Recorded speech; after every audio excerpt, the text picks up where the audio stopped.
It is now time to begin the special open session to hear public comment before closed session. Roll call, please. Councilmember Bonner, I'm here. Councilmember Brown, Here. Councilmember Jimenez, Presente. Councilmember Wilson, Here. Vice Chair Robinson, Here. I'm Vice Mayor, sorry. Mayor Martinez, Here.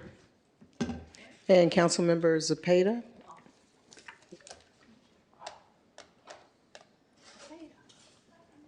Councilmember Zepeda, are you here?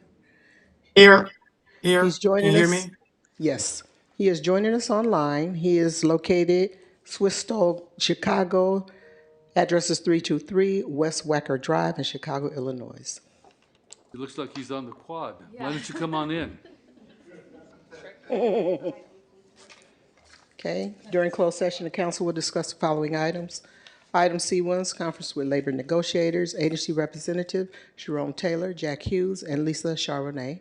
Employee organizations include SCIU Local 1021, full-time unit and part-time unit, IFPTE Local 21, mid-level management and executive management units, Richmond Police Officers Association, Richmond Police Management Association, IAFF Local 188, and Richmond Fire Management Association.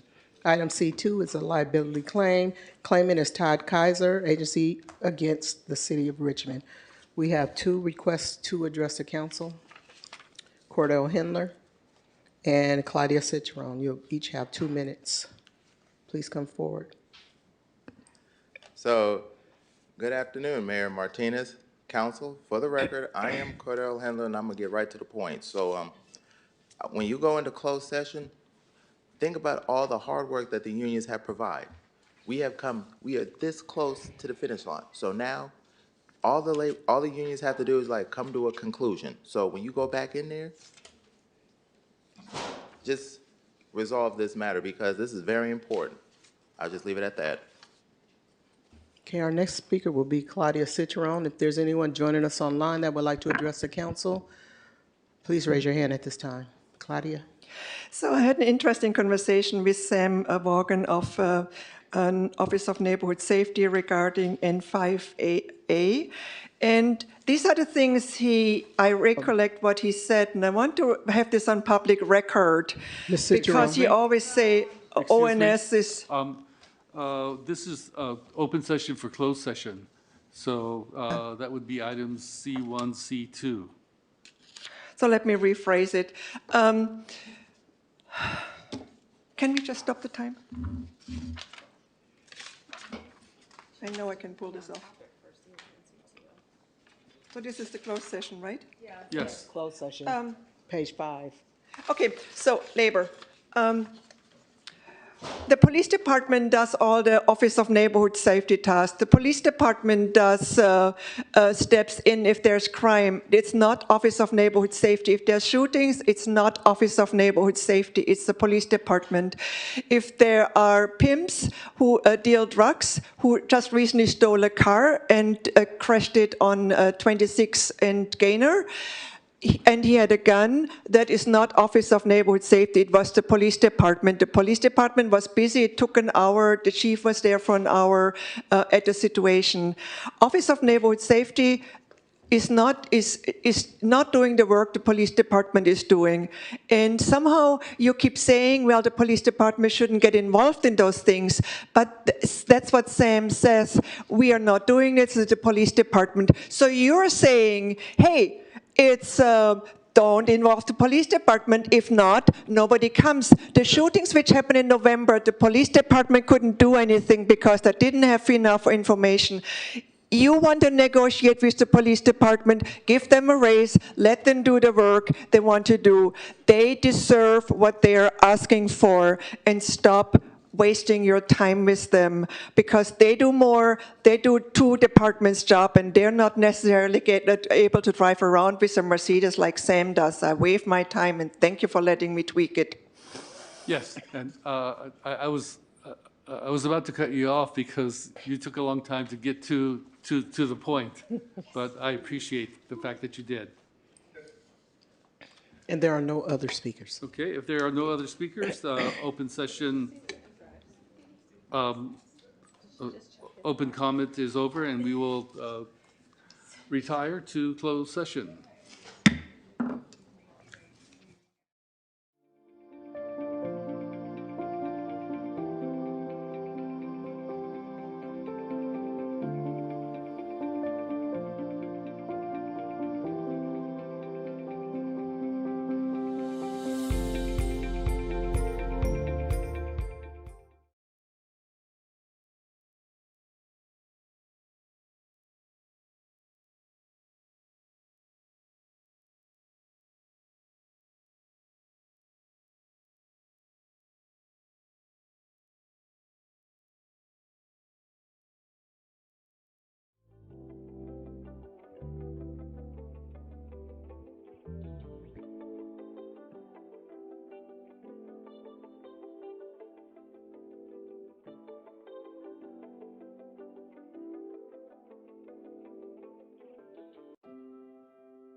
For the regular meeting of the Richmond City Council. So we will begin with the Pledge of Allegiance. I pledge allegiance to the flag of the United States of America and to the republic for which it stands, one nation, indivisible, with liberty and justice for all.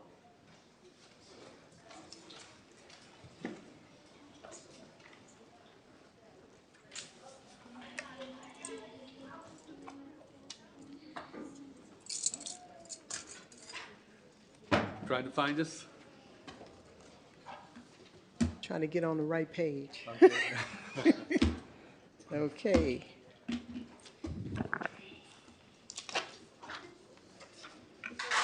Our next item is roll call.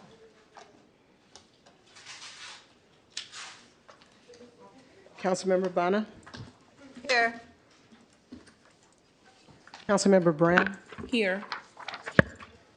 Councilmember Jimenez, Presente. Councilmember Wilson, Here. Vice Mayor Robinson, Here. Mayor Martinez, Here. and Councilmember Zepeda is joining us from Swissitold, Chicago. Address is 323 East Wacker Drive in Chicago, Illinois.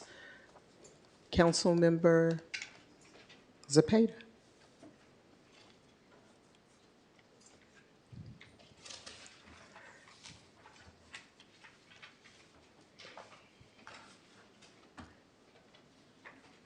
Hold on one second. I have to leave.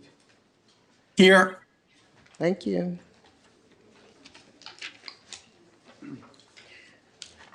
All right.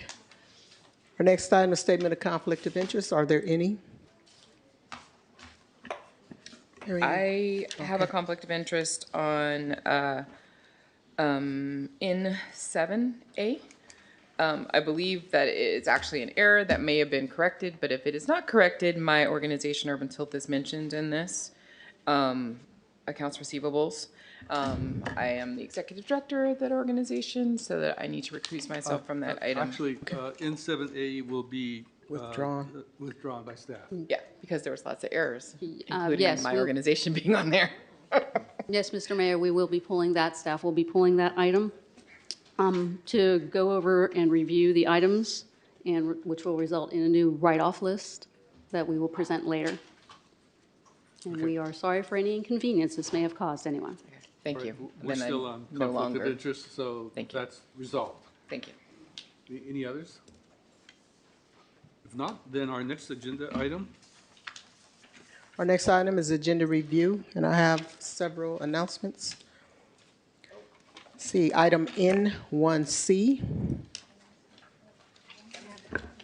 That item is being continued. That is the contract with Thompson Reuters Enterprise for legal research subscription services. That item has been continued to May 26th. Okay, our next item is N5A. That item was pulled for discussion by Claudia Citron. That is the grant award from Chevron Community Engagement Foundation. Item N7A has been withdrawn from the agenda.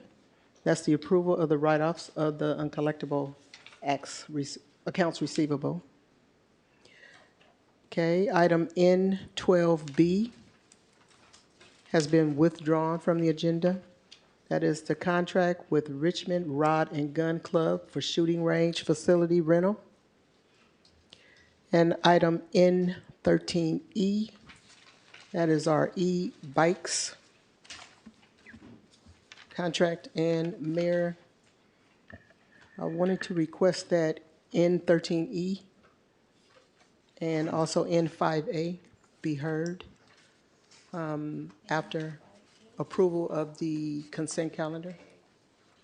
In 5A, N5A, and that's the grant award from Chevron Community. And then the N13E e-bikes, that's been continued a few times. yes, well, I would like to have, I want N13E and E13F to be heard before budget. And E13F? so I'll put N5A in there with that. What is Okay. You said E13F?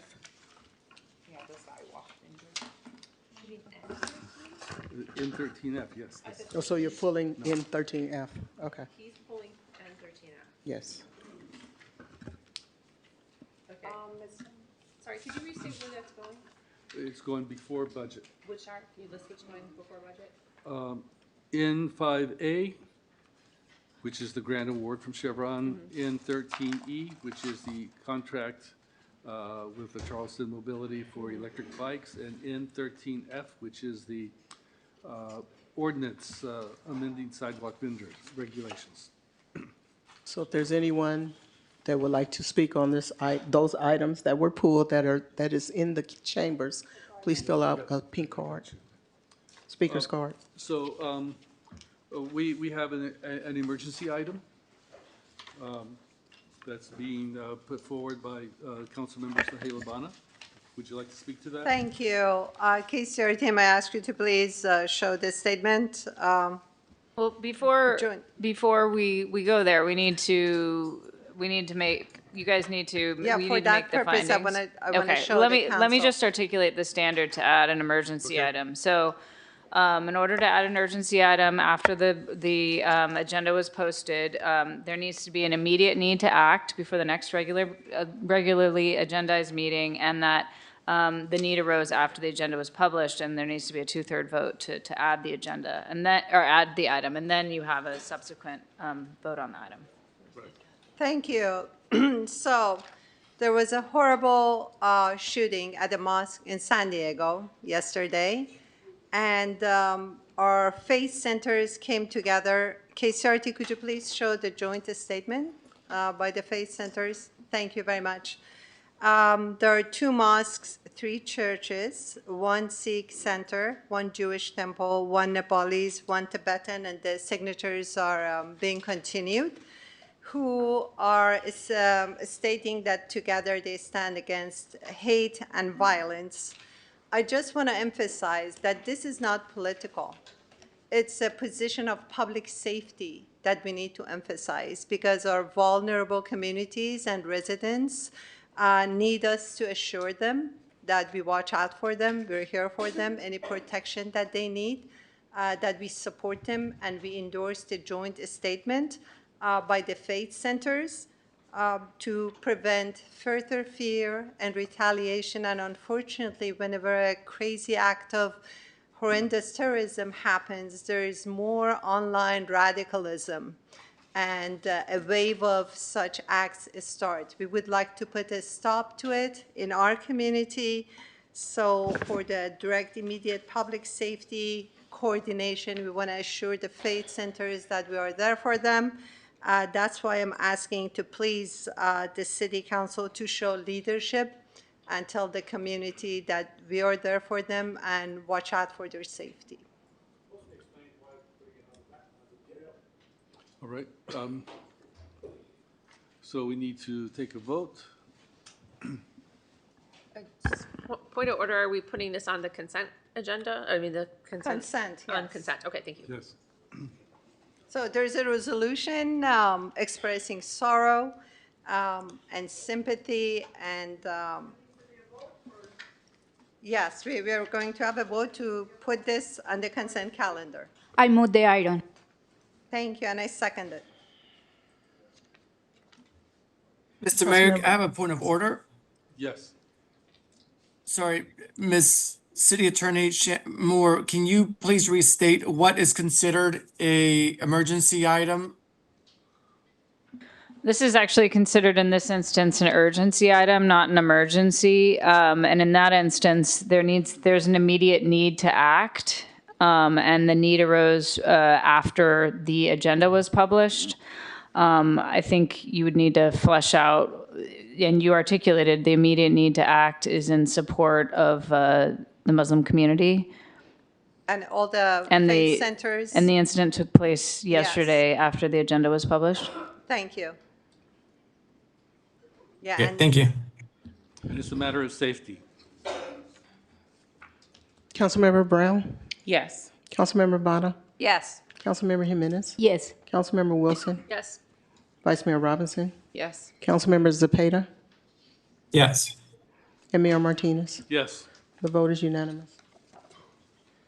So that item will be added to our consent calendar.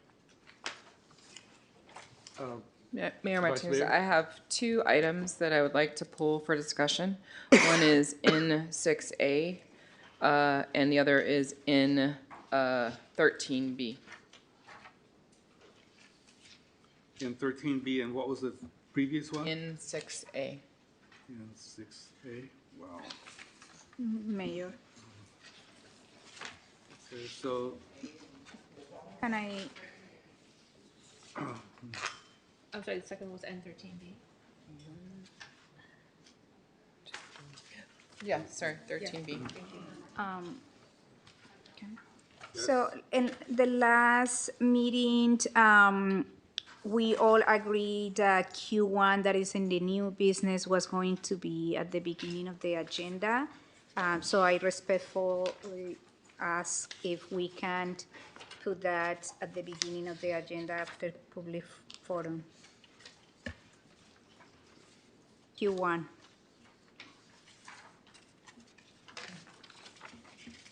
well, let's, okay, so in 6A, which is, well, obviously, we're not going to get through all of this.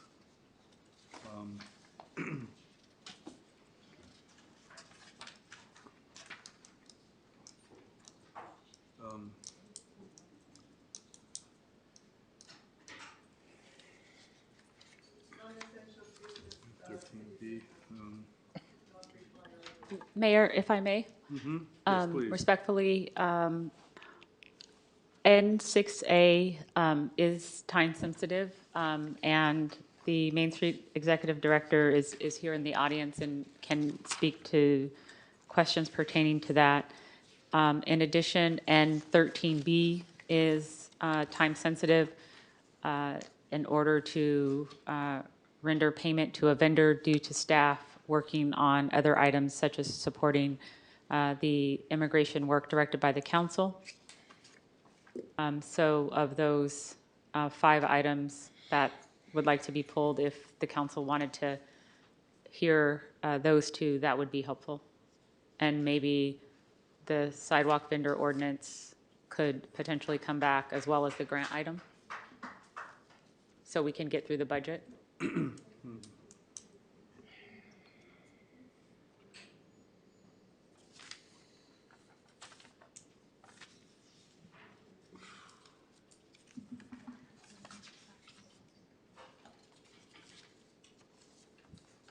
Okay, so,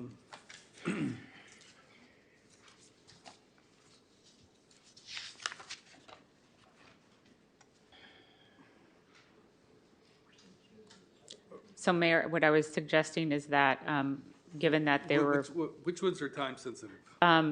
N6A, which includes Main Street, and the executive director is here this evening, and N13B, which is the bike item, that is also time sensitive.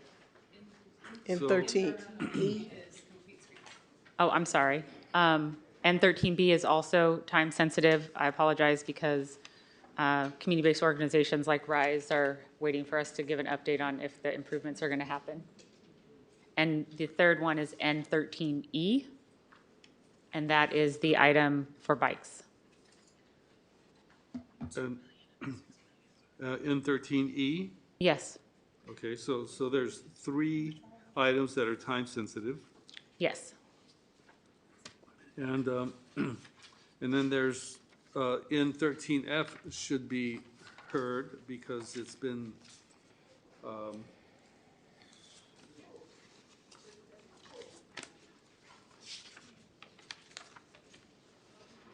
N13F because it's already been continued twice.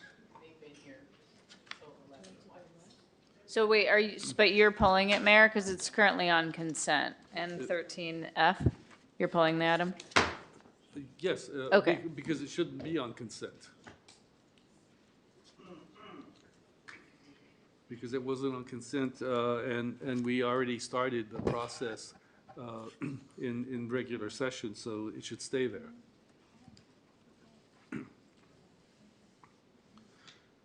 So,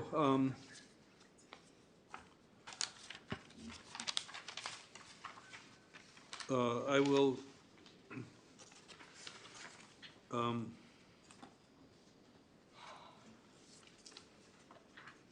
believe those 4 items should go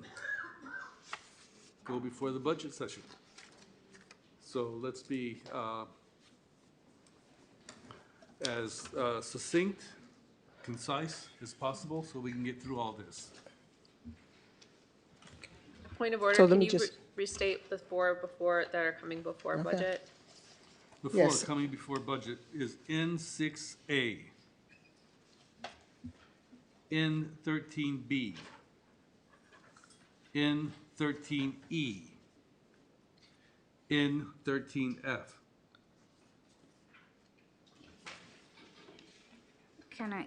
So N13B is complete street improvement element project funding allocation plan, and I thought that that was the $6 million that we allocated, and that the public works were coming to present us their plan. So I don't know why it's on consent calendar and why we are going to discuss it right now.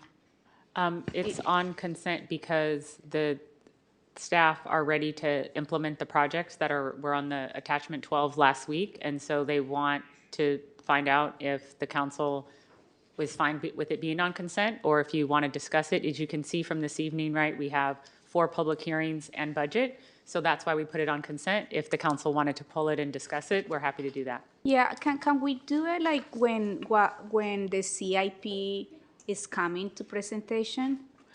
We would suggest that, given the requests that we've received from community-based organizations and residents, that we move forward with the proposed projects identified by staff on the list.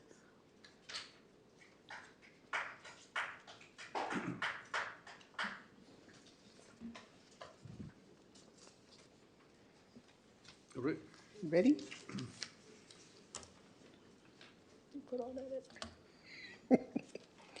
Okay. All right, our next item is report from the city attorney of final decisions made during closed session. Good evening, Mayor and Council. No final decisions were made during tonight's closed session. The next item is a report from the city manager. Good evening. I'll try to be as brief as possible. KCRT, can you please put up the PowerPoint slide deck? Next slide. Next slide. Next slide. Just want to briefly note that we had the privilege of working with Y-Plan again this year. This marks almost 15 years that the City of Richmond, Deputy City Manager White, Director Velasco, Project Manager Gabino Arredondo, and many of our new colleagues in Public Works had an opportunity to work with Y-Plan again. They worked with 6 West Contra Costa Unified School Districts, schools, high schools. And Y-Plan is project-based learning. They provided the students at Richmond High School, Deanza, and several others provided input on transportation safety along 23rd Street, sea level rise, and environmental sustainability, as well as school climate. So Recycle More was also a client. So this is an example of where we're partnering with West Contra Costa Unified School District, UC Berkeley, and the Center for Cities and Schools, Deb McCoy, Y-Plan. And so I want to thank Community Development, Community Services, Economic Development, and Public Works for working with us along with the students. This is the type of programming that allows students to really have an opportunity to provide input on community plans. And the student there in the middle with the yellow shirt will be attending UC Berkeley in the fall and was a Y-Plan participant. So it's a great opportunity for us as staff to work with over 100 young people in our community. Next slide. We also, on May 14th, hosted Bike to Wherever Day. The Richmond team included local nonprofits, regional agencies, community partners, and outdoor cycling enthusiasts. There were 5 Bike to Wherever energizing stations throughout Richmond, and there were over 500 cyclists and other riders in the morning. And we've seen a significant continued increase in participation post-pandemic. If you want to see the data, you can view transparentrichmond.org. Next slide. This next slide is really exciting for me because these are the things that make me extremely happy when our Public Works Department orders fresh dirt. And I know that might sound a little silly, but it's really exciting that this is Nickel Park now, and you can see that the field has received fresh, new infield mix. This is very important. It includes a lot of site preparation and grading work to make the infield safe for young people and increase drainage and made sure the surface was consistent. So want to thank the Public Works team that worked on it, and in particular Darren for making this happen. And this is taking place at 2 other fields as well throughout the city, and we'll continue to provide updates on the great work happening in our Public Works Department. And would like to thank Director Chavarria and all the staff there doing the work. Next slide. On Wednesday, May 20th, we will host the 42nd Annual Senior Information and Health Fair. This is a great event, so if you have time, please come out. Next slide. We love a mulch party. So if you're available on Saturday from 9 to 1 at Unity Park, we will be hosting a mulch party. You can tell that there's lots of mulch that's been happening here at City Hall already, but we're trying to expand our efforts community-wide, and would like to thank the Watershed Stewards Program, AmeriCorps, the California Conservation Corps, California Volunteers, and the Watershed Project for partnering with us to host this event with community services and public works staff. Thank you.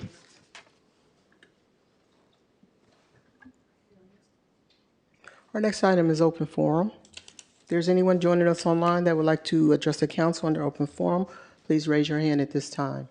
Open forum is an opportunity to address the council on items that remain on the consent calendar or items that are not on the agenda. Tonight, the following items have been removed from the consent calendar.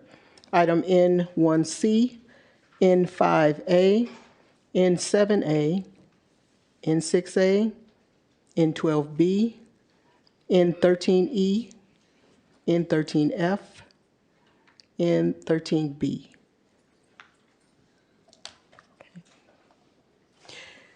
C, during open forum, dialogue between the council and the speaker is prohibited.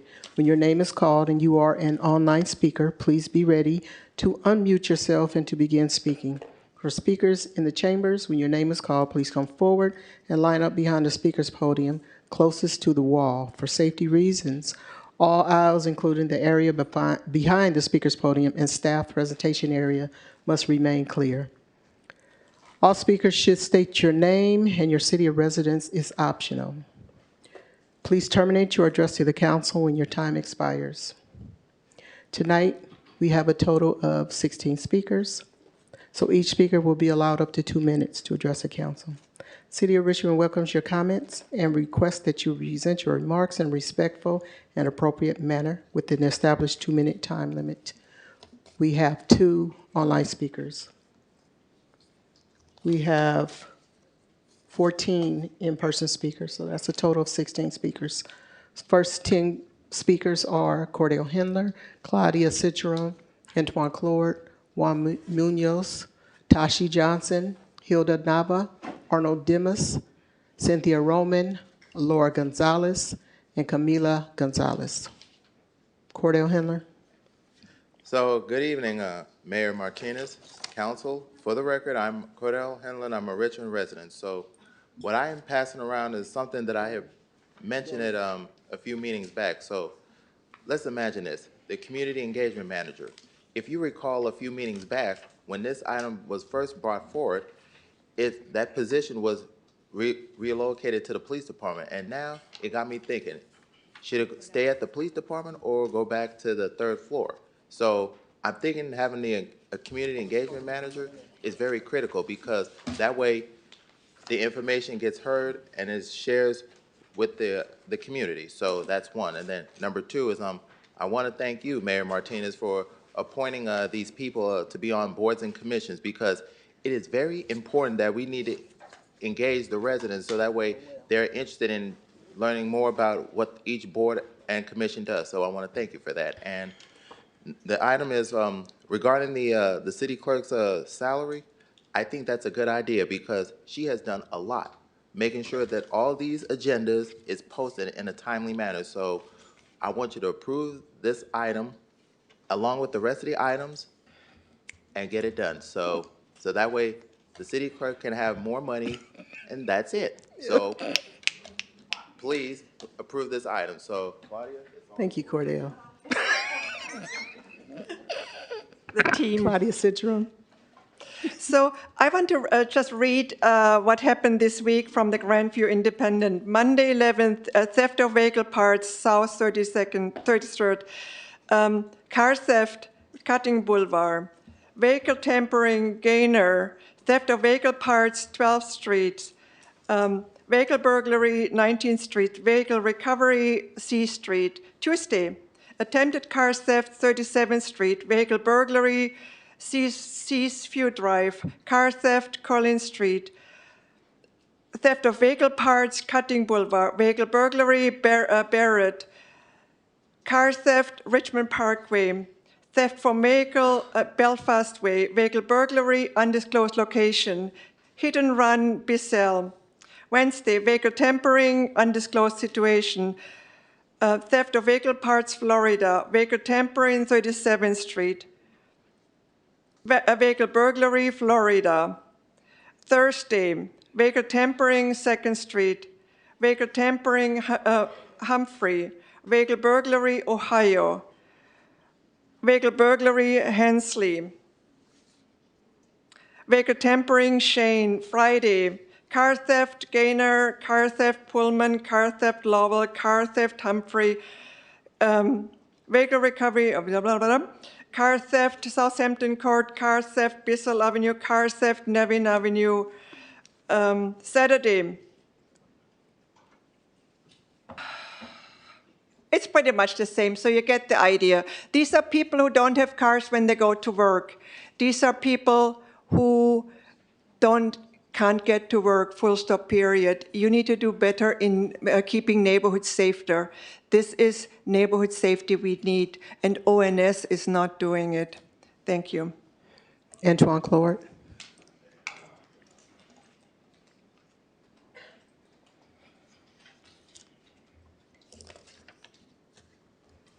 Antoine Claude, Richmond resident. I just want to let the community know that I am being recognized for men of the decade. I asked the council, some of the council members to come. This is a community award. This is not an Antoine award.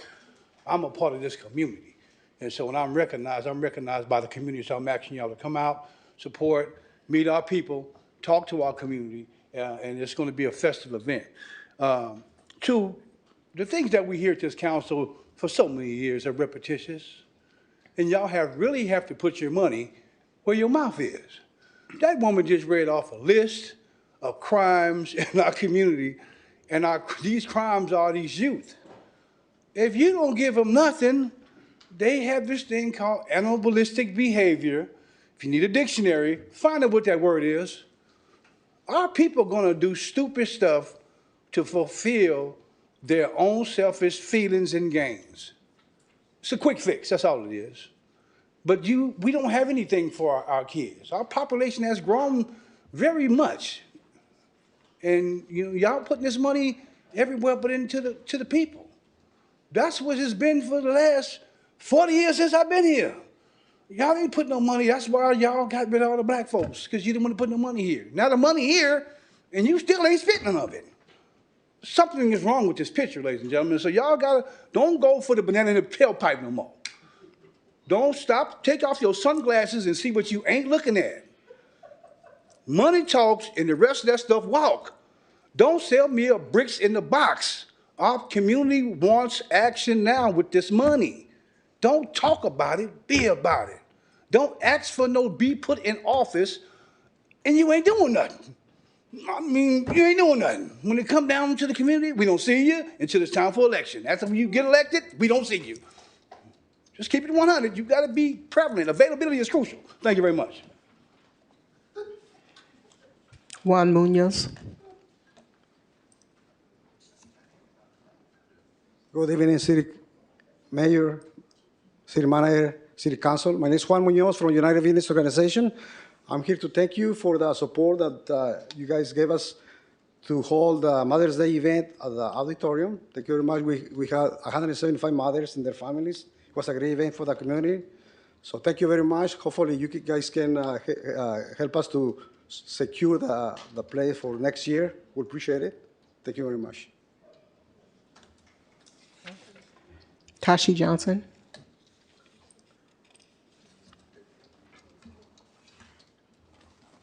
People need to line up. Good evening, Mayor and council members. Please refer to the photos we have scattered throughout to paint a story. My name is Tashi Johnson, lead organizing coordinator for Fierce Advocates and a proud Richmond local. I'm here because I think it's time we rename Humphrey Playlot to Lake Humphrey Resort and Spa. Though the spa is really just a giant mud bath, I would like for you all to look at the pictures scattered throughout the room. These photos represent inequity. This isn't a small issue that can be rectified in 1 week. This is a problem that will require a monetary promise from our city rooted in integrity. We've reached a tipping point where our park is the storm drain for rainwater and moldy mulch rather than a place for kids. I have supported Humphrey Playlot in their park equity efforts over the past 12 months, and the work that they have done has been on the forefront of Humphrey Avenue as a whole, no matter which side of the street they reside. They've deemed themselves the friends of Humphrey Playlot. They've traded their weekends and family time for hundreds of hours of sweat, scrubbing graffiti, painting, removing paraphernalia, and refilling toxic mulch in a last-ditch effort to level the foundation and to keep this place afloat. However, with every good intention comes another issue. The added mulch is just sinking the infrastructure. We've done the hard work, proving we're all in on this project for this neighborhood. But let's be real, you can't fix a massive drainage crisis with a paintbrush. We've carried this project on our backs, and now we need the city to carry the checkbook. Please approve the funding for a total rebuild in the 2027 budget for a full rebuild for Humphrey Playlot. We've done the work already for you. Thank you.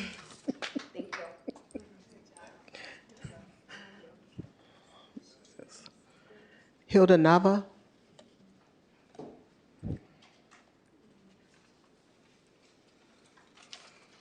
I'm going to translate for Hilda. Do we have translation services available? Wordly AI? So she wouldn't. Yeah. I want them to put it up. So we can see. Estimado Consejo Municipal. Hold on 1 second, please. Oh.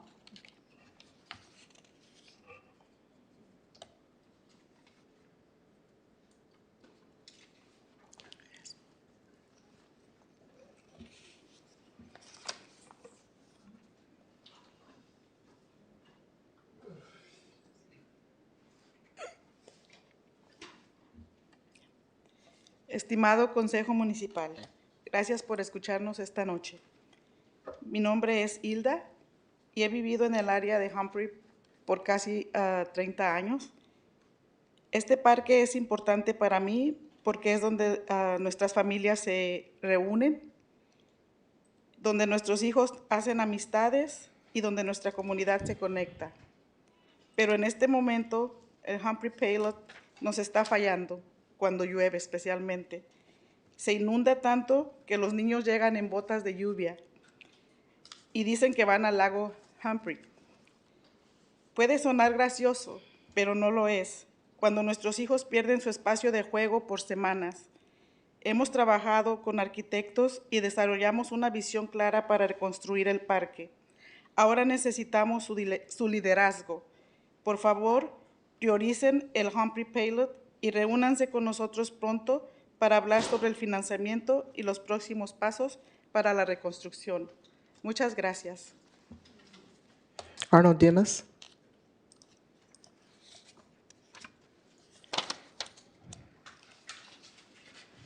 He'll be followed by Cynthia Roman, and then Laura Gonzalez and Camille Gonzalez.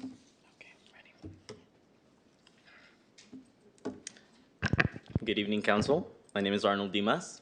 And my name is Tanya Dimas. We're both Richmond residents. We're here tonight because Lake Humphrey isn't exactly the scenic waterfront we were hoping for. It's become a neglected playlot that's quite literally sinking into the ground. Right now, families don't feel safe bringing their children. When it rains, it fills with dirty and moldy water. A lot of the times, kids also avoid the park because it is misused. It's heartbreaking that kids don't have a safe place to just be kids. For the last year, Friends of Humphrey Playlot has been doing the hard work to reclaim the space, spending collectively hundreds of hours on weekends and evenings installing soccer nets and hosting events to revive the love that comes from getting to know our neighbors in the park. Some of our best memories come from our childhood, come from this neighborhood park, and we would love for children today and for future generations to enjoy the park as well. They too deserve a safe park on a safe street with proper signage and speed bumps, a place where they can spend time with their siblings, cousins, parents, grandparents, friends, and have fun. We've stayed optimistic even when we're elbows deep in floodwater. We've done everything a community can do, from adopting the park to even planning its future infrastructure, as mentioned. But the truth is, the city's disinvestment has left a giant bathtub that needs professional, funded rebuilding. We've proven that the community shows up, and tonight we're asking our city council to show up for us in the 2027 budget. Approval now is the only way to ensure equity for our neighborhood. We've already poured our hearts into this park. Please pour funding into its future as well. Thank you. Cynthia Roman. Cynthia Roman. Hi everyone, my name is Cynthia and I just live a short splash away from Lake Humphrey. I'm here tonight to ask you to fund a complete rebuild in the 2027 budget before we move toward needing a lifeguard on duty. Our neighborhood is full of homeowners who want a vibrant and safe playland for their kids and grandkids, not a rusted and sinking structure infested with moldy mulch and dangerous needles buried beneath in the surface. We've been putting in the work.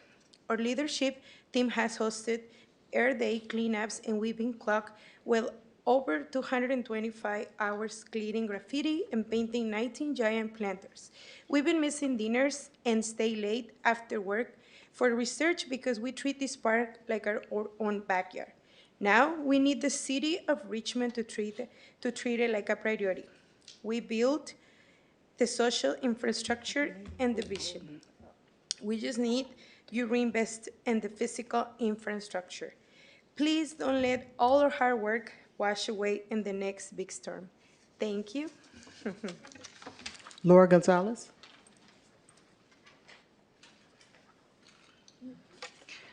Good evening, Mayor Martinez and council members. My name is Laura, and I've lived in this community for 34 years.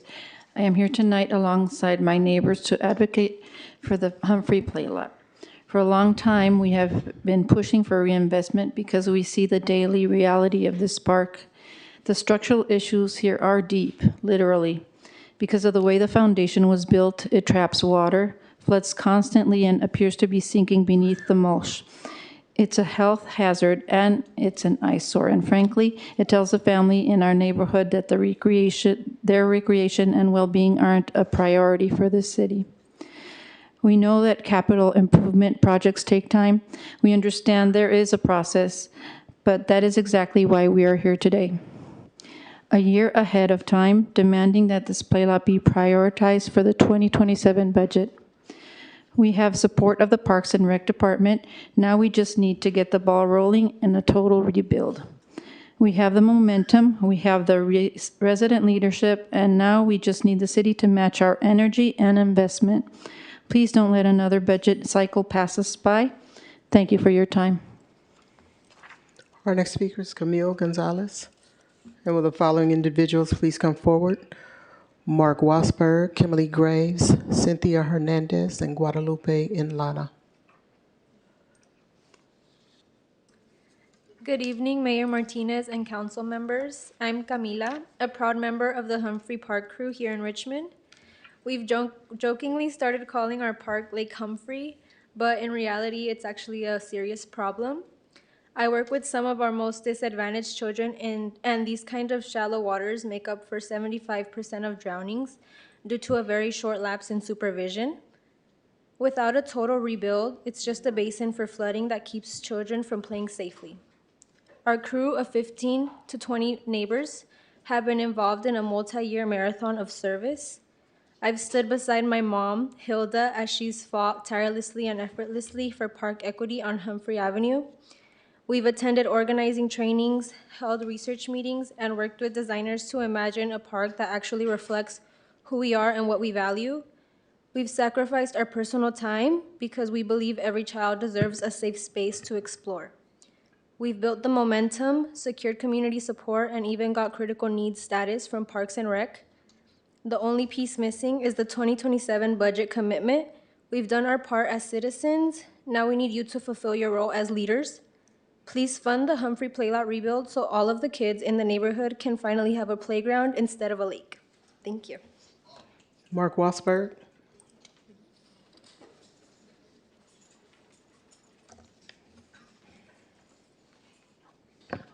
I had an interview with Fox News today for about an hour. I told them everything. I told them how the RPA supported Antifa, the BLM, how Guada was supporting terrorism and hate. And they was looking at me, you serious? I said, man, I'm not serious, man. How the police department shut off the cameras to 80 billion criminals from the law, like the illegal immigrants that killed Lake and Riley, that killed that 14-year-old child, that beat her and raped her. This is what the Richmond PD and the city council are protecting. I mean, it's going to go national, because when Hannity and these other reporters get a hold of this, it's going to go all over the United States. And I said, hey, did you have a chance to talk to Martinez and Jimenez? They said, no, they never responded. I said, you were just wasting your time in the first place. They're not going to talk to you. I mean, that was on and on and on, man. My head was just blah, blah, blah, blah. So they just sitting there. So I just told them everything. And they knew about the massacre in Australia that Aguado was praising Hamas for, that he was over there condemning Israel for being a terrorist organization. They were just sitting there, are you serious? I said, what took you people so long? I said, you should have came in there early when all this stuff was going on. They said, well, we're here now, so I will let you know when it's going to be aired on Fox News. Because I guarantee when the people in Washington gets a hold of this, especially Trump and all the senators or congressmen, you people are gone. And you people are so stupid to run for office with all this stuff's going to come down in a couple of weeks. You people are really stupid. And hopefully they'll destroy the RPA. So it's going to be a good one, people, in about a couple of weeks. Kimberly Graves.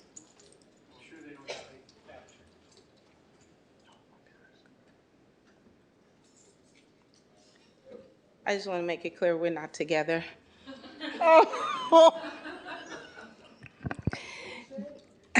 Good evening to my fellow constituents and the City Council. I want to start by making you aware that on May 8th, I requested the body cam from my traffic stop, and I am still yet to receive that. I recently received a citation based on a pacing less than 1.5 miles, despite the patrol vehicle not remaining continuously behind my car and with other vehicles between us. Richmond police cars are not equipped with dash cams. There is no radar or LiDAR evidence to independently verify the stop. My concern is larger than my individual citation. When departments lack recording systems, residents, officers, courts, and the city itself are left without objective evidence in disputed encounters. Therefore, disputes become credibility contests instead of evidence-based reviews. Dash cams and body cams protect good officers from false accusations, help resolve complaints quickly, improve public trust, and provide critical evidence during serious incidents involving force or alleged misconduct. The council has authority to require universal dash cams like our neighbor, El Cerrito, which is a much smaller police force. You must include the requirement of anti-bias auditing, stop data transparency, independent review, not the supervising lieutenant, which is in my case. Disciplinary consequences for failing to record encounters, complaint statistics, and public release policies.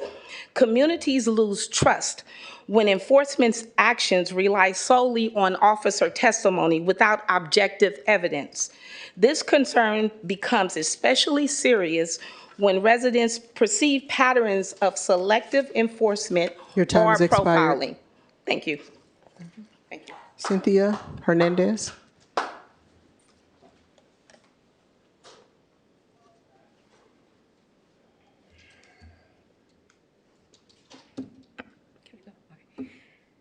Good evening, Mayor Martinez, Vice Mayor Robinson, and members of City Council. My name is Cynthia Hernandez, and I serve as a WCCUSD trustee. I want to sincerely thank the mayor, City Council, city staff, and every department involved for making WCCUSD's first Latinx graduation possible.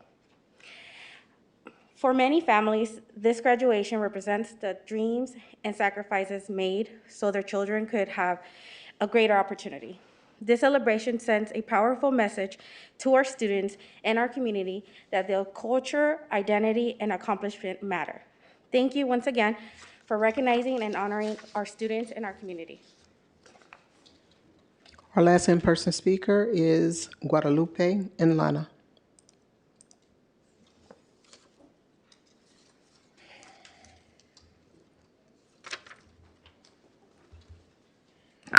Good evening, everyone. My name is Guadalupe Ñana, and I am the WCC USD Board President, and I am here to thank you and for considering and having on your agenda tonight, partnering with us to make the first Latinx graduation finally achievable for us. I know we are in a budget crisis and we are struggling, but I really am thankful for the support that we are getting from the city of Richmond to host the first Latinx graduation and really put a closure to a lot of the hopes and dreams of some of our seniors. You know, really ensuring that they understand that we are proud of them as a community, that we're proud of them as a district, that we are proud of them, you know, and their achievements moving forward. So I am here thanking you guys. Hopefully you guys continue partnering with us. We want to have a really good relationship with the city of Richmond as well as the other cities that we encompass. So thank you once again for partnering with us in the first Latinx graduation. And hopefully this is the first of many celebrations and several partnerships that we are able to come together in. So thank you. That was our last in-person speaker. Now we'll move to the 2 online speakers. The speakers are Julie Freestone and Ben Terrio. Julie, you may begin. You will have up to 2 minutes to address the council. My name is Julie Freestone, and I'm with Richmond's grassroots Stop Illegal Fireworks group. It's getting close to July 4th, and normally I would be frantic trying to decide if I should leave town to avoid the noise and danger and mayhem that inevitably comes each year to our community. But this year, I am more hopeful. We've been working with the city of Richmond, especially in the last few weeks with Michelle Milam and Captain John Lopez from the police department. Last year, they were very cooperative working with us, and we think we're on track to see even more efforts this year, hopefully from the police department, public works, the fire department, and the city council, we hope. The police department is working with television station KCRT to produce a public service announcement to remind residents of how dangerous illegal fireworks are. And they will be also making lawn signs and window signs available for free for everyone. So they'll be making an announcement about that soon. For people who have expressed concerns about enforcement, I have news for you. The police and fire departments are committed to keeping our community safe.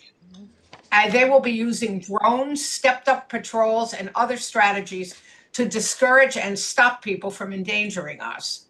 There are also other efforts underway because of us letting city council members know we want something done. Richmond has joined other cities asking the governor to work with Nevada to stop fireworks from coming into our state. We are urging Richmond to increase fines for illegal firework use to keep pace with other cities around us so people don't come to our community to break the law. So together we can put the word out that fireworks are illegal in Richmond. We can change the culture. So join us. Call your city council members, put up a sign, talk to your neighbors, and find a safe way to celebrate. So hopefully we will all look forward to July 4th. Thank you. Thank you. Our next speaker is Ben Terrio. Ben, you may begin.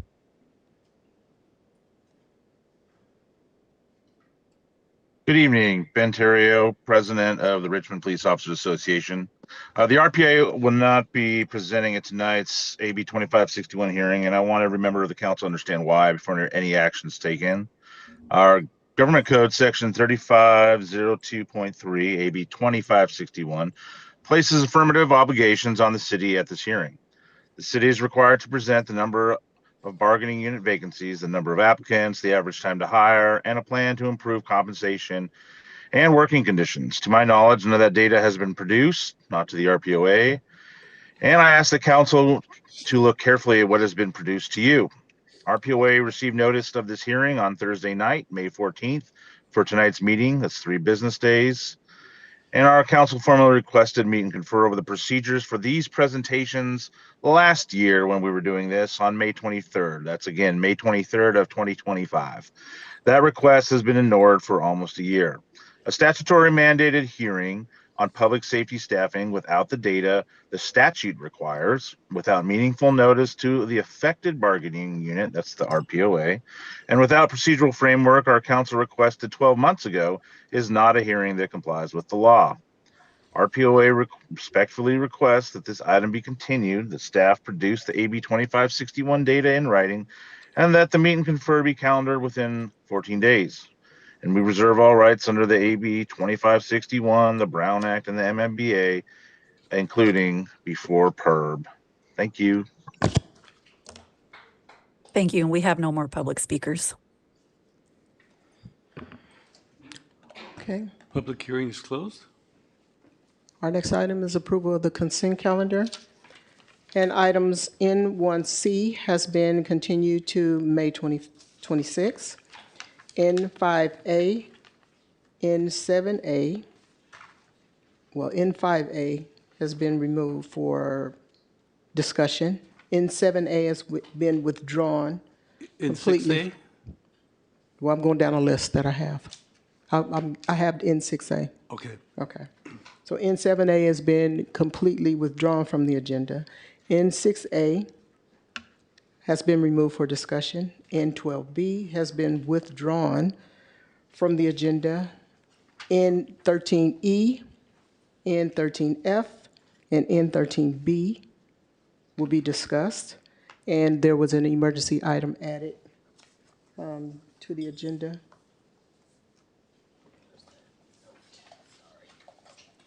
and that is a resolution expressing condolences and solidarity with the Muslim community.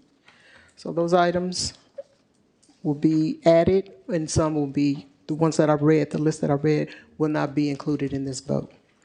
But the added emergency item will be included in this vote. Did I confuse everybody? Yes, We we're good? ready. We're Okay. good. I move to accept the agenda, the consent calendar. I seconded. Okay, that was a motion by Councilmember Brown, second by Councilmember Bonner. Councilmember Brown? Yes. Councilmember Bonner? Yes. Councilmember Jimenez? Yes. Councilmember Wilson? Yes. Councilmember Zepeda? Yes. Vice Mayor Robinson? Yes. And Mayor Martinez. Yes. The vote is unanimous. And I'd like just to make a correction. During open forum, usually when we have 16 to 24 speakers, the speaker shall be allowed up to 1 minute and a half. So I gave you an extra 30 seconds.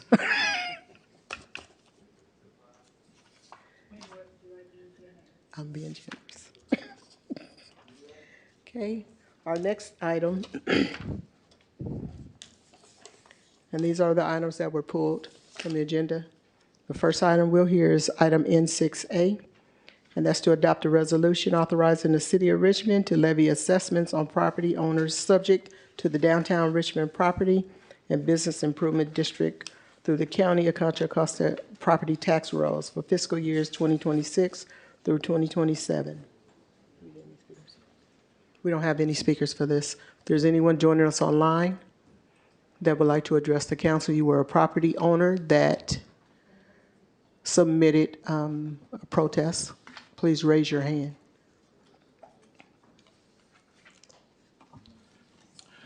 Good evening, Mayor, Vice Mayor, City Council, Senior Manager Curl, and staff. My name is Justin DeLeon, Senior Business Assistance Officer with Economic Development. I'm here with Director of Economic Development, Nanette Beecham, and also Executive Director of Richmond Main Street Initiative, Sarah Wally, here asking the City Council to adopt a resolution authorizing the levy of assessments for the Downtown Richmond Property and Business Improvement District for the next fiscal year, 26-27. Director Wally has prepared a comprehensive presentation for City Council. So KCRT, if you could put up the presentation.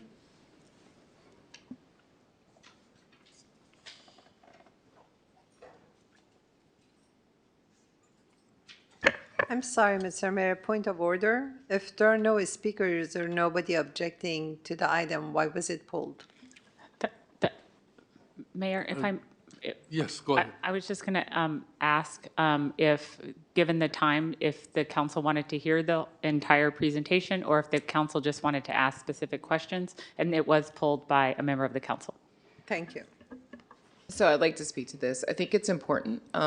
Just during downtown walks, I heard a lot of concern from business owners in the district that they wanted to understand where these funds were going and what was happening with the money. I think it's a point of public concern that we actually walk through and make all of this information public so that people who are taxed understand where their money is going. And before we approve it, that we fully understand what it is that this is. Terrific. Thank you so much, Sarah Wally, Executive Director at Richmond Main Street. I did prepare a presentation. You will find it in your files there. It starts on page 397. It is 81 slides, so apologize for that. But it is comprehensive. And the important part about it is it starts in January 2025, and it runs through the first week in May 2026. And it showcases the work that we do in downtown. We have a very robust ambassador program. We do everyday supplemental public works. We do weed abatement, rubbish pickup, hospitality. We do reporting. We do reporting every single day. And that reporting are things that help the property owners as well as the business owners. That reporting is for illegal dumping. It is for homeless encampments. It's to stay in constant contact with Public Works and the City of Richmond and RPD. And by having eyes on the street and having people there, there are 6 of us on our staff, a very small staff, but we do that work primarily to support our downtown businesses, but importantly, the property owners. Our property area runs from 6th to 16th and Bissell to Barrett. So it's fairly large downtown, 87 properties with, I think it's 43 property owners. But our ability to be I'm sorry there to is interrupt. important. Do we Yeah. have a presentation? It's not on the screen anymore. It's 81 slides. Oh, I'm sorry, I don't see it on the screen. Yeah. So I apologize for that. I didn't know we would have that up on the screen. So I don't have it on my screen, but I'm happy to run through it.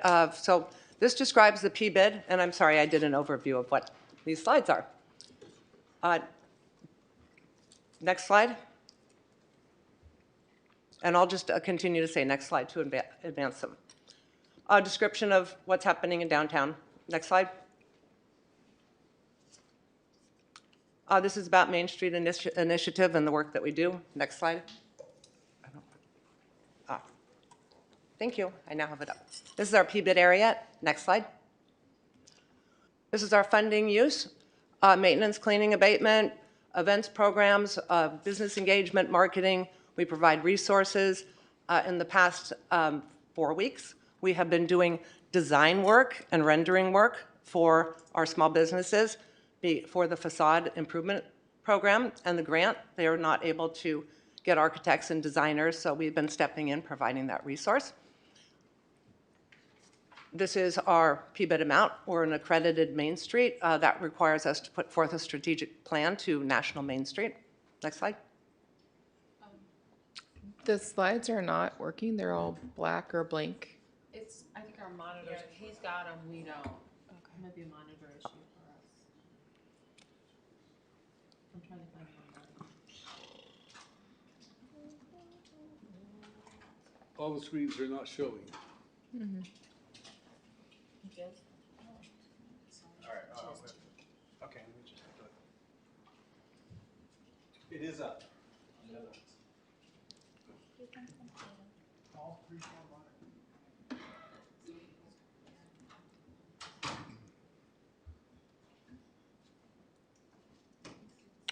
Let me know when you have the slides, but I'll continue to share with what we do. So with our ambassador program, of course, that's critical. That's been in operation for over 17 years. We do take care of the community park that's on Harbor Way and McDonald. So we are the main keeper of that park. And that is critical for the downtown businesses and also visitors and residents. Do you have the screen yet? You don't have it. Okay, you do. You're on slide 8. Terrific. Next slide, please. These are our ambassadors. Next slide. Here's our community park I just spoke of. That is a charming park. It has quite a lot of murals all over the walls. It also has some lovely little tile installations made by Nystrom Kids. And it also hosts a lot of events. Next slide.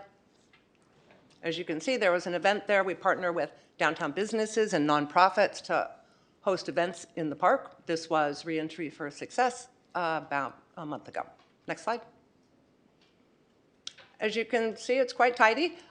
We literally do weed abatement every day. And that is as part of our P-bid charge to supplement Public Works. And we have a very close relationship with Public Works. We're grateful for that. And it's extremely helpful for the work we do and to help them. Next slide.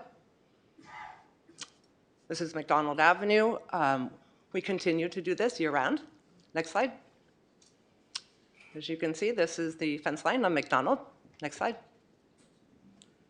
This is BART property, but we do this to support our downtown business owner, which is BART. They have yet to replant these landscape beds, so we maintain them. Next slide. This is some statistics on what we do. We report, which again, the City of Richmond app is phenomenal. I hope everybody signs up for it. We report abatement needs, we report illegal dumping, anything. And Public Works is responsive to us within 2 hours. And the same with encampment. We've cleaned out the garage at Nevin and 11th Street. So it's really quite harmonious downtown. Next slide. As you can see, a little before and after. Next slide. Next slide, please. We power wash. Next slide. This is more of the description of what we do in downtown. So we're present, we participate, we meet with property owners, spend a lot of time with some of the larger property owners, including the shopping center, to try and assist them with what is happening there and their restrictive conditions for subletting some of their property. We've launched a new website. We have a very heavy social media platform. Next slide. Here are some of the things we promote. We've done an overview, Experience Richmond. Just highlights a few of the things in Richmond, but it's a very attention-grabbing. And then, of course, all about Richmond Main Street. Next slide. Of course, we have the McDonald Avenue Corridor Task Force. Richmond Main Street is a member, and we know that that has been created to support downtown Richmond and look at an overall plan. Next slide. Looking for new members. We have put this out to our downtown property owners and small businesses to see if they'd like to join. Next slide. Again, regarding the task force, so we inform our downtown businesses and, of course, our property owners with what is happening with the task force and improvements and opportunity. Next slide. And these are, of course, in meeting with the city objectives, city council goals, and priorities. Next slide. We remodeled. So we did a big remodel at our office in January of last year. Next slide. This is what we did in 2025, in addition to our hospitality and our programs and our ambassadors. So this is what we participated in, as you can see, Small Business Week, our concerts and events, Zip Trip. We put on an AI seminar. Next slide. We collaborate very closely with the lot for events and support them. Next slide. Next slide, please. Here's our social media analytics. About 7,000 people plus, so we're very busy on that. Next slide. We publish newsletters featuring small businesses in downtown. Next slide. More newsletters. Next slide. This was the launch of Small Business Week in 2025 downtown. Next slide. The walking tour was launched at the Small Business Week. Next slide. Next slide. Music on the Main launched again last year in July with Andre Thierry. We brought in almost 300 people to that event. We hold it at the lot, and it's very popular. Next slide. Next slide. Next slide. Next slide. Here we have Zip Trips with our longstanding board member, Yvette Williams-Barr. Next slide. This is our AI seminar. Next slide. Of course, we had Spirit and Soul. Next slide. Next slide, please. We got ourselves on the television and promoted Spirit and Soul, economic development, and downtown. Next slide. We also launched the Health and Resources Hub last year.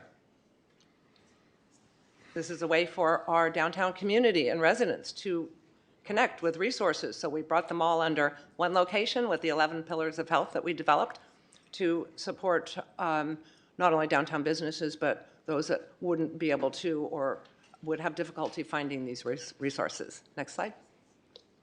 This, of course, is a list of those that participated. Next slide.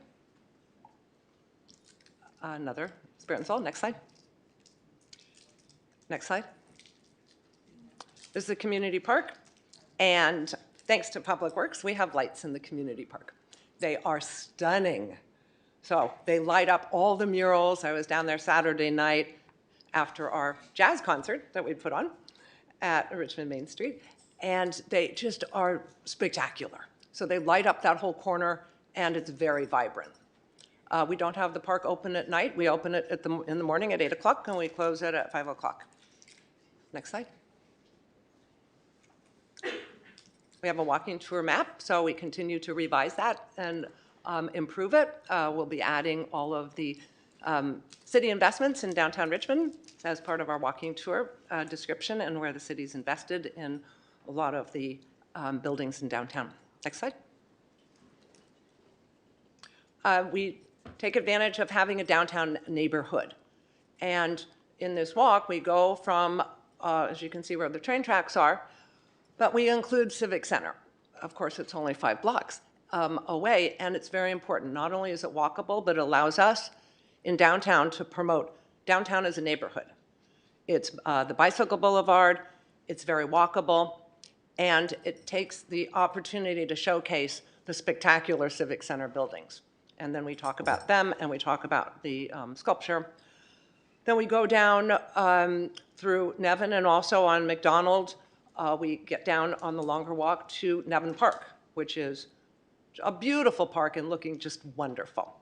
But along the way, we stop into shops. So we visit and we take people that are on the walking tour into our shops that are downtown.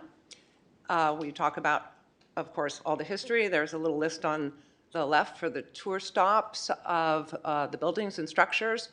And we talk about the opportunity and development opportunity. But importantly, we like to showcase what is happening downtown and, of course, all the anchors and assets that we have, including 4 city parks that, if you think about it in a neighborhood, that's pretty big. So we have Veterans Park, we have Metro Walk 1 Park, we have the Community Park on Harbor Way and McDonald, and we have Nevin Park. So it's really quite significant. Next slide. This also showcases the draw that we've been able to have with our walking tours. We had, of course, city manager, mayor, city council, and our Buffy Wick's office, as well as Representative Matt Haney. And one of our tour stops is at East Bay Center. Next stop. Sorry, next slide. This is the walking tour again. Next slide. This is another tour that we had with Senator Jesse Arigan. These are important to also be able to showcase transit-oriented development and development of downtown, and importantly, to talk about infrastructure that's already built. So downtown is a great opportunity because it has infrastructure and it has everything needed to be able to move to the next step of development for housing, entertainment, retail, and commercial. And again, we show off and showcase not only the businesses, but also the properties. Next slide. Of course, we get some good press. So that's also very nice for our walking tours. Next slide. We host our holiday festival. This is the 17th year. That's in partnership with East Bay Center. And we draw 500 kids.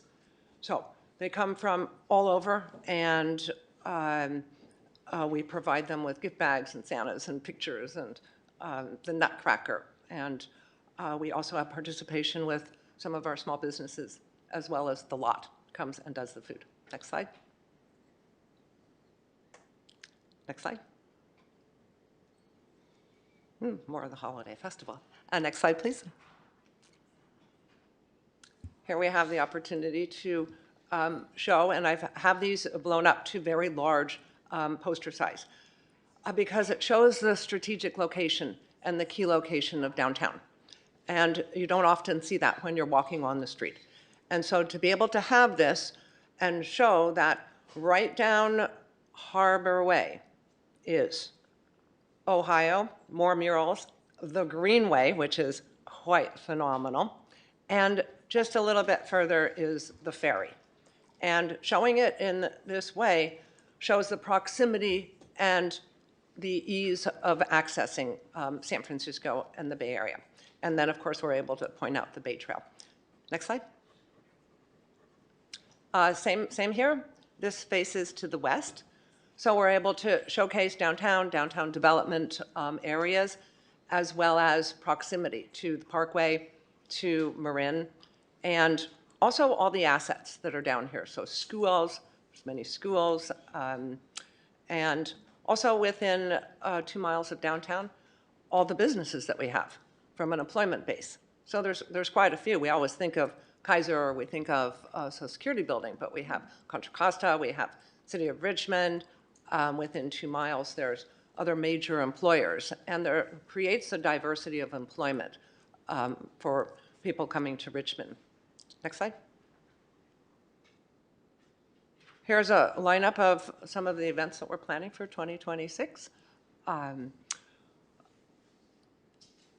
We can always add more in here, but these activate. You know, in lieu of having, you know, Bad Bunny and Alicia Keys come and put on a concert, we need to drive people to come downtown. And one of the ways to do that is to always be active, always be seen, always be having events, programs, and show foot traffic. And the more we get familiar and create familiarity with people coming and supporting downtown, then it becomes an easy destination to come to. Next slide. And here's some flyers. Next slide. We host the walking tour on the 4th Thursday of every month. Next slide.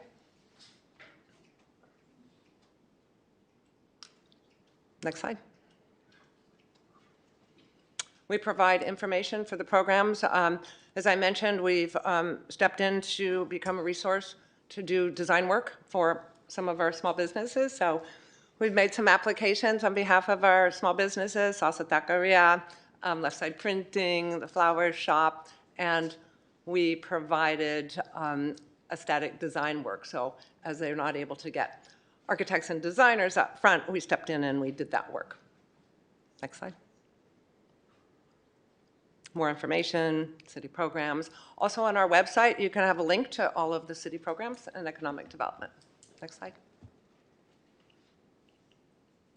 Also, all these programs are on the website. Next slide. Arts Corridor. I'm also thrilled to be having Arts Corridor. We did have a jazz event on Saturday night at Richmond Main Street with our new office mates, Richmond Rising, and super well attended, and just seems like the thing that will be natural for us to do.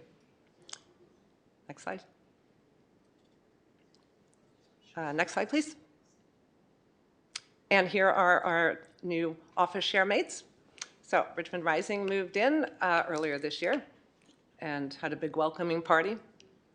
And of course, as we know, TCC and Richmond Rising are expending grant dollars down in our neighborhood in Iron Triangle, where the downtown is, as well as Santa Fe and Coronado. So there's a lot of collaboration there. Next slide.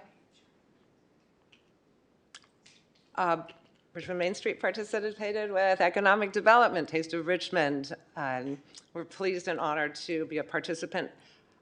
Next slide, you will see we brought a lot of, in fact, 5 of our downtown businesses to the Taste of Richmond. Next slide. We did a Richmond Did You Know? And that was Small Business Week. We had a great 3-hour event at the lot, again, in collaboration and partnerships. Next slide. And here we showcased. We had 4 local vendors. We had 3 of our downtown small businesses. And we had 8 small businesses on our panel of speakers. And we had 2 of our public transportation. So that's about getting people engaged, getting our businesses engaged, and bringing people to our businesses, but also having our small businesses participate in events that we're putting on. Next slide. It's a little small, but here's the listing. Downtown businesses, we've added a few. So there is a new phone store, And there is a new church going in next to the flower shop. Next slide. Page 2. Next slide. Next slide, please. Here's a listing of storefronts, and I spelled it out like this to be able to talk about existing storefronts. And that's important when we look at businesses and we look at downtown, what exists in terms of storefront. So that's literally retail on the street. And then we have nonprofits that are located on McDonald and Bissell and Harbor Way and Marina. And then we have some uninhabitable buildings at the moment. Next slide. You can have a look at our website. It's quite vibrant and robust, and you'll find a lot of economic development information on there. Next slide. Part of downtown is also our mural walk. So that also allows people to come if they don't know anything about downtown, and we go on a mural walk, which is very exciting because it really shows off what's happening downtown and what exists. Next slide. Next slide. So we're our forward activation. We've got good momentum. We support the lot, collaboration with economic development, and of course, more foot traffic. And how do we drive more foot traffic? Well, it's through programs, events, continuity, consistency, having things present absolutely all the time.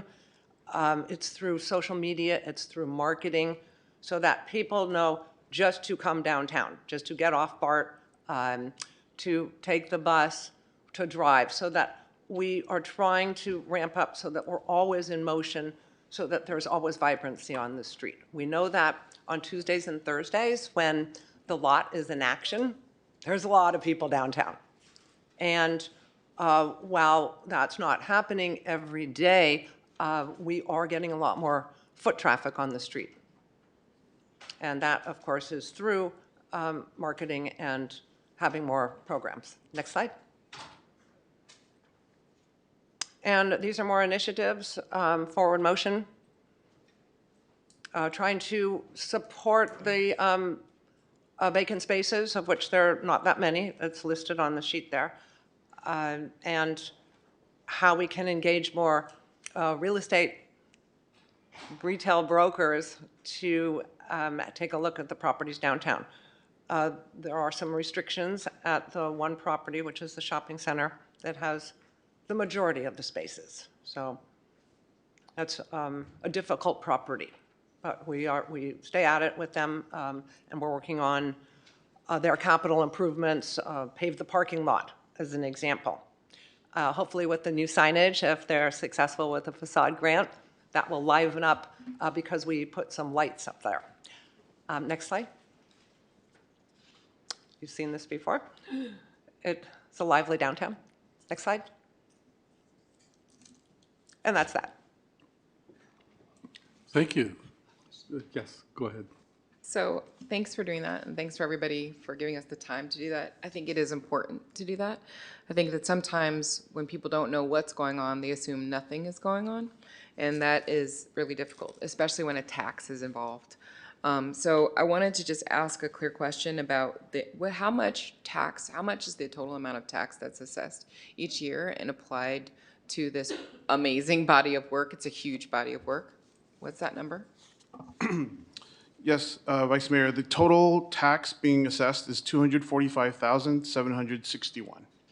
So that is the money that's being directed back to Main Street, back to the McDonald Avenue? No. There's a net less, which is in the past 3 years, $237,000. $237,000 each year is directed back to invest in McDonald Avenue in the programs that you've described to us. Is that correct? And the Main Street Initiative is the one who administers those funds. Is that correct? Correct. When I was reading a little bit up on the assessment district, it said that it had the goal of accomplishing a few things: beautification, safety, special events, supporting small businesses and then some administration. Can you tell us what percentages of those funds go to those different objectives? Yes, so approximately 15% is operations. So 12 to 15% is operations. And the balance is split about 40 to 44%. That is for hospitality, ambassadors work, programs, resources, events. And what that includes is the cost, so the gross cost for all of those. So events, programs, events, so that's a percentage, but our total budget, we also have a sponsorship program, so we bring in sponsors to support us, as well as some grants. So those funds pay for a percentage of the cost of all of the body work that you showed, but not the full cost because you have sponsors. That is is what you're saying? correct. We wouldn't be able to do it at 237. Okay, great. And so finally, you know, I walk downtown a lot. I live really close. I walk my dog there. I walked my dog there this morning. We walked to the post office. That was my morning walk. And downtown is often described as, you know, virtually a encampment from, you know, the whole downtown is just one big encampment or, you know, kind of, you know, it's overrun with trash. That's not my experience of downtown. I do wonder, it seems like you do a lot of work on cleanup. You have a whole team employed to do cleanup, and do I have that correct? Like, how often does that team work? And 4 days a week. 4 days a week. How many hours a day? It's 12, 14. It's about 68 hours a week. 68 70 hours. hours a week. Yeah. So in morning and the afternoon, but you're correct in the perception, and the perception is because of the large vacant land holdings, and that doesn't scream opportunity, that screams vacant lots, and that is a perception. When you see a building, you don't think vacancy, but when you have a large swath, that becomes a deterrent, and that's one of the reasons the walking tour helps out. Yeah. And then just the final question here is, how do you communicate all of these things to the different business owners downtown? Because it's when we went around, I went around with Vernon from the Chamber of Commerce, it seemed like people didn't really understand where their assessment dollars were going. So how do you communicate all these things to the business owners downtown? We visit them quite often, but it's also a support of the property owners who are paying the tax, and obviously they might be passing that through on the rent on the triple nets. But it is showcasing the work. So the cleanliness is important. When you go and you talk to a business owner, they're seeing that it's clean. And they also see our team out. So to answer your question more directly, we bring services to them, and it takes some time, right? A small business owner doesn't have a lot of time to do the sit down. That's why we've stepped in to do a lot of these applications and support the small businesses. But it doesn't get that big office feel where they have that time. We also don't see them come out a lot to our programs and events because they are single one-person small business operators. So we really have to bring things to them and invite them, as you saw through Taste of Richmond and Small Business Week, invite them and find a way for them to actually participate. You know, it wasn't easy to get the small businesses to come to participate in Small Business Week because it was during the day when they're running their business. So it's a lot of hand-holding and being there to support the ones that are downtown that are storefront. And then the nonprofits the same way. We have, as I said, a healthy listserv and social media, and it's just being present. Thank you for your time. Mayor. Thank you for the question. Councilmember Cepeda would like to speak. Okay, I'm going to allow Councilmember Brown to speak first. Thank you. Thank you so much. Thank you for the presentation and all of the slides. You use the word harmonious. That's how it is down there. I don't know. That just hasn't been my experience with sharing part of that space, being District 1. I also speak to the business owners down there, and the reason that they were inquiring about this tax was because of the blight. They're like, if we're paying this money, why is the community in the same state? So that's what I've been receiving when it comes to the funding. The photos on here is not a reflection of the everyday experience that I have in downtown Richmond. So I was like, oh, when I was looking at some of the photos, like, oh, that's really clean. It's like, and I'm going to get to my questions. I just want to say that it's very difficult, in my opinion, for us to get control of an issue like this that we're experiencing downtown if we continue to have these controlled narratives when it's time to present. Like, I want the raw, uncut, like the unhoused folks that have been living down there for 4+ years in the same spot, going from one side of the corner to the other one, wanting the attention to the RVs, the mattresses, the weeds that, just all of the above. And again, I know that you all are putting forth the best effort, but I just want us to be realistic and also have an honest conversation about how downtown actually look, especially within the space that you're speaking about. So also, I just want to know, how do we get to that part of like answering the question of a business owner saying, where's the tax money going if the blight and everything is still occurring? Terrific question, and in particular about the unsheltered. So there is a process in the city of Richmond, right? There is a very regimented process. Right. We report, and our reporting it can be audited. We report every single day, but we have to work through the process. So there's reporting, and then when we're speaking about the unsheltered, and the two people that move from side to side to side, that it goes through core, then it goes through rock, and they tend to go away for a little bit of time, and then they tend to come back to the same area, the gentleman and the female. And so our job is to be as diligent as we can, to do all the reporting and use all the tools that we have to do the reporting. For illegal dumping, I can tell you, if we see it, we report it, and we're on the street, we report a lot. And Public Works is so quick, within 2 hours. Other type of blight that's on private property, it takes a little bit more time, right? So that's code enforcement. We also do that reporting, but that requires the private property owner to take some action, and then there's code enforcement, and they have to go and they have to do the citing. So we stay up on that also. We had quite a lot of problems with the apartments, the Richmond City apartments on McDonald and 11th. The parking garage. And again, this goes back to, if things are continuing to stay vacant, which they are until something occurs, people will always see the vacancy, right? So whether the parking garage or it be the vacant lots. And so that's just a function of cleaning, because we're not going to be able to put a crane there, although I would like a crane, because that signifies something.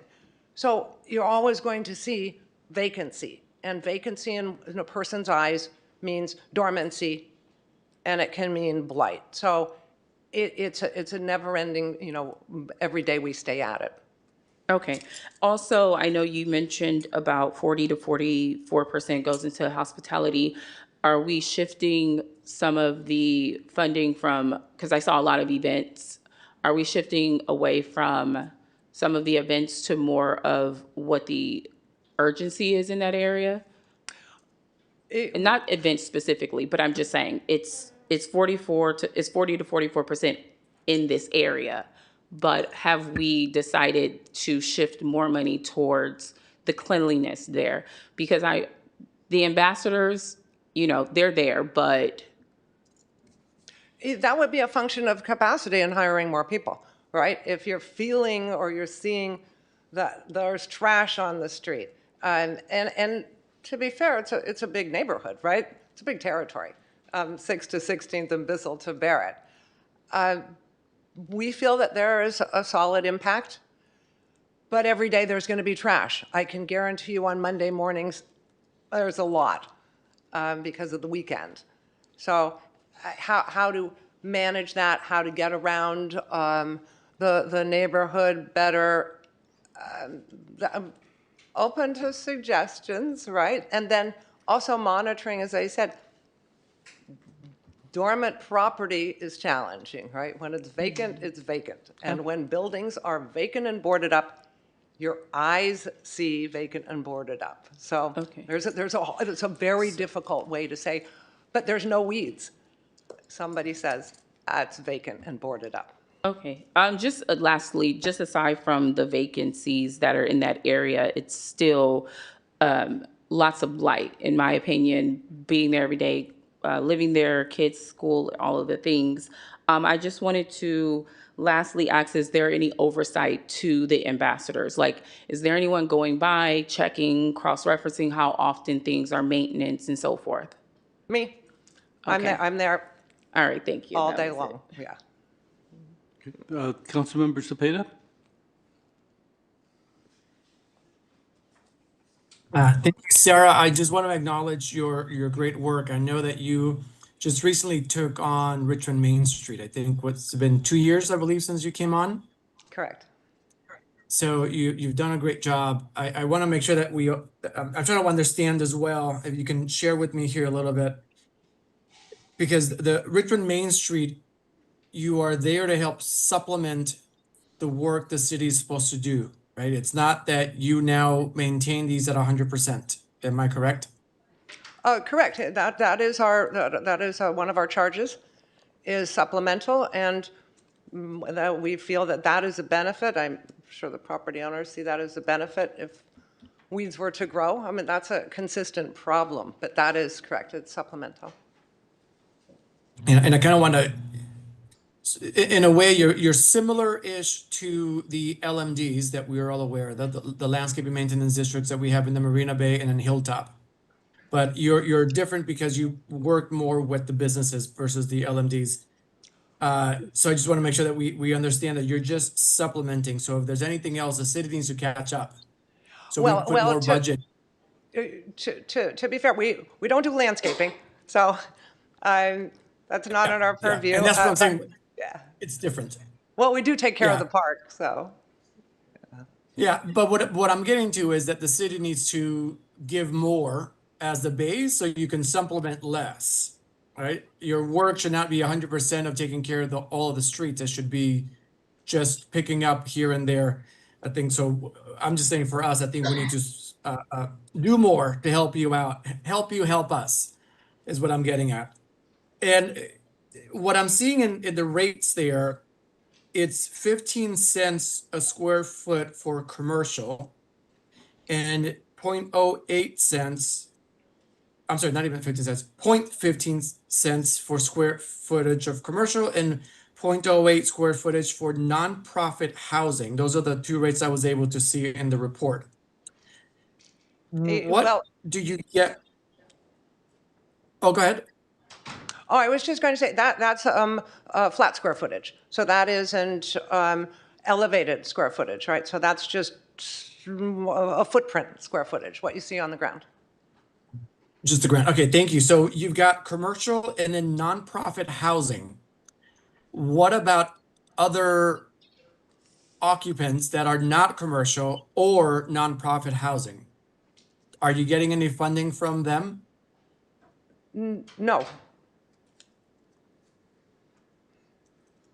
Okay. Is there a way to potentially get funding from those that don't fall into these two categories? Because not everything in downtown is commercial, right? I think we've got other type of stuff. Well, we're not. It's truly a commercial district. So our footprint is commercial. We do have a little bit of residential on McDonald. Just, I mean, barely, not so much. So it's strictly a footprint of commercial, and that is a commercial district. So it was never meant to include a lot of residential, as in single-family homes. It does include a few of our denser multi-unit buildings that are in the neighborhood. But they're not contributing. They are, yes, I'm sorry. Yes, they're So mixed they use. fall under, are they falling under commercial then? Is that what their square Yes, footage is? because they're mixed uses, their footprint is on the ground, which is a commercial footprint. Okay. Perfect. Thank you for that clarification. My last question, I had heard before in terms of the storefronts, what do you see for some of the storefronts having more business versus non-business storefronts? A lot of them, sometimes they're nonprofits or there's something else that there's not necessarily a business. Do you see a need to try to push for more business related versus non-business related? 100%, we would like all retail storefront businesses in downtown. However, we're not the landowner, or sorry, the building owner and the property owner, right? So we don't always have an influence as to who they're going to rent to. And there aren't a lot of properties to begin with. So, you know, we would like to inspire them to rent to a retail, you know, cafe or a salon or something that's got commercial foot traffic on the storefront. That would be ideal.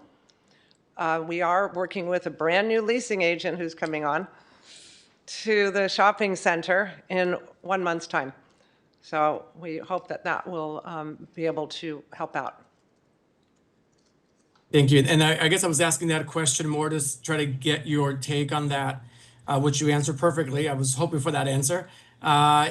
So that the next step would be kind of on city council and with staff to work on policy to make sure that everything around that area is more business versus non-business. Because I think that will be more of a policy direction. And maybe staff, I know that they're writing notes there, maybe staff can bring something forward in the future to help direct more of those property owners to rent out to businesses, as you're saying, coffee shops, et cetera, to promote further business versus having non-business related tenants there. So we'll love to see if staff is able to bring something in the future for that, so again, to be able to help you out and continue revitalizing the area. Thank you so much for the presentation. Thank you. Do we have public comment? We don't have any speakers for this No one. speakers? Oh, yes. Thank you for the presentation and great work you're doing. Quick question. Do you really think without addressing homelessness, we can revitalize the area? I would say, and I will let you know, in the past 12 months, with Michelle Milam and the team at the city and the committed effort of Main Street, we have 3 people. And it was absolutely being diligent in the parking garage and staying aware of it and reporting it. And other than the couple people we have downtown, it's really, really markedly improved.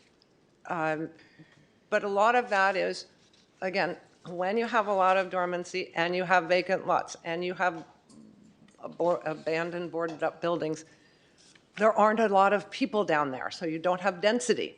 And when you have density and you have people, you have less people sleeping on the street. So it's about staying aware and present and supporting those that are unhoused and finding a better solution. Thank you. May I make a motion? Okay. Yeah. Go ahead. So with all of that information, hopefully people have a lot more information about where this tax goes. I'd like to move to adopt a resolution authorizing the City of Richmond to levy assessments on property owners subject to the Downtown Richmond Property and Business Improvement District through the County of Contra Costa property tax rolls for the fiscal year 2026-2027. I second. Oh, go ahead. You have a motion by Vice Mayor Robinson, second by Mayor Martinez. Councilmember Brown? Yes. Councilmember Bana? Yes. Councilmember Jimenez? Yes. Councilmember Wilson? Yes. Vice Mayor Robinson? Yes. Councilmember Zepeda? Yes. And Mayor Martinez? Yes. The vote is unanimous. Thank you. Mayor? Yes, yes, ma'am. Two things. One, I just wanted to note, there was a comment made requesting staff follow-up. City staff and through zoning for religious institutions, those are allowed to occupy spaces and rent in the free market economy. We cannot discourage that in any way, as well as community-based organizations. So we can definitely continue to work collaboratively with Main Street Chamber of Commerce and others to support economic development, but you can't actually Correct. prevent certain types of tenants in certain spaces in that particular type of manner. And then also wanted to request, Mayor, if we should potentially, given that it's approaching 8 o'clock, does it potentially make sense to allow staff that are here for the public hearing as well as Richmond Promise to let them know that we will be considering those items at a subsequent meeting? Or because there's a number of people here in the audience that it doesn't appear that we still have 3 more items to Right. discuss as well as budget? Yeah.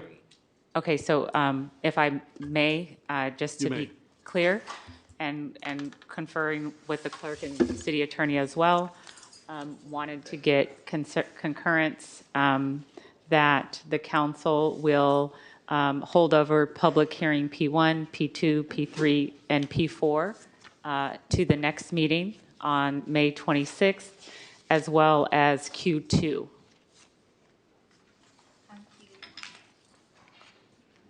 Q1 also.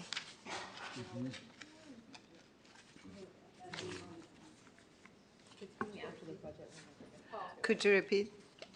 And Mayor and council, I was suggesting and wanting to seek concurrence if, given that it's nearly 8 o'clock, if the council wanted to hold over P1, P2, P3, and P4 to May 26th, as well as potentially Q2,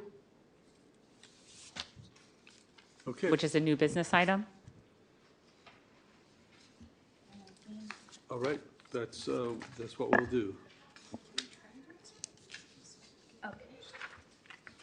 Okay. Our next item is item N13B. That's to approve the complete street improvement funding allocation plan. Do we have any speakers? If there's anyone joining us online that would like to address the council on this item, please raise your hand at this time. Do we have any?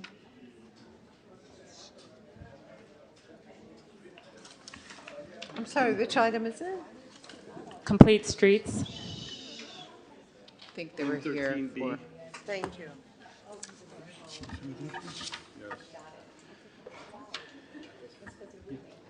Mayor, you pulled this. I pulled this item and I can. maybe Good make it evening, quick. Mayor Martinez, council members. For the record, my name is Daniel Chavarria, I'm the Public Works Director, and with me today is Mr. Joseph Munoz, Assistant Deputy Director for Public Works. Given the time that we have, we just want to bring your attention to attachment 3 of the staff report. This is a staff proposal to invest the $6,270,000, 944. So let me go one by one. Man, see my side now. Okay. I maybe just, I think we could go faster if we could just discuss the Yep, issue it's that gonna go very I fast. had, because I'm the one that pulled the item. And I feel like it was on consent, so maybe we could focus on the issue that I'm having. We could go quicker. So this budget item came up, and it was presented to the council, at least from my perspective, that we were going to be investing 6.4 million. Now it's a little bit more, it seems, in traffic safety improvements / complete streets. I thought that was a great way to invest these monies because we get so many complaints from people around traffic safety issues. There's car crashes, there's things that are affecting people's, communities and neighborhoods. The people don't feel safe on the street. It is the most consistent complaint you get when you go knocking on doors. You hear that over and over and over again. So I was alarmed when I saw that a third of the money was going to be applied to the Richmond Parkway, which is not addressing those issues. $2 million. I know that we have a responsibility at the Richmond Parkway, but maybe we could figure out another regular way to deal with that. And I was really concerned that I saw very few applications of this money that would actually apply to residential and kind of day-to-day traffic safety issues that we get so many complaints about. So I just wanted to hear more and have a public conversation about why are we prioritizing that over all of these concerns with this special pot of money. Okay, so going specifically for the Richmond Parkway, we're talking about $2 million. Richmond Parkway is part of the high corridor injury in one of the main high injury corridors, in the city of Richmond. The traffic collision data give us that 7% of all collision reports are in Richmond Parkway. And we're talking about a specific 7 locations along Richmond Parkway. We're talking about Richmond Parkway in San Pablo Avenue, Richmond Parkway in Bloom Drive, Richmond Parkway in Lakeside Drive, Richmond Parkway in Hensley Street, Richmond Parkway in Godric Avenue, Richmond Parkway in Hilltop Drive, and Richmond Parkway West Barrett Avenue. Those 7 locations will be addressed with these $2 million, and the idea is that we are going to improve striping. We're actually going to stripe the entire street, the entire Richmond Parkway in the jurisdiction of Richmond. That's going to enhance visibility and improve traffic safety. And because Richmond Parkway is a long stretch, the price is that high.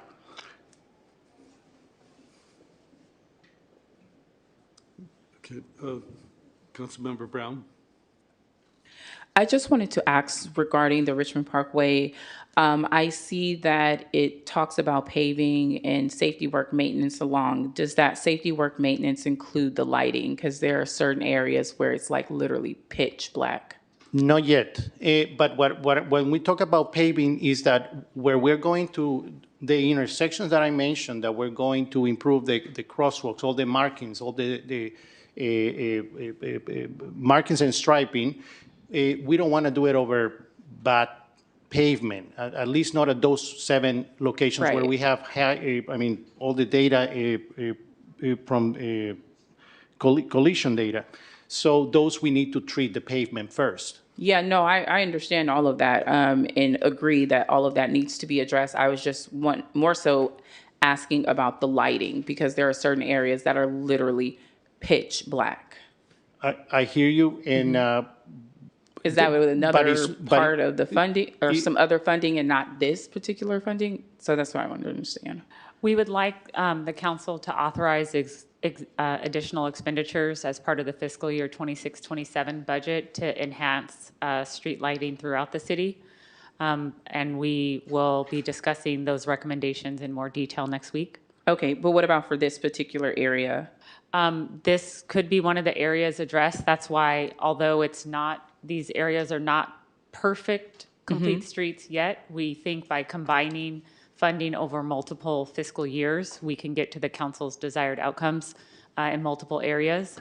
But for us, like once we have a known area of incidents occurring, we have a responsibility to request that the city council consider an appropriation.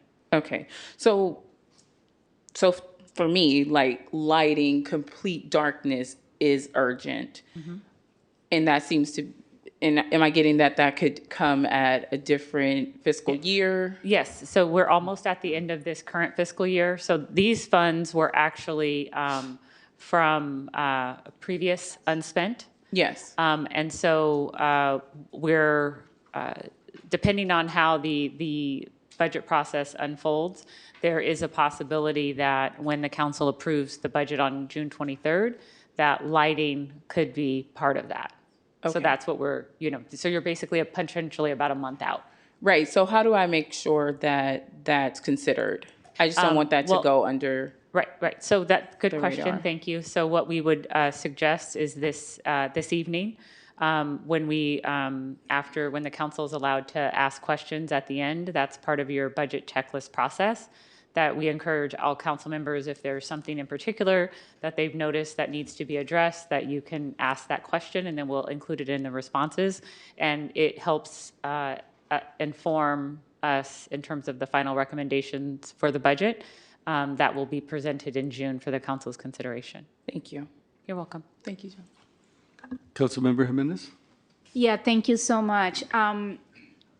I think like it's not like that we don't need, and I am not arguing with you about like how to spend this money, but it's what I want is also to see we created a street calming program where there is so many intersections that you have that list. When is that list coming?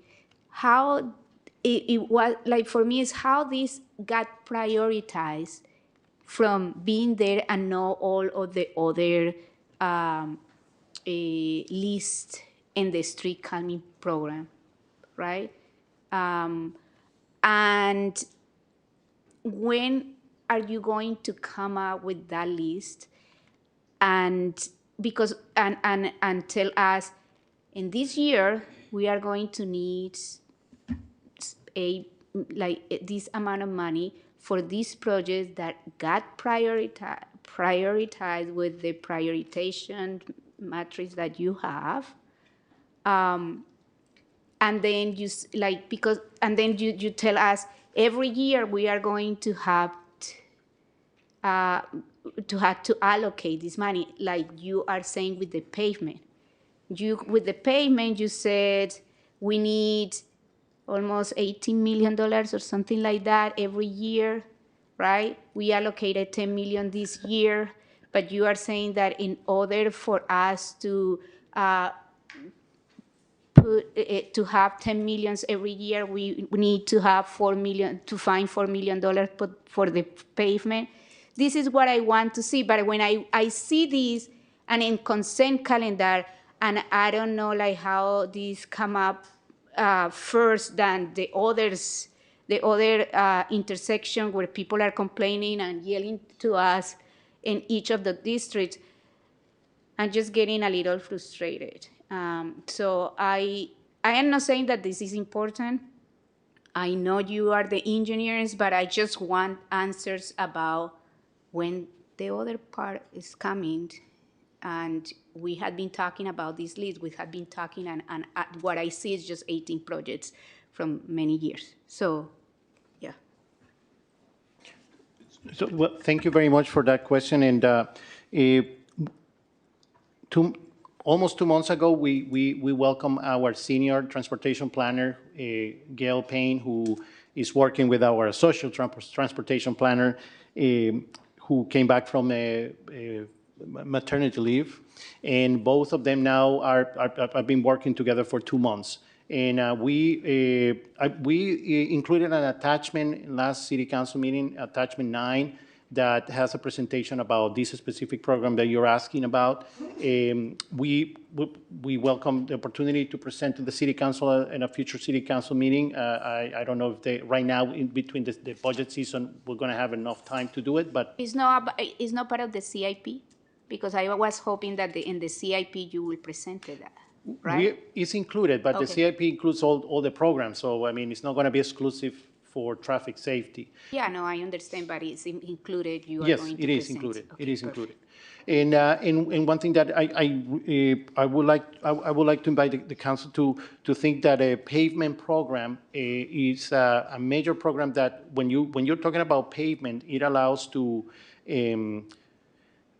coordinate work with complete streets projects, with traffic safety improvements. So sometimes when we see that there are areas where both of them are needed, we can schedule them at the same time, and you can leverage some of the paving program funding to address traffic safety issues.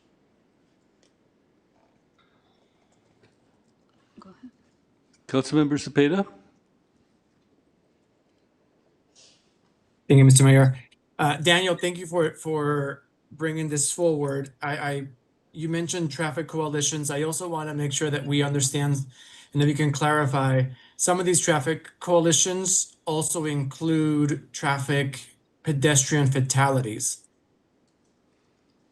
Right, in the past couple of months, actually the past couple of years, there's been a couple of deaths at several of these intersections that you have mentioned. The latest one was, I want to say maybe If I about may, 2 months ago. Councilmember Zepeda, that's not the scope of this item, please. No, I'm just saying that adding to the reason why these are important Yeah, is because of I all the understand. traffic coalitions and everything else that's been going on in there. So I'm just trying to make the case for that there, because we need to improve the traffic safety, the crosswalks, and everything that's on the list already. So I just want to put out my approval for it, saying that this is something that is needed. And also Parkway is shared with the county. So making sure, I'm sure that you're working with the county on the parts that are owned by them and not by us. But thank you for this, and I'm hoping that we can get it passed. Thank you. Thank you, Vice Mayor Robinson. I am also very concerned about this long list that we've been directing all of our constituents to put their concerns on so they can be assessed and addressed, that it languishes without being addressed. I would like to have a motion, bring forward a motion that accepts all the recommendations except to divide half of the money allocated to the Parkway and use half of that to address as many projects on the list that are of high priority, that are the highest dangers, the highest kind of issue, so that we can continue to actually address the issues that our constituents have been bringing forward and put on this list and they've been waiting to be addressed. That is my motion. I am curious, how much work would it be to reprioritize the jobs that are probably already mapped out? I mean, we can pivot. I cannot answer right now that one. I mean, we're talking about reducing from $2 million to $1 million. I don't know what on the spot what would we would have to eliminate from that work. For example, it could be the entire striping of Richmond Parkway, and we only focus on the 7 locations I mentioned. I don't know, right? Well, we need to reassess that.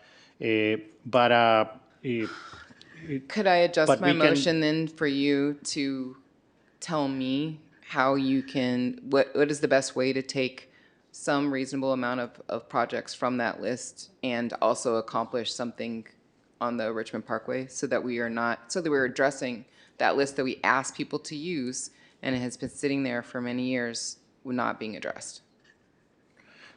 We can provide that information. I mean, we can tell you how much we need to address the 7 locations, but leave the striping of the entire roadway out. I can make that. I second that. Councilmember Bana? Thank you. So I'm a little confused about, while I really appreciate the concern by Council Member Vice Mayor Robinson, and I hear it from residents a lot that they're concerned about the speeding and everything. But we need some objective criteria for safety. I remember that our former police chief told me she would never take Richmond Parkway because it's one of the most dangerous routes in Richmond. She personally never took it. So I appreciate your allocation. And I assume that you have already considered the safety criteria. Is that correct? Yes, that's correct. We think we agreed that it would be an enhancement for the Richmond Parkway to be restriped and to address these 7 locations.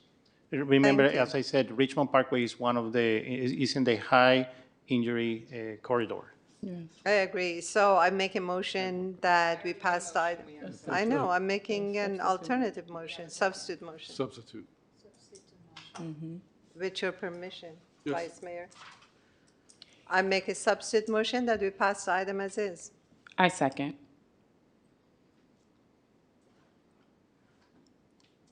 All right, one last question before we go to vote. I know that there's Measure J monies that we've been working with the Contra Costa Transit Authority to address the issues on the Richmond Parkway.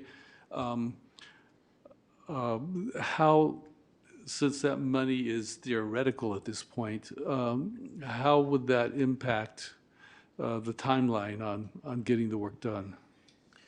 Well, the work we can perform the work in Richmond Parkway this summer.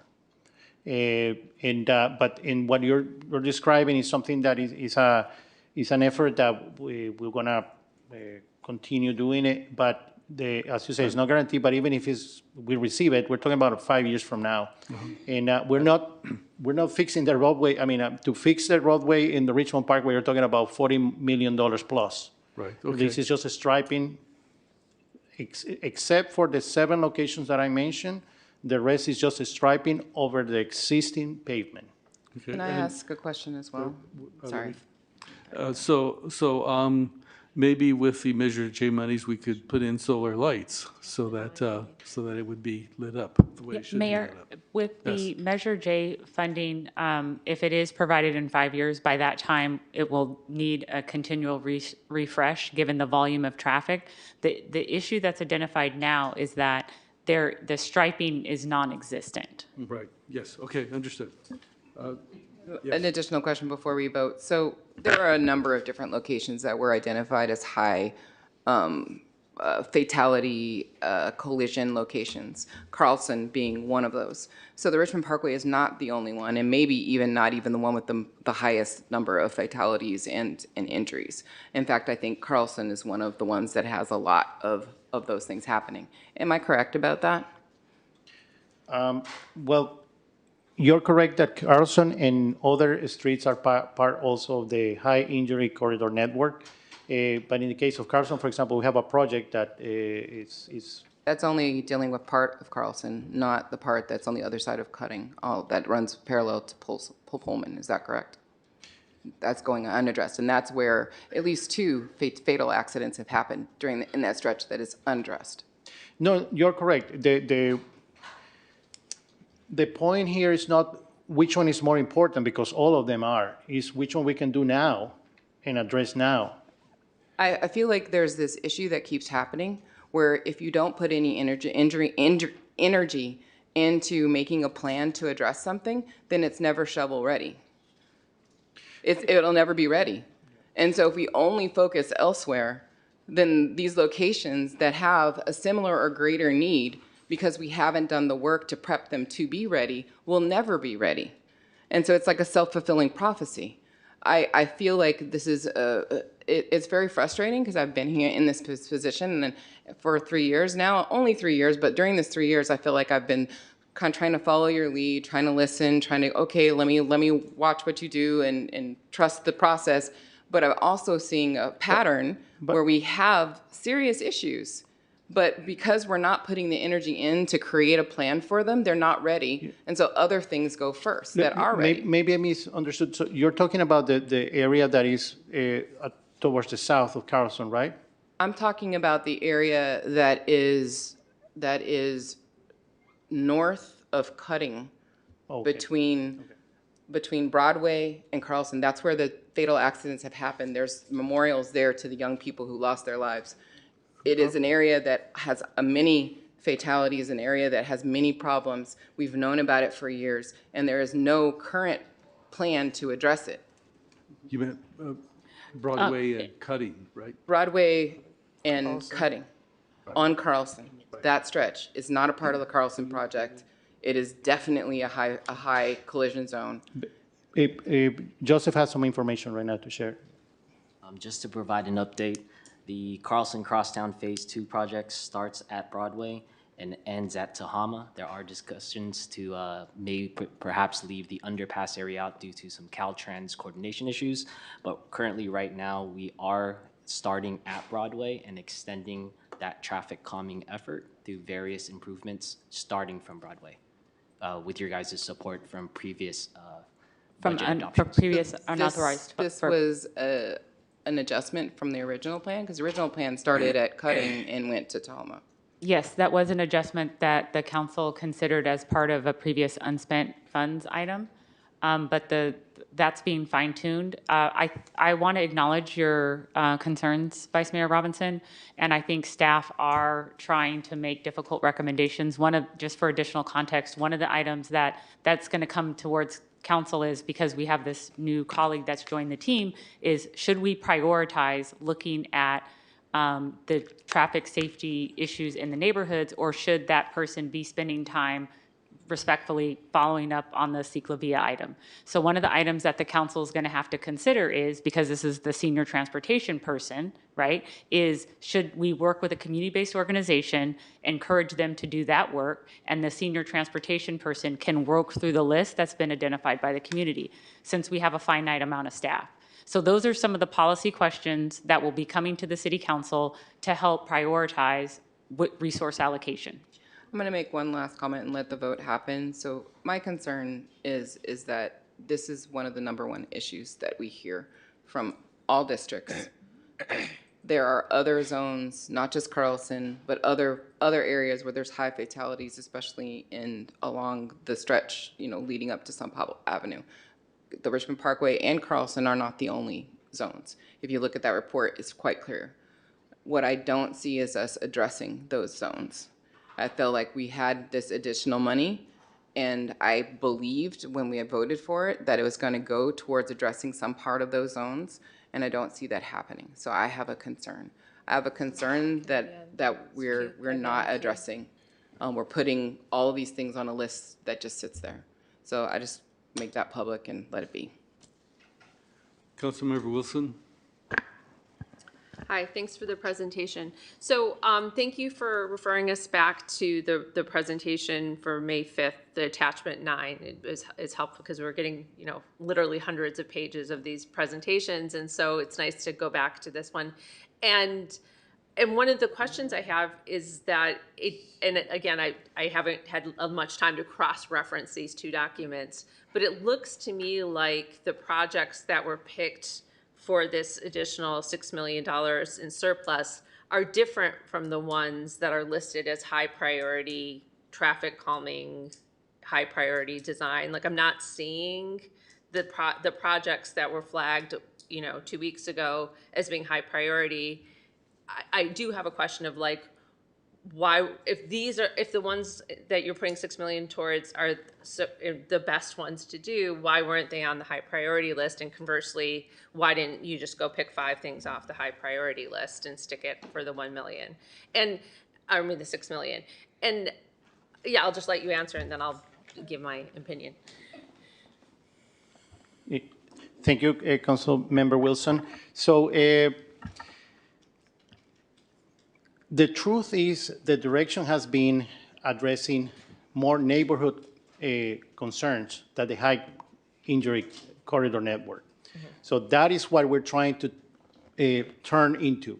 The locations that you see here some of them are part of the high injury corridor network, and some are projects that there's previous commitments. For example, improve safety and accessibility around the Rice Youth Center. This is a commitment that we have had for a period of time, and this improve the safety of pedestrians around that area, around that building. So that one is one that we not only want to improve by reducing the crosswalk length, but also to improve the pavement. Right now that we're going to be there and we're going to stripe and everything, let's do all that work right there. That is the first item. The second item is curb ramps. It's ADA. And it's a federal requirement when we pave streets. Mm-hmm. And we are paving the streets right now. The rubberized Cape Seal project is ongoing right now. And there are some curb ramps that we need to finalize to be part of that project. The third item is more with all the new traffic that we're going to have in the 3 new parks that we're going to bring to online this summer.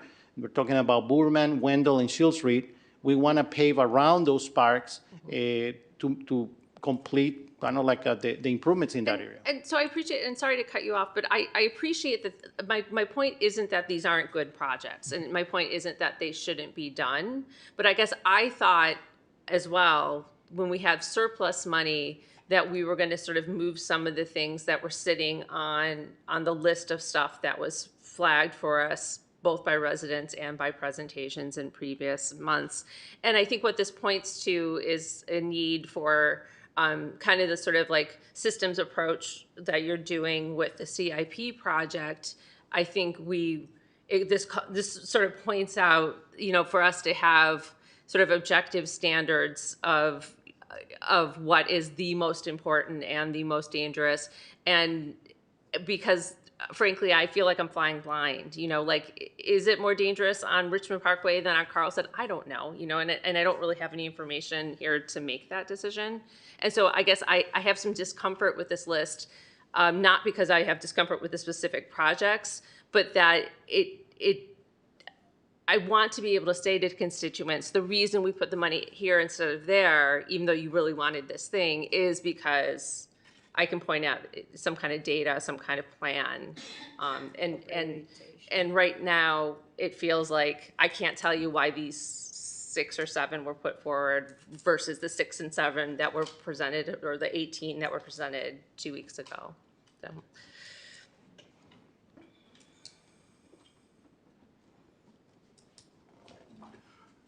All right, it's time to move the item. We have the substitute motion to approve the recommendations as written. Mm-hmm. Yes, motion by Councilmember Bonner, second by Councilmember Brown. Councilmember Brown? Yes. Councilmember Bonner? Yes. Councilmember Jimenez? No. Councilmember Wilson? No. Vice Mayor Robinson? No. Councilmember Zepeda? Yes. And Mayor Martinez? Yes. The motion passes with Council Members Jimenez, Wilson, and Vice Mayor Robinson voting no. Next item.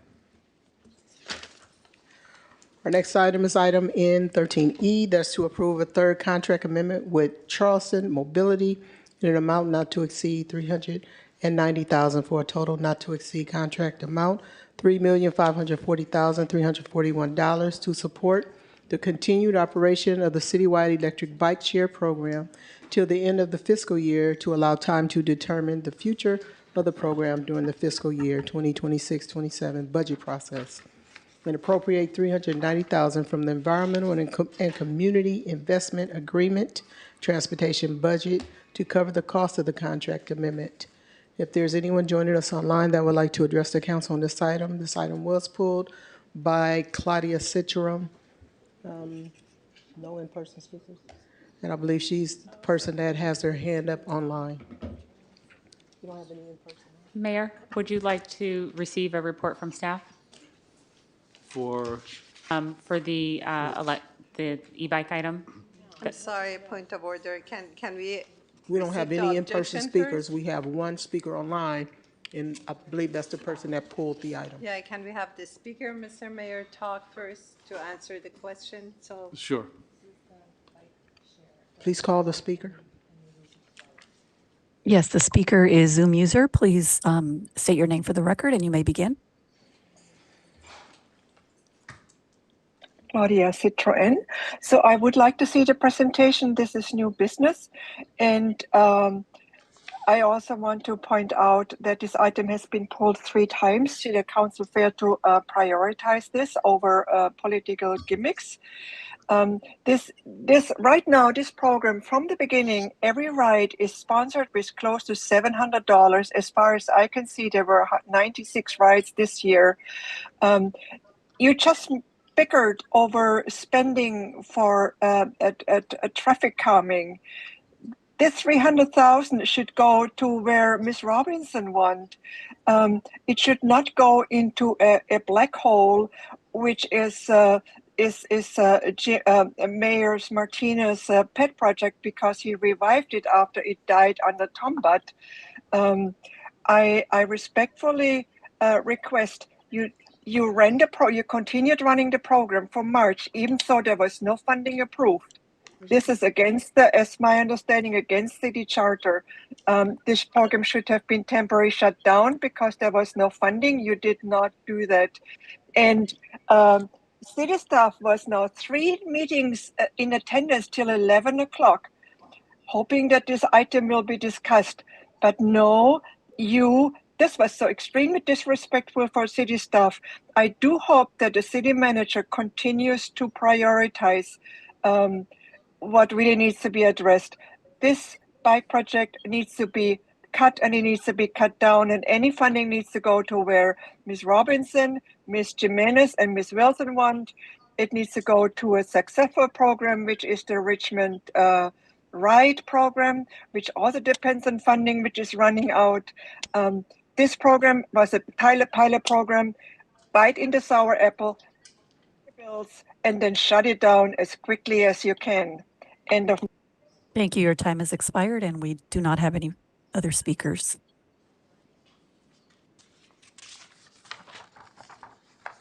Well, I think it's only fair to do a presentation. Sure, I'll give a brief version of our recommendation, and then if you want us to do the full presentation, we could also do that. So city staff brought this item forth as a contract amendment to pay past due invoices and to run the program till June 30th of this fiscal year, so the council could have ample time and comprehend this program's existence for the future within the whole budget process in June. So the funding that we're asking for is to continue the program till June 30th.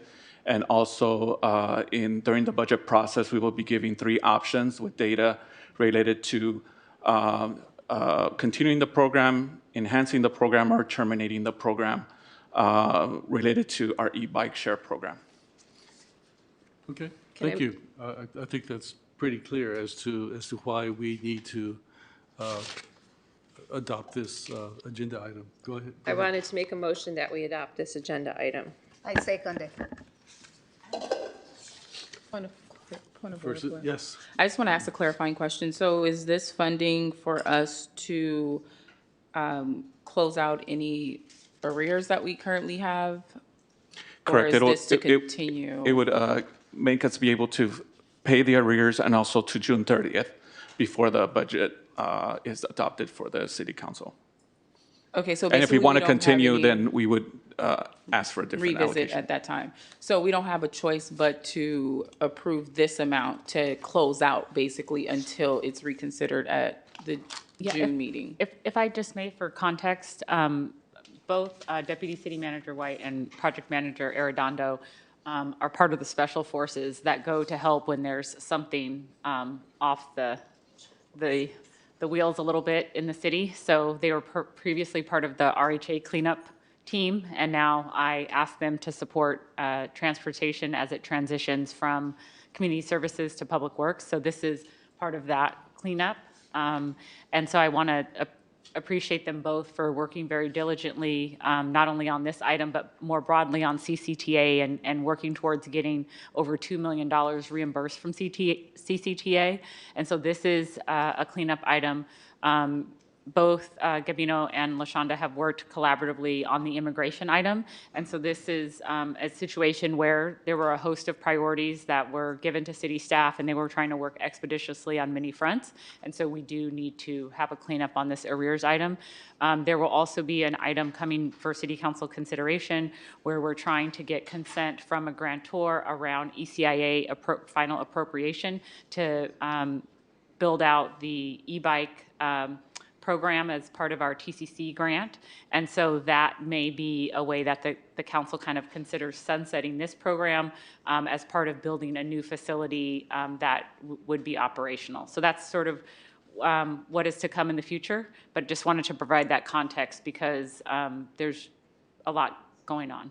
Yeah, and the per ride amount is really excessive in my opinion, and so I just want to know, approving this this evening is handling the arrears something that we have to do anyway because the program still has, the program has continued up until. It's active right now. Backed up, got it. Okay, That's what I wanted to clarify. Thank you. Thank you. All right, we have a first and a second. Yes, we have a motion by Councilmember Wilson, second by Councilmember Jimenez to approve the item. Councilmember Brown? Yes. Councilmember Bonner? Yes. Councilmember Jimenez? Yes. Councilmember Wilson? Yes. Vice Mayor Robinson? Yes. Councilmember Zepeda? Yes. And Mayor Martinez? Yes. The vote is unanimous. Thank you for. Thank you. Our next item is item N13F, and that's to introduce an ordinance for first reading, amending Chapter 7.42 of the Richmond Municipal Code, sidewalk vendor ordinance to update administrative procedures, waive provisions, and enforcement mechanisms. If there's anyone joining us online that would like to address the council on this item, please raise your hand at this time. We do not have any in-person speakers. And if I remember correctly, we did have a presentation, we did have a discussion on this item. Is that correct? Do I remember correctly? Yes. So Correct. then- So at this point, it's really a matter of voting.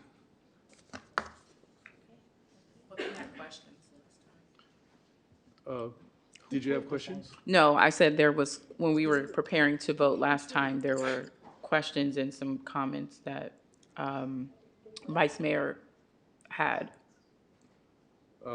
at the last at the meeting that, when we were preparing to vote for this. They said they needed more time. I asked questions in between meetings and got things answered, so I'm fine.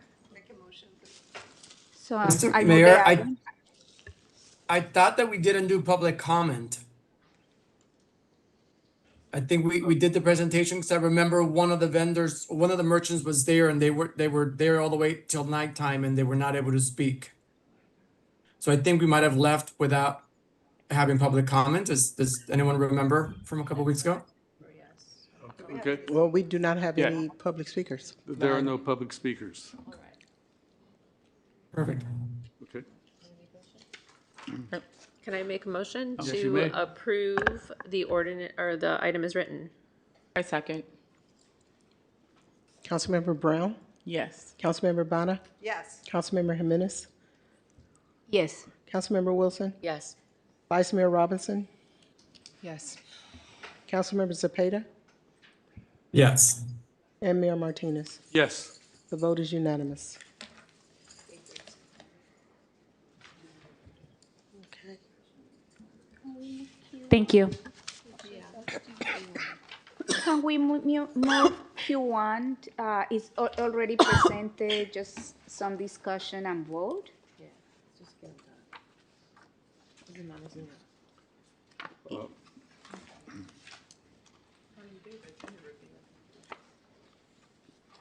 So we had a presentation, we had speakers, it's just a matter of voting? No. No speakers. right. We did not hear the speakers. Okay. Yeah. No, we had speakers and we didn't have public comment. So we went through the woman, yeah. She barely, it was a 4-minute presentation. Okay, We can ask questions. yeah, okay, so, Which item are we going to? Do we need a motion? no, I can, Q1? we'll do Q1. Okay, item Q1 is, okay, we received the presentation at the May 5th meeting. And now the item is for public comment and council deliberation. And it is to adopt a resolution that opposes the proposed Montezuma carbon sequestration hub CO2 pipeline waste dumping projects, CO2 pipeline in Richmond, Contra Costa, Solano counties. We do have in-person speakers. 4 in-person speakers. Anyone joining us online that would like to address the council, please raise your hand. Speakers are Don Gosney, Mark Wasberg, Marion Brunnan, and Gary Hughes. Don Gosney?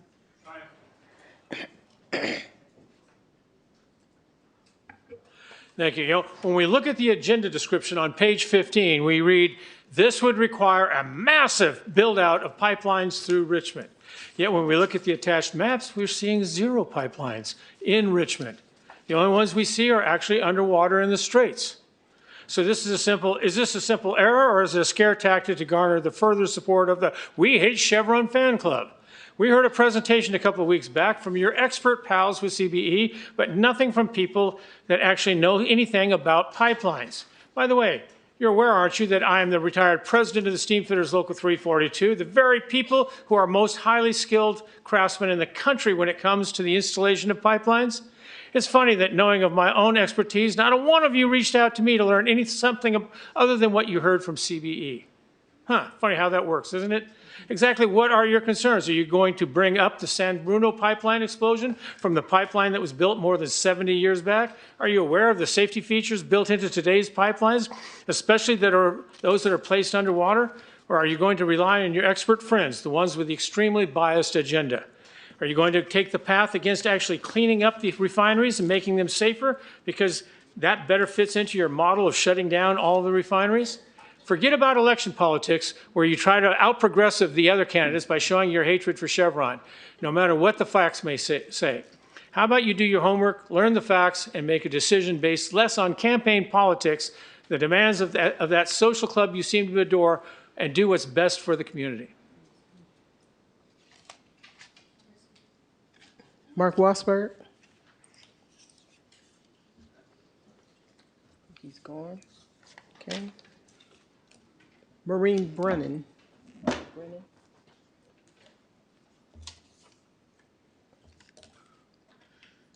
Good evening. Let's see here. Yeah, there we go. I support the resolution that is before the council tonight, and that would be to oppose construction of a CO2 pipeline on the 45-mile stretch along the Carquinez Straits. I live in Rodeo and face the same dangerous scenario as that of Richmond. This technology is not scientifically proven. We are once again being guinea pigs here. It is a scenario, it is extraordinarily expensive, and the CO2 collection results at other global locations fall well below the predicted outcomes. The technology is not working. There are no plans for secondary containment at the present time, even near sensitive receptor sites. There are no plans for CO2 detection monitoring. Regulation should establish that no CO2 pipeline project can be approved if there's any credible scenario where pipeline failure could result in fatalities or serious injury among the public, workers, or our precious wetlands. So we live in earthquake country. That's a threat. But also, sinking a pipeline in the straits leaves it vulnerable to anchor drag of the many ships that use this busy and narrow thoroughfare. The refinery industry is even concerned at the runaway costs to them of technologies to connect their facility to the pipeline. I serve on the Hazardous Materials Commission. We received the same presentation that you received 4 weeks ago. And sitting next to me was a businessman on the commission, and he said, Chevron is livid. They don't want to pay the $1 billion hookup fee that it would cost them to hook into this pipeline system. So it struck me that... Your time has expired. Oh, thank you. Okay, thanks. Gary Hughes.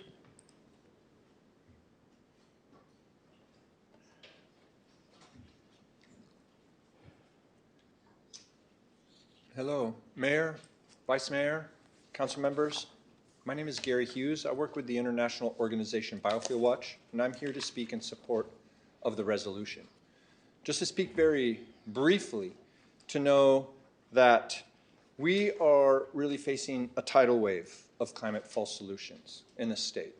And it's really clear right now, anyone who's paying attention to climate politics with the current reform, for instance, of the cap and trade program and the evisceration of the allowances that would be sold for revenue for supporting programs like the AB 617 program, that the state is not necessarily in favor of communities working to protect themselves from these speculative technologies.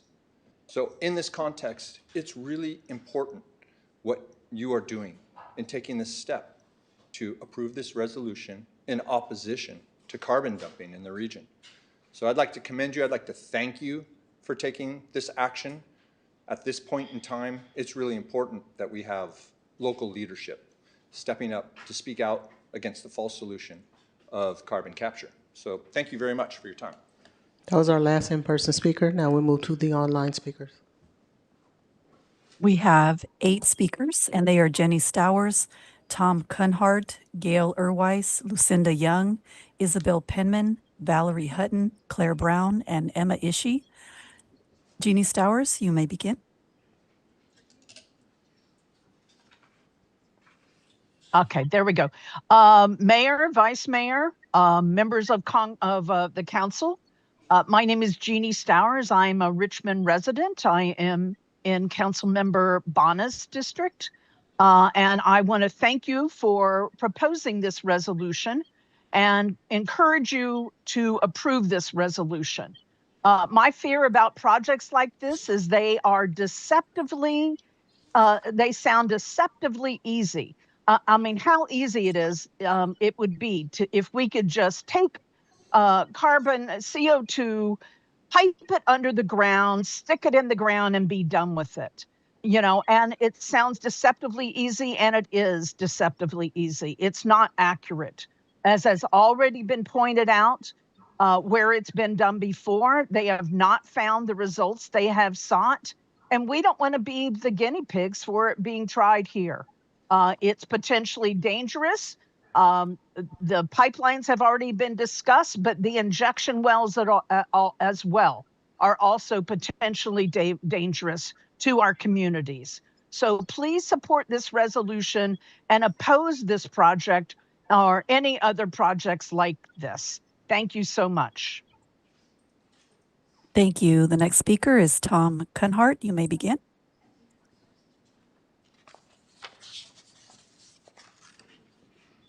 Hi, I'm assuming you can hear me. Yes. My name is Tom Cunhart. I live in Oakland. I've been a Bay Area resident since 1977.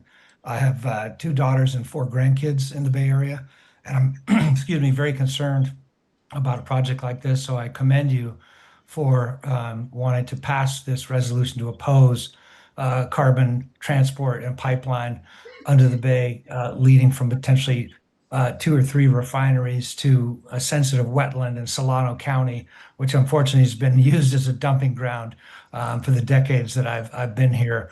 And I think it's wise to oppose this pipeline. And I hope you do pass this resolution and not take this risky step, because as you've heard, and you heard from Isabel's presentation a couple of weeks ago, the efforts to achieve this in other places and in the US and around the globe have failed miserably. And in some places like Satartia, Mississippi, pipeline exploded, sending dozens of people to the hospital. First responder vehicles couldn't reach them because there's no oxygen in the air when it's displaced by CO2 gas. So that's just one example of how dangerous it could be. And in our area, we have far denser population than Satartia, Mississippi.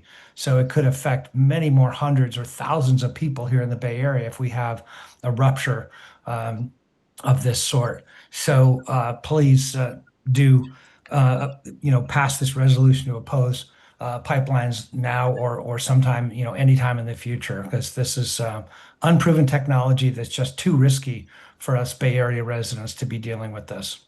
Thank you for your time. I appreciate your work. Thank you. The next speaker is Gail Erweiss.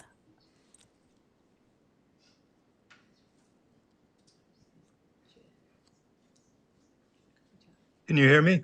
Yes. Hi, I'm not Gail Erweiss.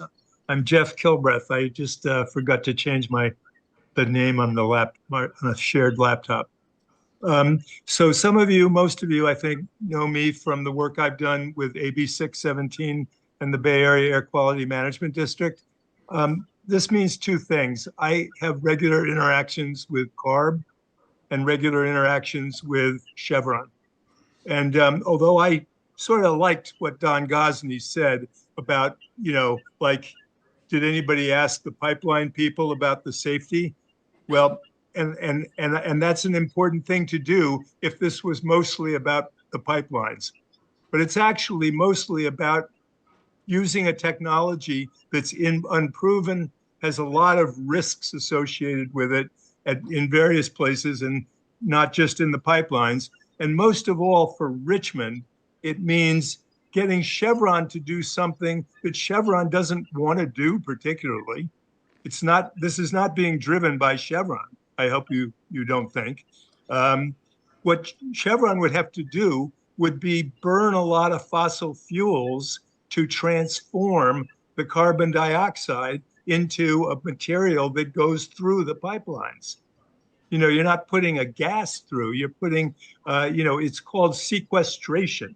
And it's a transformation of the gas into something that's very dangerous, but it also means a lot of pollution in our neighborhood, in our city.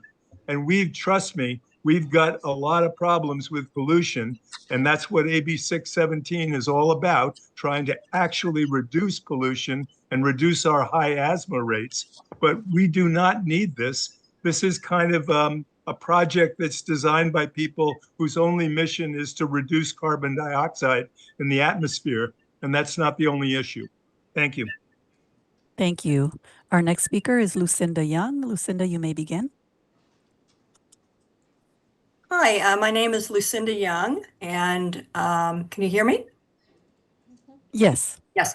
Yes, and I'm a longtime Bay Area resident. I really appreciated the presentation at the last meeting. I am speaking tonight to express my strong support of the resolution and strong opposition to this project. This is a seriously flawed plan.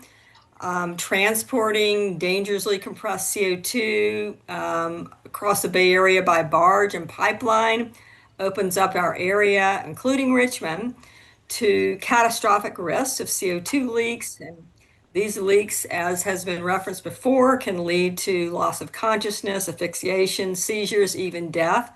And that has occurred in some communities. We know from the state's Enviro screen data that Richmond and other communities along the Coquina Strait are already subjected to very high levels of pollution and other environmental threats. And these proposed injection wells, which are to be built near the wetlands restoration project, these are very important to the Bay Area and our California ecosystems. So you have to ask, what's going to be gained by this project in return for all of this risk to our health? Not very much. Carbon capture has been shown again and again to not be a viable solution to carbon pollution. Carbon capture is expensive, it's inefficient, it doesn't deliver promises to reduce carbon pollution. So I would strongly urge you to pass this resolution and send a message that we are not going to allow this in our community. Thank you. Thank you. The next speaker is Valerie Hutton. Valerie, you may begin. Good evening. Can you hear me? Yes. Okay, thank you. Good evening, Mayor Martinez and council members. My name is Valerie Ventry Hutton. I'm with 350 Bay Area Action, and I live in Contra Costa County. I want to thank the council for considering the resolution, and I'm urging you to adopt it. As you've heard from all sorts of folks, there are documented safety concerns with carbon capture and storage, and specifically with carbon transport by pipeline. And these concerns increase when the pipelines are near water. The Chevron refinery is part of the Montezuma project, and any CO2 pipelines related to the Chevron operations will likely be located near and around water, as are their current pipelines for other, for the oils and gas. This means any leaks going to impact San Pablo Bay ecosystems, as well as the city of Richmond and surrounding communities. As you've heard from others, the technology is extremely expensive. It's not economically viable without our taxpayer subsidies. And every dollar spent on carbon capture and storage is one less dollar spent on health, safety, and known solutions. The resolution is a critical step in protecting the health and safety of the city of Richmond and surrounding communities, and I urge you to pass the resolution. Thank you. Thank you. Our next speaker is Claire Brown. Hello. Good evening, City Council members and Mayor. I'm really pleased to be here tonight because I appreciate all you all do for our city. And I want to talk, I'm an economics professor also, so let me talk a bit about the economics of what's happening with this proposal. The projects being presented by Big Oil is a climate solution, but the economics tell a different story. Although the Richmond City Council would not have upfront costs, the city and its residents will still bear substantial hidden costs. Pipeline construction degrades the land, disrupts the neighborhoods, and creates significant dust, truck traffic, vibration, and noise pollution for the nearby residents and businesses. These impacts fall especially heavily on lower income, vulnerable communities that are already disproportionately exposed to pollution. The project would transport the compressed CO2 from Chevron and the nearby refineries with the goal of extending the lifespan of those polluting industries rather than accelerating a transition from fossil fuel. And then when accidents happen, which they will, the local government bears the substantial cost of emergency response and cleanup responsibilities. So there is a cost facing the city council and the city down the line. Richmond taxpayers could ultimately shoulder significant financial burdens associated with pipeline incidents, while the private companies behind the projects retain the profits. So for these reasons, the Richmond City Council should hopefully oppose the Montezuma carbon project and its associated CO2 pipeline infrastructure that would run through our city. The risk to the public health, community, and safety is far beyond what we would get in return. So thank you so much for all you do for Richmond. Thank you. Your time has expired. Our next speaker is Emma Ishii.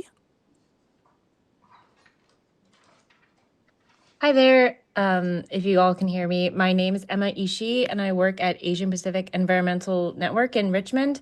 And I'm here speaking in support of Resolution Q1.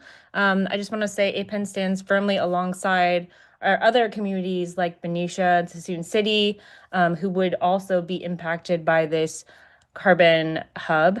It's so important that we understand that we're, whether we know it or not, we're all connected in that fight. And all of our communities actually live those health impacts every day. And so we also can take the research and like the actual examples like in Sartasha in Mississippi to see that this is really a risky and dangerous technology.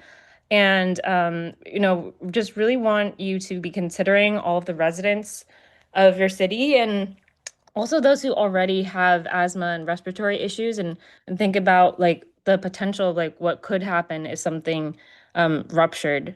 We can't keep polluting our communities by building out more infrastructure like this that to keep the infrastructure online. And we really need to move towards investing in health and safety beyond the fossil fuel industry. So thank you to Councilmember Jimenez for bringing this item forward, and I urge you all to vote in support of this resolution. Thank you. Thank you. And that was our last public speaker.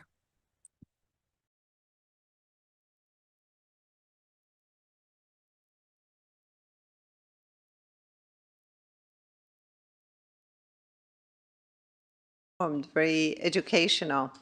I'm still confused about the scenario. Has Chevron applied for it? When is it gonna happen? What benefit does it have? What the alternatives are? Is it a mandate that Chevron has to do? I have no idea why this came to the city council and why we're supposed to approve it. Seems like a, good thing, pro-environment, this resolution. And as a member of the Hazmat Commission, I know we already have too many hazmat pipelines under the city. We don't want to add to it, but I'm totally puzzled what the whole thing is about.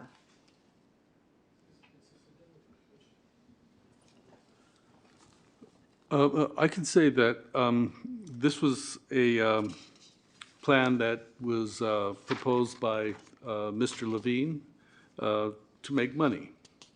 And basically, what he wants to do is to promote cap and trade through the sequestering of CO2. By getting rid of the CO2 as a pollution, what he's actually doing is giving Chevron and other polluters tax credits or cap and trade credits so that they can raise their pollution level. So did we ever have a presentation from them here? We did. That was When was it? it was last session. No, it was pro the resolution. How about the application for the project and Levin and Chevron? No, we haven't had that. We did have a presentation at the hazardous waste materials, and Yeah. I believe you were there for that. So, but yeah, but I haven't heard the other side, so Well, no, that- hard for me to make a decision. I don't think it's that difficult to make a decision, considering that between 2010 and 2023, there were over 8,100 reported pipeline incidents in the U.S., averaging roughly 1.7 incidents per day. Mr. Martinez, I would like to be Is the well informed presenter- about both sides. I'm so sorry, is the I won't be able presenter to is here? vote. Is the presenter on Zoom? Can you raise your hand if you are on Zoom and are able to answer some of these questions?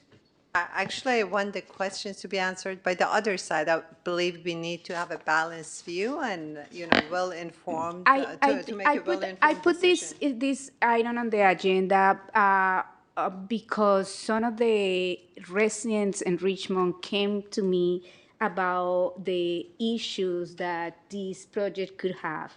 And I think it's more a prevention. It's not like it's going to happen right now, but it's a preventing thing to know that these kind of projects we are not going to accept in the city of Richmond. And if and you saw the presentation and the information and the dangers of these kind of projects in the city of Richmond and in the other cities. So I think, like, for me, it was enough to really put this resolution and to have the city just have a position about projects like these that are dangerous and present and unsafe conditions to the city of Richmond. I really appreciate that and respect that, and I am pro-environment, and I would definitely vote no once I know more, but to me, it's just too hypothetical. It's not hypothetical. There are many incidences in which these have failed and they have created pollution. In fact, there's been incidences in which people have lost consciousness because they approached the pipeline without knowing that it was a CO2 pipeline. And so I would like to make a motion to accept this. I second it. Roll call. Councilmember Brown? Abstain. Councilmember Bonner? Oh, sorry, abstain, but I would love to learn more and be able to support it in the future. Councilmember Jimenez? Yes. Councilmember Wilson? Yes. Vice Mayor Robinson? Yes. Councilmember Zepeda? Yes. And Mayor Martinez. Yes. The motion passes with Councilmembers Brown and Bonner abstaining.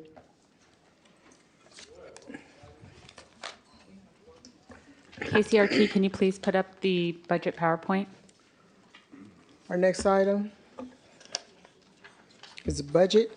Item 01 is to receive an update on departmental presentations from Community Services, Economic Development, and Fire Departments as part of the continued review of the draft fiscal year 26-27 annual operating budget and fiscal 26 through 31 5-year capital improvement plan, with discussions upon completion of all departmental presentations. and receive updated financial and operational considerations. Anyone joining us online that would like to address the council on this item, please raise your hand at this time. We do have in-person speakers. Good evening, Mayor, members of the City Council, and Richmond community. Tonight, we are continuing the city's review of the draft fiscal year 26-27 operating budget and the 5-year capital improvement plan. On May 5th, we presented the first set of department overviews along with the initial draft budget. Next slide.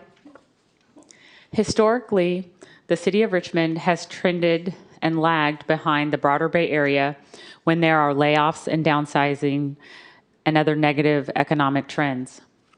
Recently, Bay Area tech company layoffs have included numerous companies: Meta, LinkedIn, Cloudflare, Pinterest, Cisco, Amazon, and Coinbase, to name some.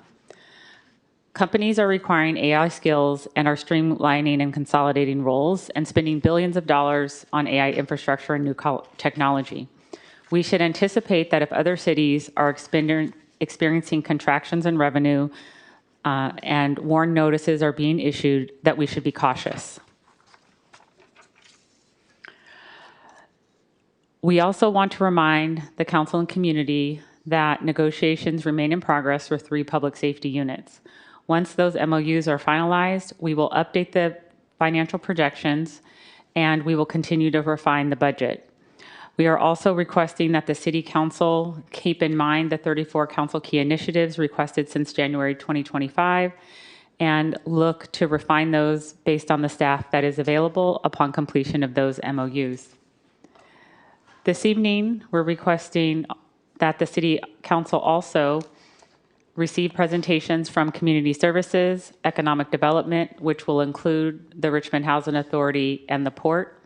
The Richmond Housing Authority, per federal guidelines, will have a specific presentation under RHA in the manner that is required for adoption under the federal guidelines. But this is to give you a programmatic overview this evening. In addition, you will hear from the fire department. Our intended goal is to ensure that the council and the community are aware of the operational needs, cost pressures, and factors shaping the budget as we move forward to the May 26th study session and for final adoption of the budget in June. This slide provides an overview of the sequencing of the presentation this evening. Next slide. In addition, per the charter, I have conferred with the mayor regarding the budget development, and I have met with you individually or offered to do so to review the draft fiscal year 26-27 budget. We offered 3 frameworks for priorities and are open to council recommendations on how to refine those or offer others. Thus far, I have received a definitive recommendation for a 4th item to be considered and want to encourage the council to provide your recommendations for consideration during the budget checklist upon the conclusion of the presentation this evening and again on the 26th. The framework that is recommended in terms of priorities is meant to be a guide, but it is not by any means finalized, and we welcome the council's input. Next slide. This is the recommended action. Next slide. In terms of the budget schedule, we want to remind the City Council that we will have an additional round of presentations on the 26th. We'll endeavor to get through all the remaining departments, and that we will return on June 26th for the majority of the discussion. That leaves us 1 week to turn around the final budget for adoption on June 23rd. So you can see that's a pretty aggressive timeline. As such, we want to remind the council that the budget adoption on June 23rd is meant to be an adoption of the budget envelope. And if the City Council wants to make refinements after the budget adoption, you are certainly always welcome to do so. We encourage the City Council to do so at the quarterly budget presentations that you receive throughout the fiscal year. Next slide.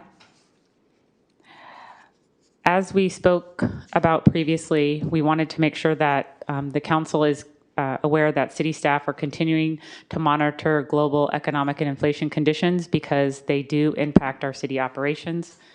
We're particularly concerned about the geopolitical conflicts and disruptions in the global economy, energy supply, and commodity markets. In particular, not just here locally, but internationally, there's significant concern regarding food prices and how these ongoing global conflicts can lead to, unfortunately, there not being enough food available to sustain specific countries because they import food. So this is very concerning when we're having these sort of fluctuations in the market, that it can cause devastation not just here locally, but throughout the world in terms of food access. Next slide. Some of the things that we wanted to make sure that we lifted up for the City Council as it relates to operational costs that are impacting our budget. Things such as fleet are significantly increasing in costs. Our utility costs continue to outpace inflation. And in addition, our capital projects, as deferred maintenance continues for longer periods of time, increases exponentially. We are also having to pay increased costs for maintenance and repairs, and our service delivery is outpacing the revenue growth. Next slide.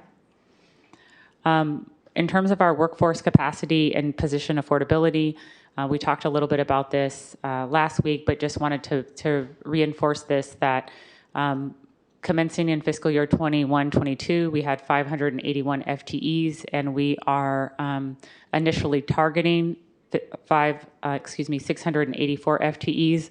That's a net increase of approximately 92 during that term, and so we will continue to make adjustments as we move forward in the budget process based on how MOU negotiations conclude, as well as we receive updated, the City Council will adopt the budget prior to us receiving our final CalPERS premiums. And so those have been increasing exponentially.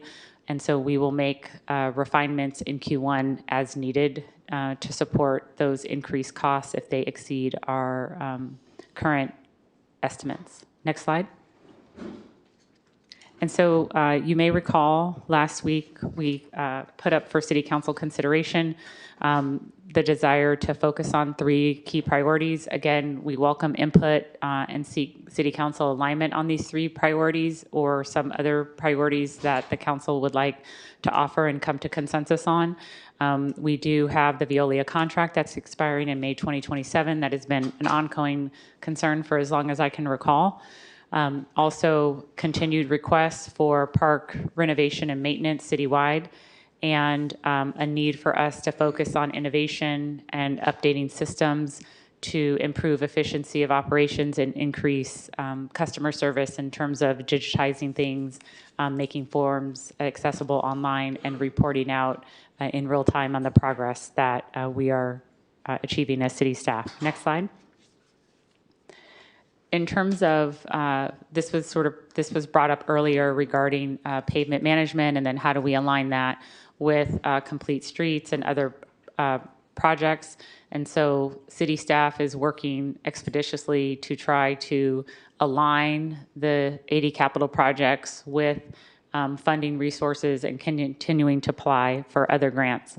I do want to note that at my last check-in with finance this week, on our monthly update, I'm pleased to say that we now have over $309 million in grants, and that amount is increasing. And so really want to thank and commend all city staff for their ongoing collaboration between departments. This is the most collaboration that I've seen in my tenure with the City of Richmond across departments to improve outcomes in our community. So I think the City Council should be very pleased with that number. That's a significant amount of revenue that's coming into our city by applying for grants. And so when we are able to procure grants to accomplish some of our CIP needs, that then allows us to hopefully be able to invest a significant portion of our revenue for CIP into paving and complete streets. And so you'll see here that what we really need on an annual basis is approximately $18 million. Next slide. And with that, I will turn it over to Deputy City Manager White, who has the privilege of having the most departments under her leadership. And so want to thank her for all the great work that she does, in addition to all of the colleagues for the community services team that are here this evening. And I'm sure she will personally acknowledge all of them. So thank you. I, of course, will. Good evening, Mayor, Vice Mayor, City Council members, and Richmond community. LaShonda White, Deputy City Manager. So as Deputy City Manager over Community Services, I get to serve as the Director of Community Services and also have the opportunity to work on lots of other projects, such as labor negotiations and the things that Shasta mentioned in terms of the cleanup crew.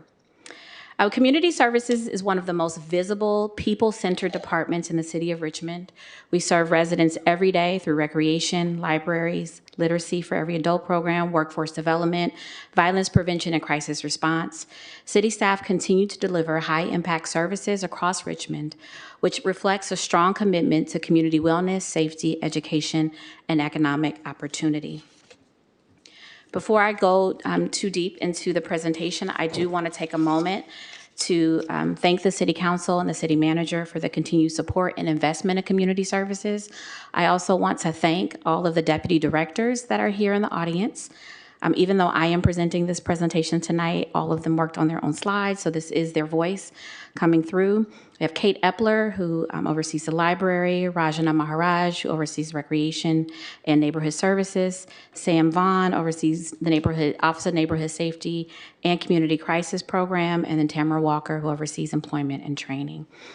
Staff work collaboratively across programs to deliver equity-centered services. We manage facilities, and we respond to evolving community needs. The success of this department is driven by dedicated staff who continue to maximize partnerships, resources, and community engagement. Community services relies heavily on collaboration both internally and externally to maximize impact. We coordinate with community-based organizations. As an example, ONS works with RISE. The library works with the Bay Area Tutoring Association. We also work with county partners. CCRP works with the County Health Department and A3, work with schools and other city departments to deliver programs efficiently and effectively and creatively. These partnerships allow Richmond to stretch limited resources while maintaining strong community-based delivery. Some of the pictures you see here are some of the exciting programs that I also get to work on and participate in. You have a image of the Arts Corridor. I get to work with the Economic Development Department on doing that strategic plan with a consultant. I also am working with Public Works and Community Development around the MLK Community Center and trying to engage community in Santa Fe and Coronado neighborhoods and what it would mean to bring back the MLK Community Center. We are excited to state that we are part of the grant-making team within the city of Richmond. Within calendar years 25 and 26, we have received over 19 million, is the right slide up? Oh, it is, okay, sorry. Over $19 million in grants. So in neighborhood services, we have $750,000 we received for Neighbor to Neighbor grant. Recreation has, Recreation has received $662,000 for outdoor adventures. Office of Neighborhood Safety has been successful in receiving CalVIP funding. We just ended a 3-year contract or grant for $6 million and have an additional $2 million coming. ROC has over $1 million for opioid-related services. The library has a large amount of money for the library renovation project, but also grants to support library services and literacy services. And then employment and training receives funding through the state, as well as they go after grants to provide continued services. Thank you, Jerry. We love supporting events in recreation and in community services. And this is an example of the 17 city-sponsored events that are included in the budget that council adopts every year. You can see the 25-26 events that are listed here, and then we have a proposed list of events that we are recommending that City Council consider allocating funding to for the total of $187,000. And it also outlines what we require from the organizations that lead these programs, a majority minus the literacy fair, which is led in-house by the library staff in collaboration with other groups. But all of these other sponsored events are primarily led by outside organizations. So we do want to make sure we're still being good stewards of the city's finances, and we ask for invoices with proposed expenditures to make sure they align with City of Richmond policies and procedures. We want to help advertise events, and then after the event, we're not asking for much. We want pictures and a summary with some highlights and also receipts to substantiate the amount of funding that we received. It is important for me to note that the amounts listed here do not provide the full picture of the City of Richmond's fiscal investment in ensuring these events happen and are safe for the community. For example, larger events like Juneteenth and Cinco de Mayo require substantial support, usually in the form of overtime from recreation, public works, police, and fire. And as an example, just because we just had Cinco de Mayo and was an amazing event, thousands of residents and individuals came to celebrate with us here in Richmond, but it cost over $100,000 in staff time. We gave 20 to support the event, but RPD, Public Works, for both streets and parks and fire collectively, in terms of staffing, it was over $100,000 in staff commitment. So it just shows the City of Richmond's investment in the work that we do and the events that we support. These are a few images of some of the events that happen throughout the City of Richmond from the list I just mentioned. So now go into employment and training. They support workforce development through the administration division, as well as Richmond Works, Richmond Build, Youth Build, and Youth Works. They support all of the goal areas with the main focus in goal area 2 around revenue and economic development. E&T's core functions are outlined on this slide. They manage extensive workforce programs, employer partnerships, apprenticeships, initiatives, youth employment services, and federal compliance requirements. The existing staff balance intensive reporting, grant management, case management, and participant support responsibilities simultaneously. A lot of the work happens behind the scenes, but it is essential to maintaining funding, compliance, and workforce opportunities for Richmond residents. Staff are managing an increasing number of grants, initiatives, reporting requirements, and federal policy changes while continuing to deliver core services. Existing staff are balancing opportunities for program growth with the need to maintain compliance, direct participant services, and workforce outcomes. On this slide, we really want to highlight that there's an upcoming federal participation requirement that is tied to public assistance programs, which is HR 1, and we are expecting this to significantly increase demand for workforce services in Richmond. Staff are proactively preparing for increased requests for job placement, training, and supportive services, despite no additional funding being attached to these mandates from the government. Staff are preparing for potentially significant increases in participant volume without corresponding operational funding increases. We also, in a few slides, I'll talk more about the Youth Works and what is happening there around our summer and year-round employment programs. But staff is balancing rising program costs, increasing wages, and growing demand, while also trying to maximize available opportunities.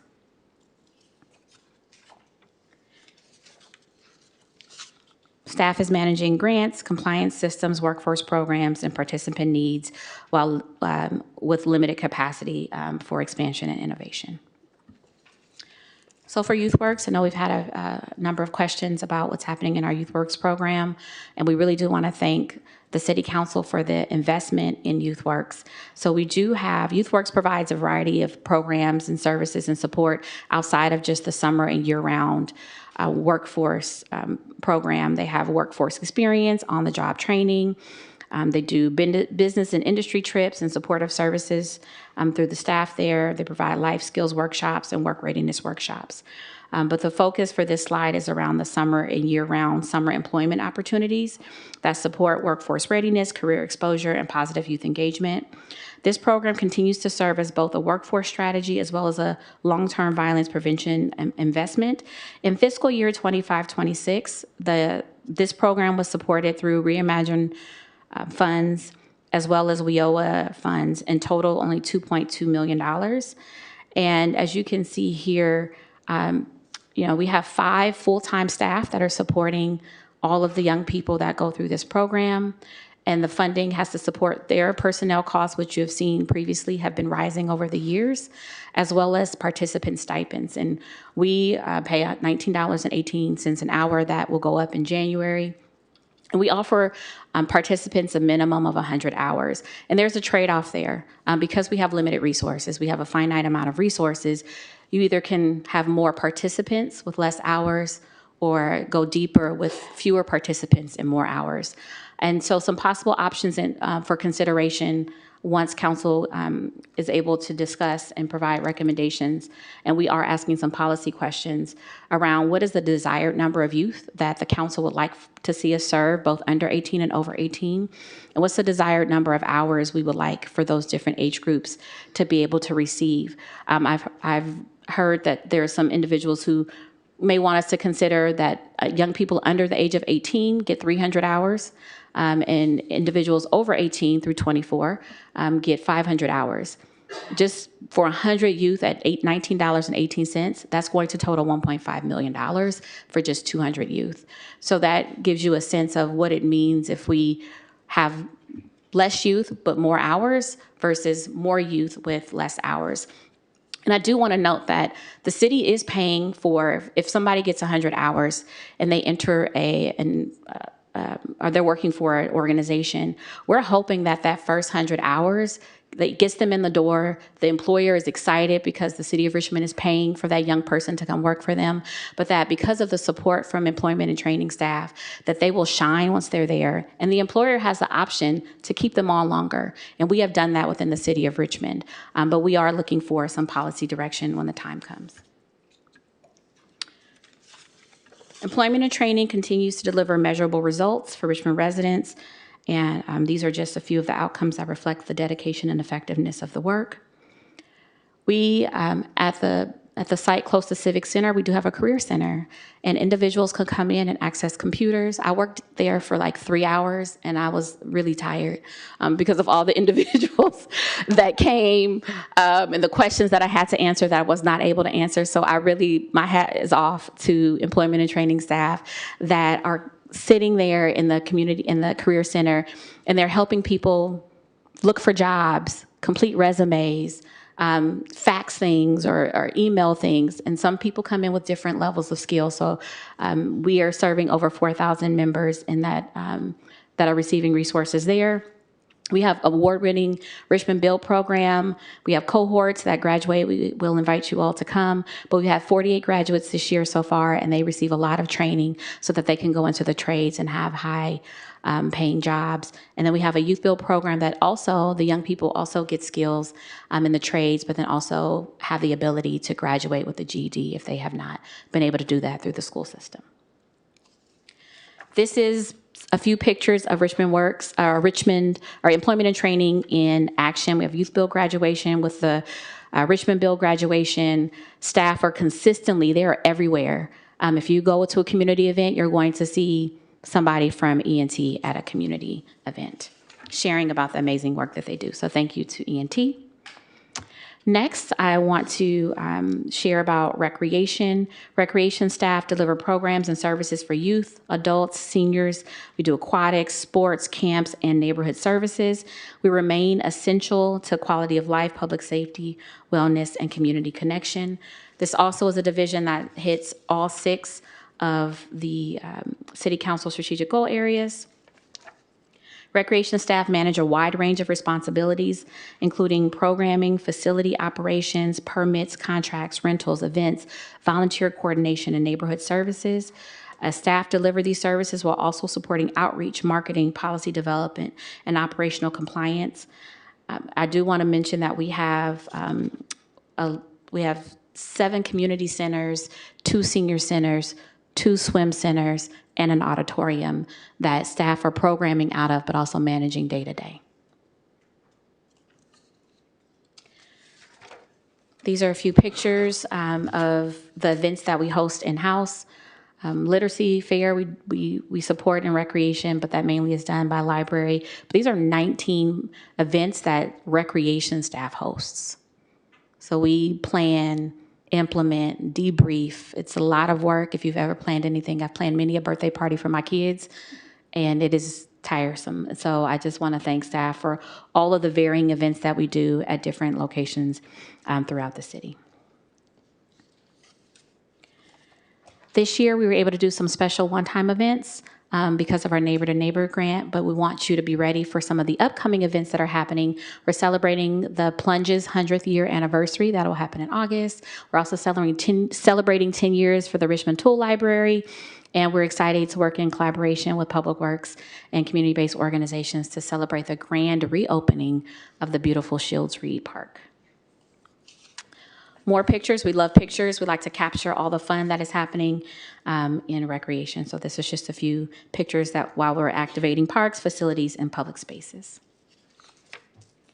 Recreation staff are managing growing demand across aquatics, sports, camps, senior programs, rentals, and community center operations, while also absorbing increasing workloads, supporting expanded facility use, new park amenities, and year-round programming. And these operational demands continue to grow as community expectations and facility needs increase. We also manage a stationary tool library and a mobile tool library. We do grant administration, neighborhood services, and community partnerships alongside our core programming responsibilities. Staff absorb additional responsibilities across programs and facilities, which can affect our division's ability to expand programs, coordinate outreach, and launch new initiatives. But we continue to prioritize core programming, public safety, and direct resident services despite growing workloads. Protecting recreation's core services means supporting existing staff with operational improvements and streamlined processes that will help protect program quality and responsiveness, and to ensure that facility maintenance and infrastructure improvements happen that directly support recreation programming, safety, and long-term sustainability. Just some numbers. This is a correction. We made a correction from what was shared earlier, but we have issued 390 permits, which equate to over 7,000 bookings for facilities, parks, and special events. We have processed over 186 fee waivers for organizations that have wanted to access our city facilities, and also given over 200 discounts for those facilities. And as I shared, we've held over 20 events. We have served over 4,800 young people through our various programs, from Tiny Tots all the way to our senior programs. Not seniors because it says youth. Through summer camps and specialty camps, we've served over 1,000 individuals through our 40 outdoor activity days, and have provided over 100 opportunities through our adult day program. Like I said, we love pictures. More pictures.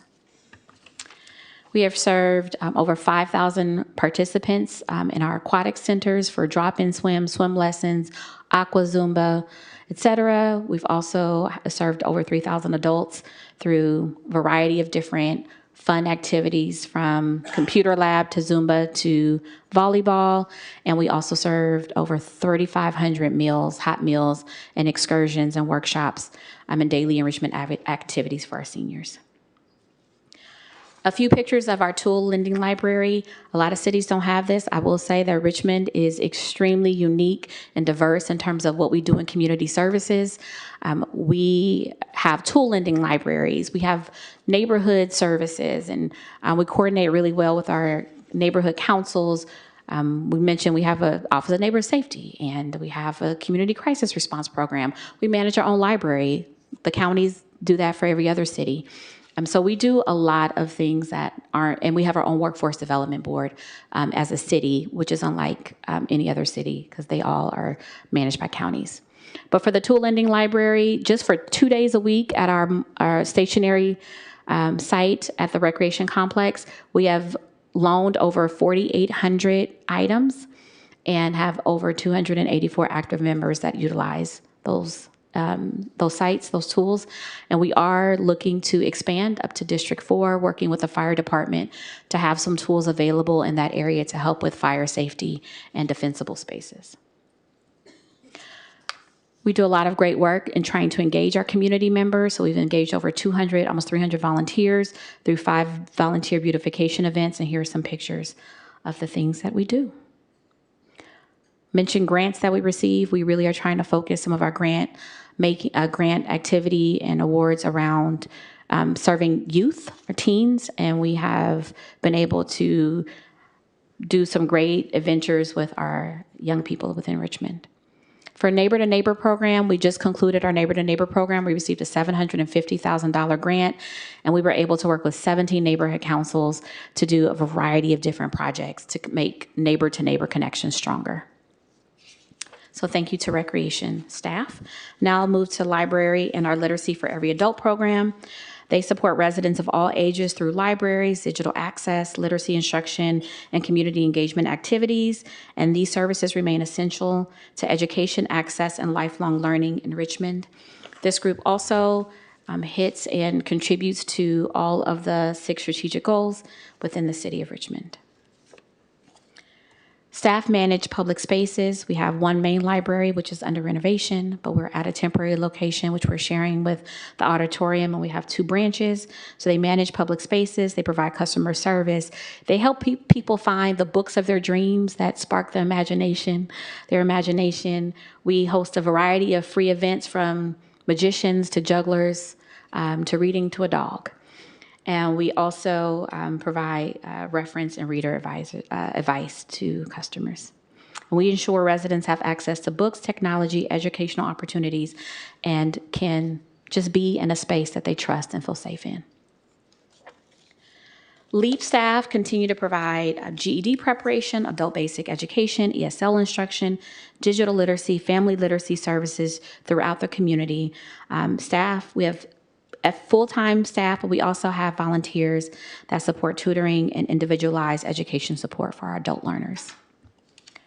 Super excited, coming soon is our new bookmobile, 28 feet of fun. It is coming to a location near you. It is all electric. We received a grant as well as we're able to use ECIA funds to support the purchase of this new bookmobile. Our old one, we had to put it out to pasture. It was just, we could just look at it. Couldn't drive. So we're really excited. Wouldn't pass smog. We had to put it down. Oh, no, it's okay. So we're excited about the bookmobile, and we are currently outfitting it with books and equipment and trying to determine what our service schedule will be. So we will share more about that, and some of that is dependent on staffing about who can drive the bookmobile. We want to thank council, community, everybody again for coming to the groundbreaking for the library renovation. We're really, really excited. I cannot wait for you all to see what it's going to look like when it is open. We have dedicated teen space, a dedicated space for story time for the babies, study rooms, maker spaces, community space, and then the outdoor courtyard will be an additional space that will be available for programming. Library staff are balancing expanded facility operations, new technology systems, vendor transitions, grant reporting, and preparation for the new library, while maintaining day-to-day library services across Richmond. These operational demands require significant coordination, flexibility, dedication from current employees. Library and LEAP staff are focused on maintaining safe and welcoming spaces, expanding literacy services, modernizing technology, increasing access to underserved communities, while also protecting reliable service schedules and sustaining literacy programs are a critical priority for us. Existing staff continue to protect essential services despite reduced operational flexibility and funding challenges. And limited capacity impacts our ability to expand evening, weekend, and neighborhood-based services. Libraries across California are experiencing significant reduction in state and federal funding support. Staff continue, however, to work to maintain our service and absorb funding reductions while protecting core library and literacy programs. These financial pressures make operational efficiency and careful prioritization increasingly important. Protecting library and literacy services requires maintaining reliable staffing, supporting technology, sustaining educational programming, and continuing investment in collections and public resources. pictures, just youth programming. We had an amazing literacy fair recently, and that is a picture of an author that came. My kids have gotten their books, they got them signed and have read them and are ready to go get more books. So they love the literacy fair. So it's always great. And we had puppeteers that were there as well. And just more pictures of a beautiful baby reading a book, LEAP graduation. We are out, that's Dewey. Everybody doesn't even know what that is. You have to have a little age to you to remember that card that sat in your book that you had to fill out. I do. Wonderful memories. And the picture of the outside of the renovated library. And then we have staff that is everywhere they can be to share about what the library and LEAP are doing for the community. Library in action with some numbers. We have supported over 441 students in LEAP. We have had over 15,000 attendees. The majority of those are for our children's events that I shared that are free and exciting for our young people with their families to come to attend. And we also have adult events for adults. And we don't just do things at the library. We also try and find spaces and ways that we can go out and meet community where they're at. We have over 145,000 items borrowed in both digital form and in children's books and other books. All right, so thank you to our amazing library staff. Now we'll go to Office of Neighborhood Safety. The Office of Neighborhood Safety continues to provide violence prevention, outreach, mentorship, and intervention services throughout the city of Richmond. They support all the goal areas as well with a strong focus in areas 1 through 4. ONS staff provide daily street outreach, case management, life skills programming, conflict mediation, and grant compliance management. Existing staff continue to build trust and maintain consistent engagement with participants through highly relationship-based work. Much of this work requires significant time, coordination, and emotional commitment from current employees. ONS relies heavily on collaboration, community trust building, and partnership coordination to sustain violence prevention efforts. Existing staff continue to manage these intensive operational demands while maintaining direct participant engagement and crisis response activities. Building and sustaining trust within the community requires ongoing visibility, consistency, and relationship development. Within current staff capacity, staff is limited in their ability to go through the RP process and execute additional contracts with additional service providers, and then limited administrative capacity can impact responsiveness, coordination, and long-term program expansion. Protecting ONS services requires operational stability, staffing support, and strong grant compliance. Capacity, maintaining operational support helps preserve continuity of care and trauma-informed service delivery. Strong compliance systems are essential to protecting future funding and sustaining violence prevention programming. Some numbers for ONS, we've had over 12,000 fellow engagements. So this is where our neighborhood change agents deliver one-on-one mentorship to the individuals within the fellowship. The neighborhood change agents also go out and work with individuals that are not in the fellowship program. And so these are over 2,300 street outreach contacts. And then we have 94 active fellows in 2025 that are in the program. At the conclusion of 2025, because we do an independent analysis and report, an evaluation on ONS every year, it is on our website.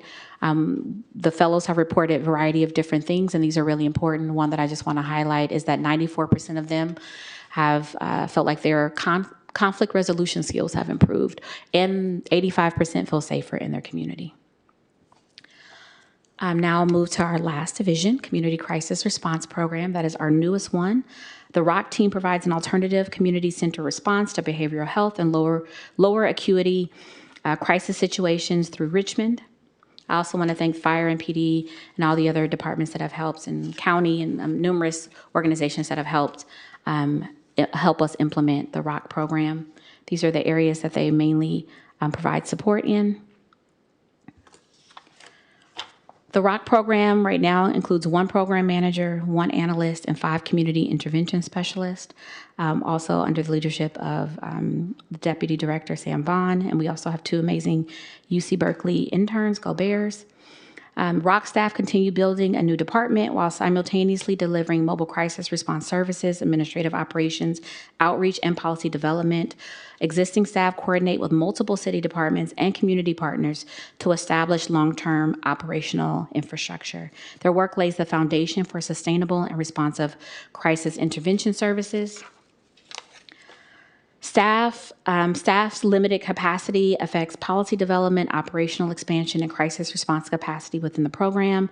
Staff are balancing immediate service delivery with the long-term development of department infrastructure and procedures.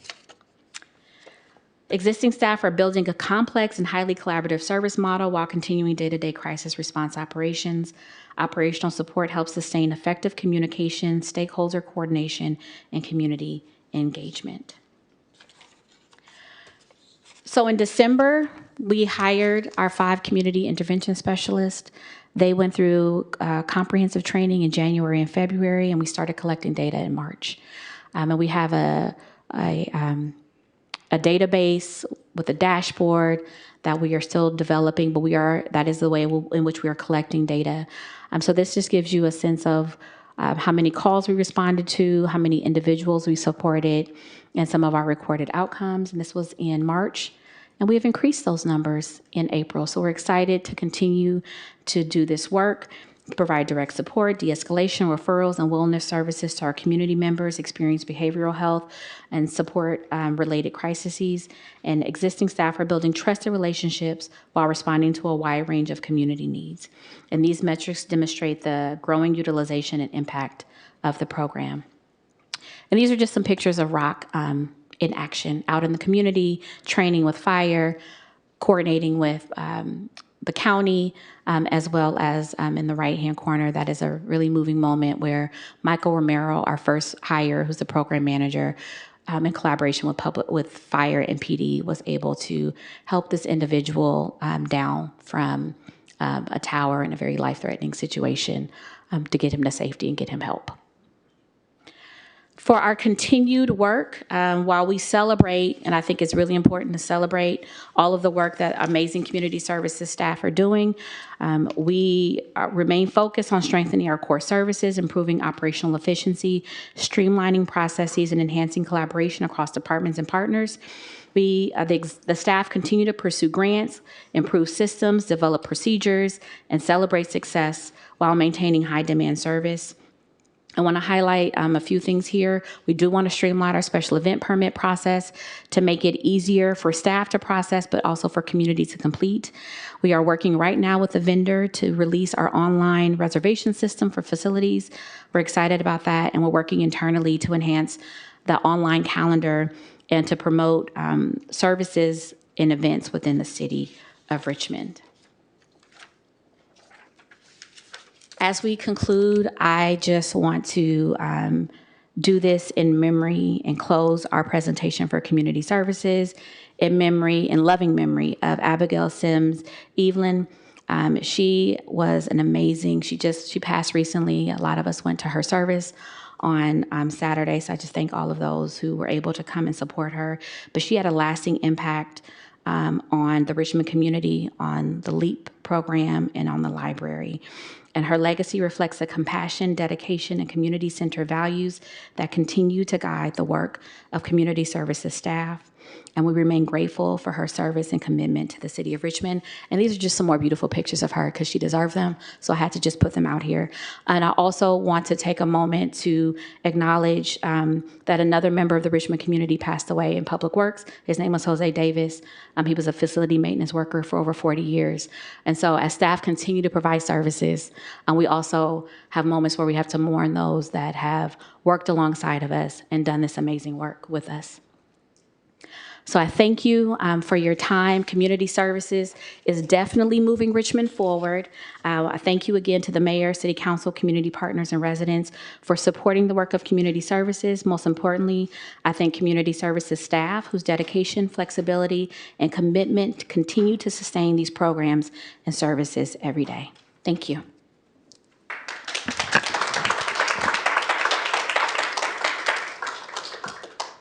stretch.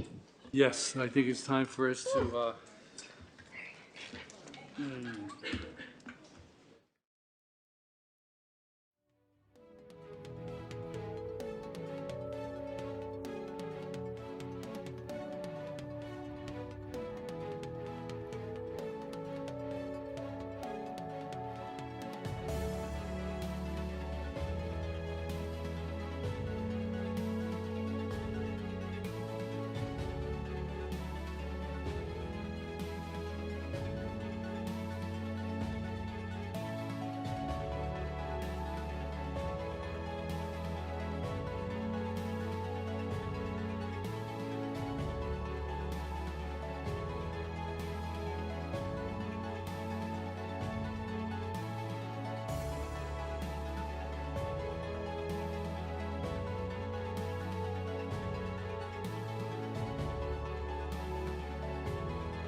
Council members?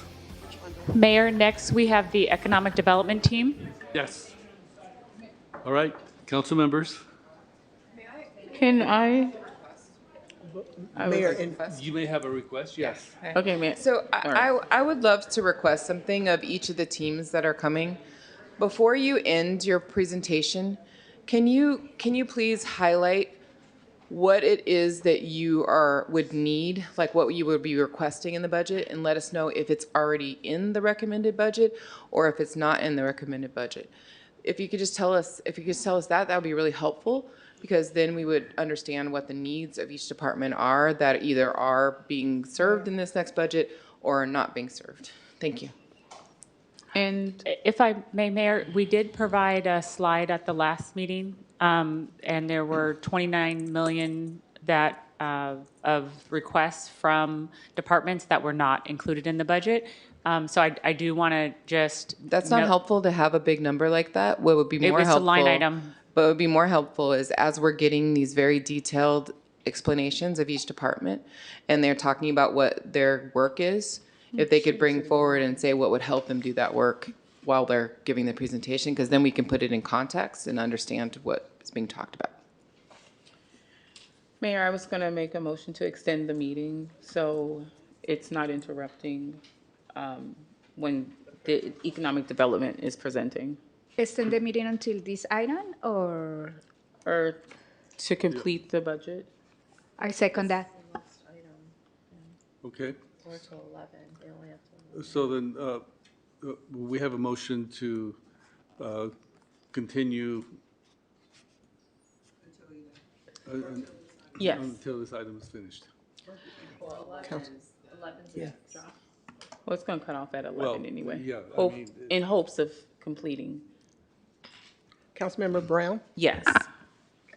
Councilmember Bonner, Yes. Councilmember Jimenez, Yes. Councilmember Wilson, Yes.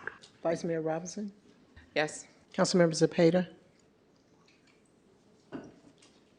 Yes. and Mayor Martinez. yes. The vote is unanimous. Mayor, if I may, so the reason the staff are not going through exhaustive lists of what they need to be more effective is because at this juncture, there isn't additional revenue to support additional requests. So what we're trying to do is be propositional about the great work that staff is doing. And then on the 16th, we would welcome the opportunity to have a conversation regarding the council priorities and what those are. And we can ask the departments to go back and refine the list of requests that they have in excess of the 29 million. Because at this juncture, if we started doing that right now, that means the other departments will not have an opportunity to provide that same level of detail. And what we don't want to do is we want the council members to hear the departments working together collaboratively as a team versus trying to prioritize their own interest as individual departments against the greater good of the team. So that is how the budget presentations have been developed in collaboration with the mayor. And so if the council wants us to change the structure of the budget presentations, we welcome an opportunity to do so. And then we would have to hear respective presentations from the other departments. And we would request that the council consider 2 additional days to hear budget presentations. But at this juncture, that is not the format that has been developed. And if the council wants to change the format, we can certainly do so.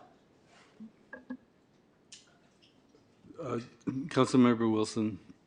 So I think you just answered one of the questions I had. So are you saying like the appropriate point for council members to raise the initiatives, projects, things that they are want to advocate for having additional investment in?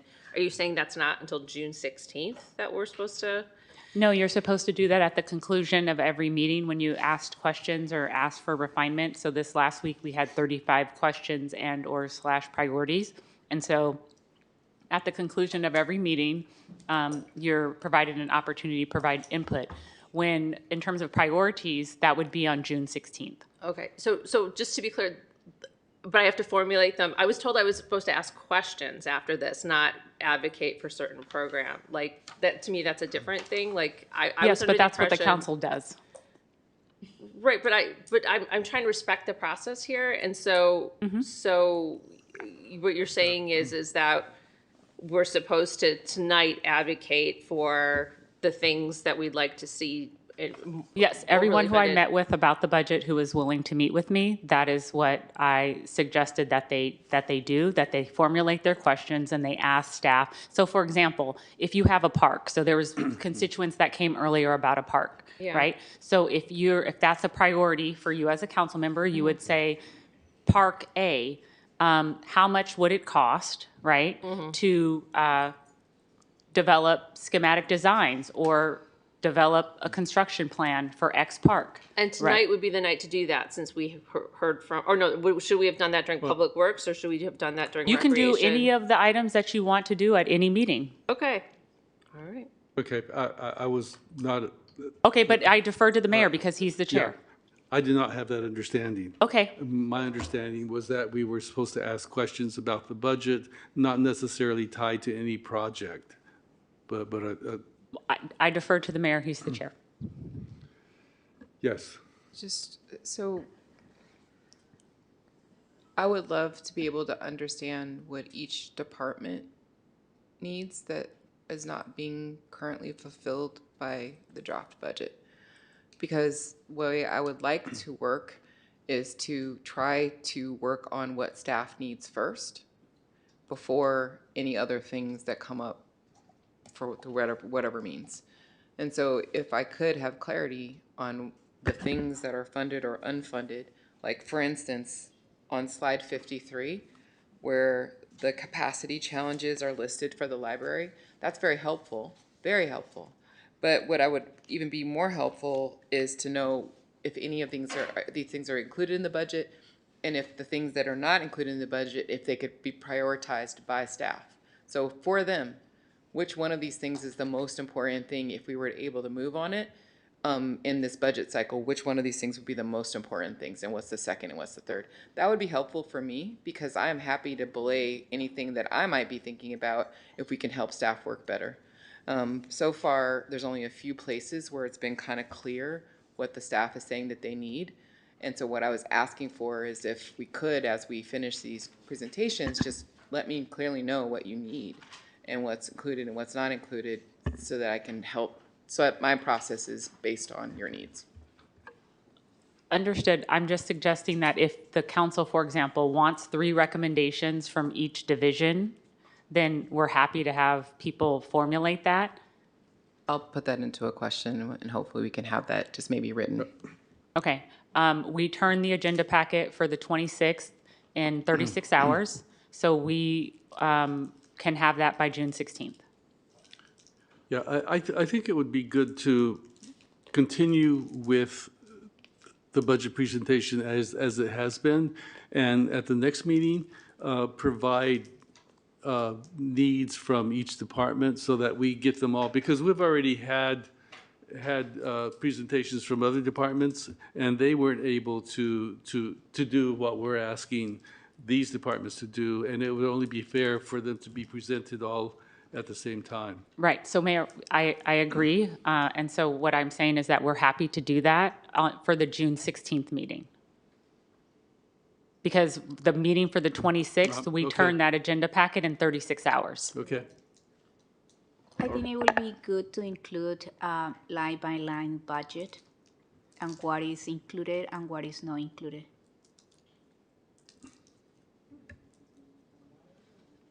And it's not like you had to do that, like you have a line by line budget, right? Each Yeah, we'll have it on the department has- 16th. Okay, perfect. Okay. The 16th of June, like that's really late. Yeah, so you should assume that the baseline budget, right, based on the MOU increases that you've approved, right, we have a baseline budget.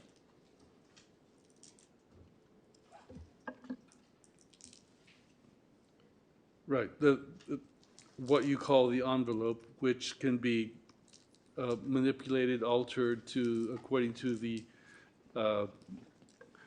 needs and desires of the public. of staff? Yes, we Of would. the council? Right, so what would happen, what would need to happen is some discretionary expenses. The council would need to appropriate from the discretionary categories. Go ahead. Thank you. So I wonder how long the next presentation is. While our minds are still fresh on the last presentation, can we share our questions before we move on? I'm afraid that this presentation, if it goes until Well- 11, we forget our questions. Well, I think we should write our questions down, because then they're not going to answer, we're just going to ask the questions. So- Yeah, so we can just ask them now. Well, you can write them down, and we can ask them later. Thank you. Because I think we need to get on with this. You're a good teacher, Mr. Mayor. All right, let's hear the presentation.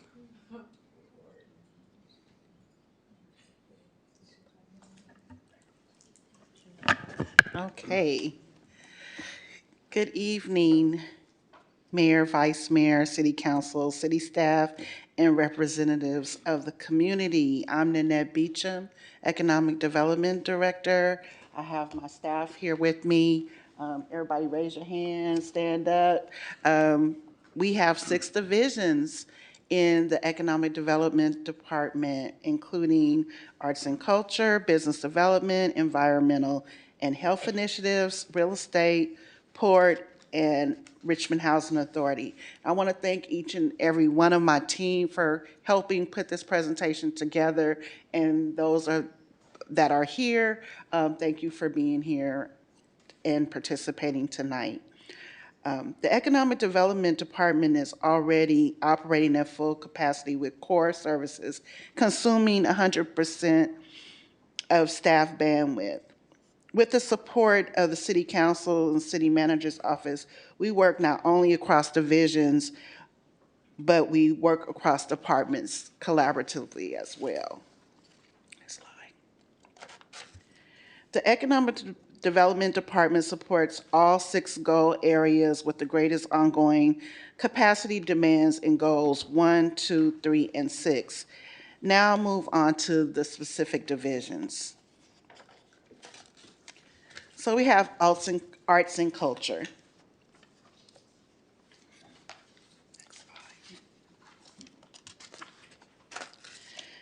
You can see how Arts and Culture Division supports core functions while also contributing to several City Council strategic goals. Our work spans housing and homelessness, economic development, community health, everything from integrating public art into housing projects to strengthening Richmond's creative economy, to delivering cultural programming that enhances quality of life. These are essential services, but like the rest of the department, we are operating at full capacity. As new initiatives emerge, our ability to maintain this level of support becomes increasingly challenging.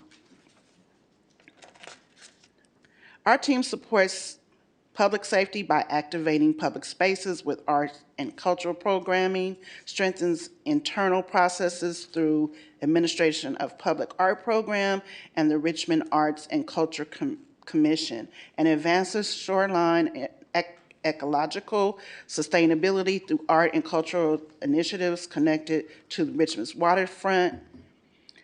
These responsibilities span all 6 council strategic goal areas with the highest capacity demands in housing and homelessness, revenue and economic development, quality of life, and shoreline sustainability.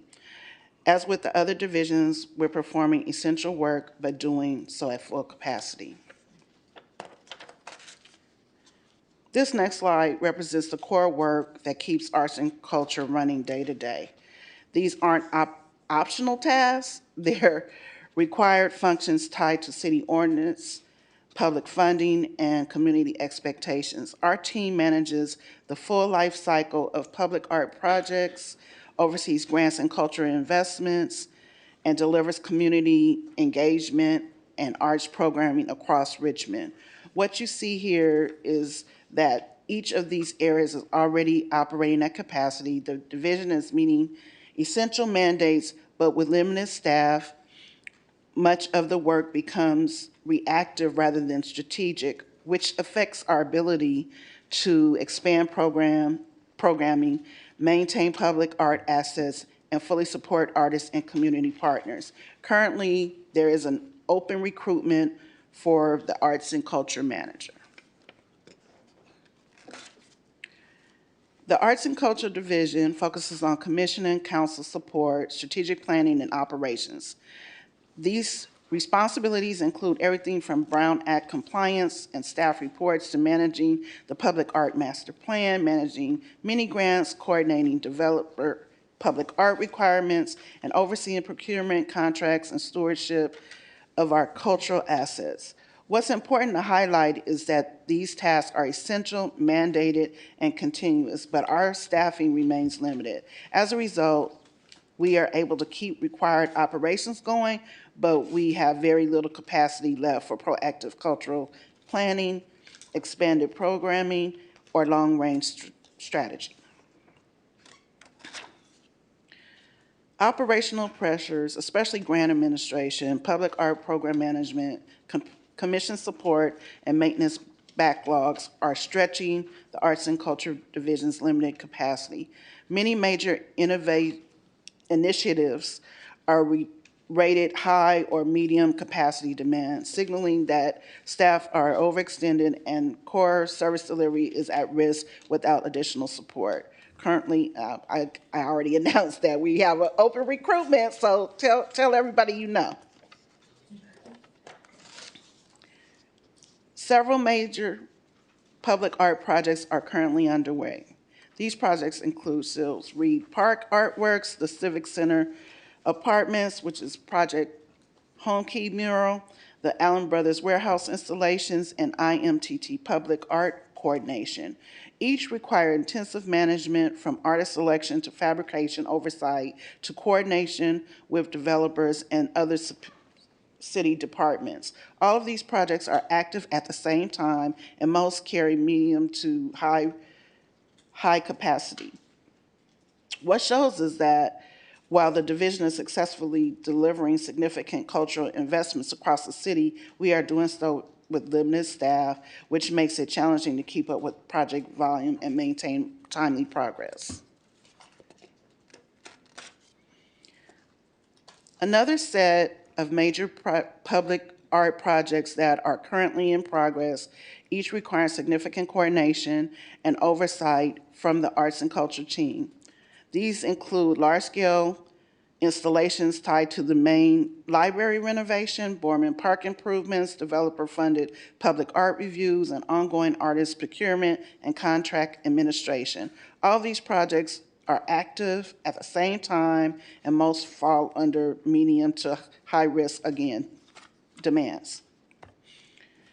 What this really shows is the division is managing a complex portfolio of public art investments across the city, and this means longer timeline, heavier workloads, and less ability to take on new initiatives, even as expectations and project volume continue to grow. Right now, the Arts and Culture team is essentially running on the bare minimum needed to keep things moving. With the manager position still vacant, economic development staff are covering the core operations just to make sure that we stay compliant and meet our basic responsibilities.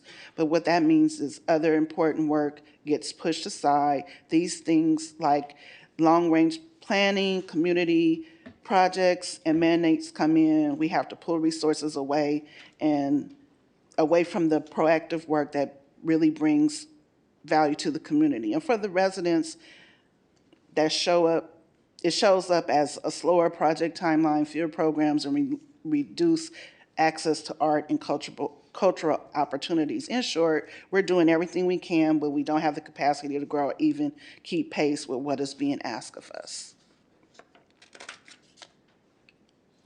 On this side, I would like to highlight the kinds of support that would make the biggest difference for protecting our core services. Right now, our team is doing everything we can to manage public art projects, cultural programming, commission coordination, and all of the regulatory requirements that come with public art program. More capacity would help us would help manage multiple public art projects at once, properly maintain our growing art collection, and expand community programming and grants. It also strengthens our ability to coordinate with the RAC, other city departments, developers, and our community partners. And finally, added capacity would allow us to invest in long-range cultural planning and activation of work, which is essential for expanding arts and culture citywide. In short, this slide shows what it takes to protect core service delivery and what we need to truly support Richmond's cultural growth.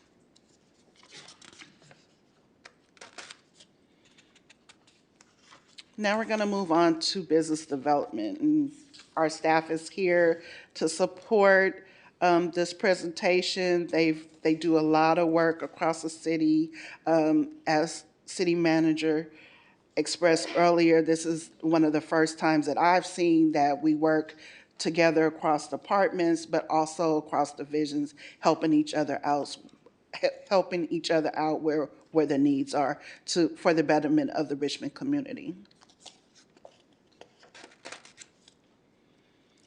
The Business Development Division supports multiple City Council strategic goals, not just economic development. Our work directly contributes to housing stability by supporting mixed-use development and workforce opportunities. We also play a role in public safety by helping activate commercial areas and reduce blight through business retention and job creation. Of course, revenue and economic development are core to what we do, attracting and retaining businesses, building local jobs, and strengthening the city's tax base. We also support internal process improvements, helping streamline permitting, business services, and interdepartmental coordination. And finally, we advance sustainability by supporting environmentally responsible development. The main point here is that the Business Development Division is stretched across all 6 goal areas, with the heaviest demands falling on economic development work and internal process coordination. The core of the Business Development Division is the day-to-day activities that keep Richmond's business community supported and moving forward. Our team leads business attraction, retention, and expansion efforts, helping bring new business in while supporting the ones that we already have. We guide businesses through permitting, licensing, and access to grants and technical assistance. We also connect employers with workforce partners to support hiring and training.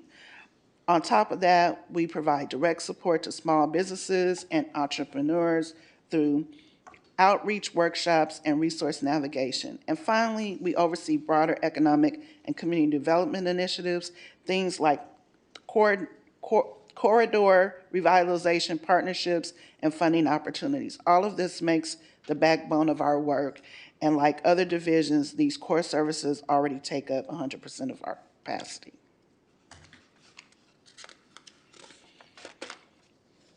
So here's a snapshot of how active Business Development Division is out in the community. In 2025, our team completed more than 60 business engagements, everything from retention visits to expansion conversations. We continue to provide technical assistance and resources to help businesses navigate permitting, licensing, and available support programs. We also work closely with employment and training to connect employers with hiring and workforce development opportunities. For small businesses, we delivered major support through programs like ARPA Small Business Program, which provided $350,000 to 48 businesses, as well as the Facade Improvement Program and the Lot Food Court, which continue to incubate local entrepreneurs. Beyond that, we help coordinate a wide range of economic development events each year, from Taste of Richmond to National Small Business Week, community festivals, and task force meetings. This slide really demonstrates the volume and variety of work happening year-round to support Richmond.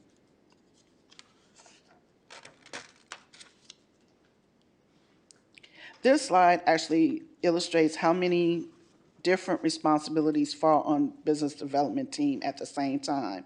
We support commissions, task force, manage regional partnerships, and carry out proactive business outreach. We're also advancing major initiatives like economic revitalization strategy, the Green Blue New Deal, and the Economic Development Strategic Action Plan. On top of that, we help coordinate community events and workshops, and we manage grants and cross-departmental project work.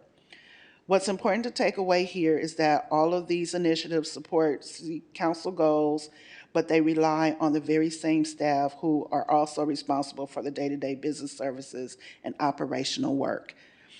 As these demands grow, it becomes harder to maintain proactive outreach, keep projects moving quickly, and respond to the community as promptly as we like. Our workload and range of responsibilities we manage can influence the way services are delivered. When new priorities come up or when multiple projects overlap, our team has to shift focus to meet the most urgent and time-sensitive needs. As a result, some of the more proactive work like business outreach, long-term planning, and community engagement naturally gets delayed.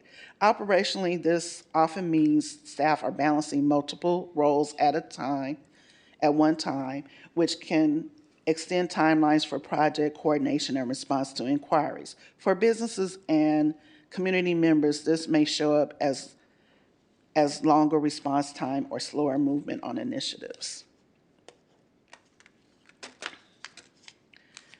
What helps us maintain strong, consistent service delivery with the Business Development Division is maintaining core business assistance, things like permit coordination, answering business inquiries, and helping navigate city processes. Ensures business get timely support and don't experience delays.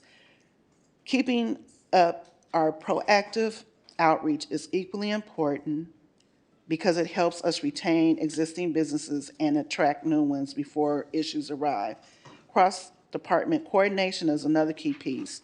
So much of our work intersects with planning, public works, finance, and others, and effective coordination helps move projects forward smoothly and avoid unnecessary delays.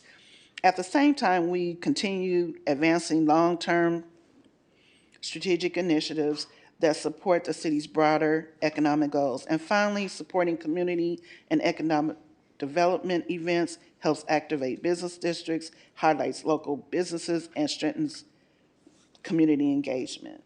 Together, these efforts help keep Richmond business ecosystem strong, responsive, and well-supported.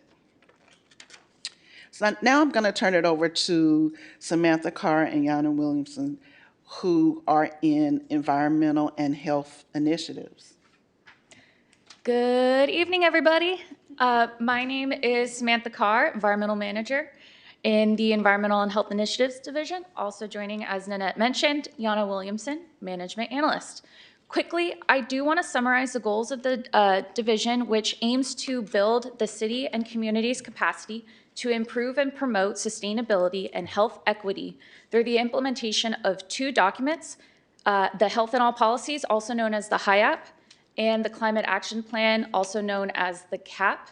Both of these documents were born out of the General Plan 2030, and our team collaborates with the community and other city departments to implement actions identified in the Climate Action Plan, Health in All Policies, strategy and document, as well as the energy and climate change element and the community health and wellness element of the General Plan 2030. Next slide.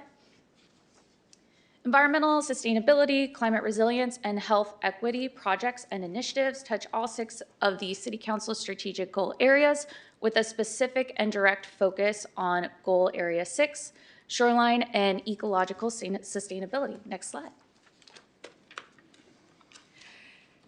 Richmond's core services and functions include environmental and health equity services like the implementation and monitoring of the Climate Action Plan and Health and All Policies, managing compliance with the solid waste and recycling agreements, as well as state and local laws.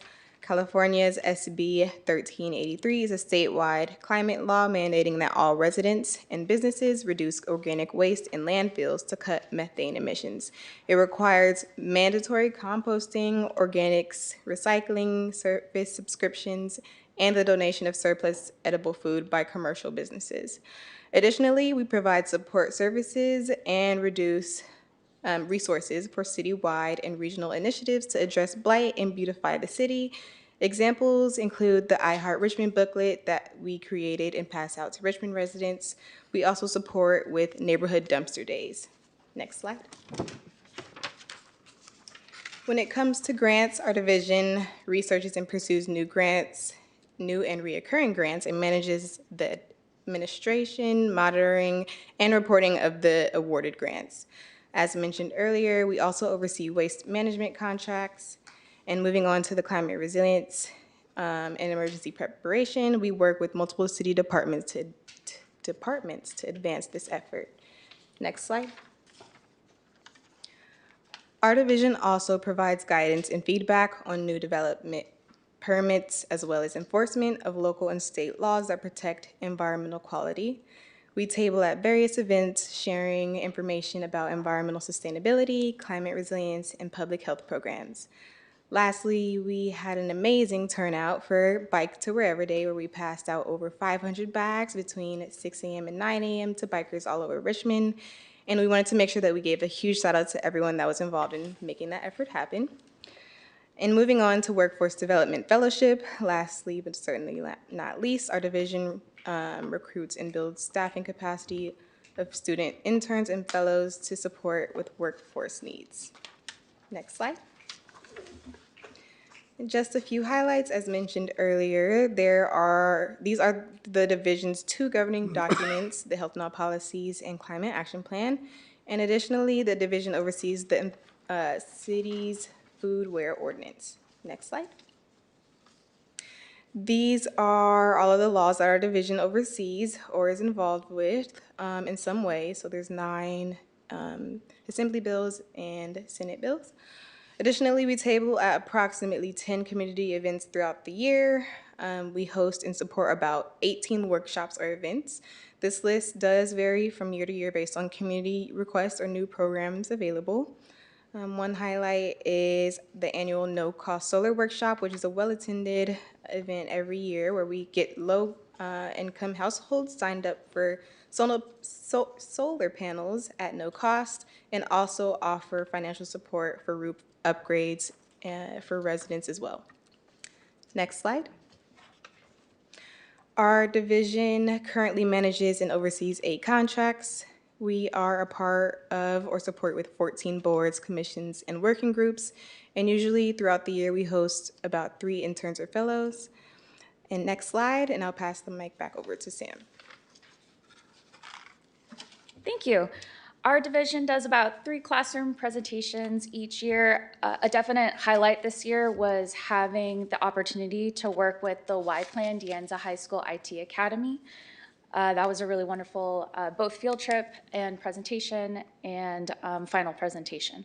Additionally, we manage or collaborate on 4 grants and then send out mailers about upcoming workshops or provide letters of support for grant applications. Next slide. The operational demands and special projects the division is working on is the ongoing contracting and vendor management for our division, healthy options at point of sale, also known as HOPS ordinance development, advancing racial equity and community health through the development of the City Council directed Black Resiliency Project and Fund, supporting with workforce development such as UC Berkeley student interns, Civic Spark fellows, and Health Career Connection fellows and more, and then engagement in the Green Empowerment Zone in collaboration with Y-Plan. Next slide. Over the past 10 years, the state has adopted unfunded recycling mandates, workload demands have increased, and staffing levels have remained limited. As new priorities or unplanned demands are assigned, resources may need to be reallocated from existing functions and planned initiatives to sustain essential operations and meet compliance requirements. So work that's getting squeezed is community education outreach, data reporting and monitoring, submission of grant applications, compliance monitoring of state laws and city ordinance, and reporting and management of grants.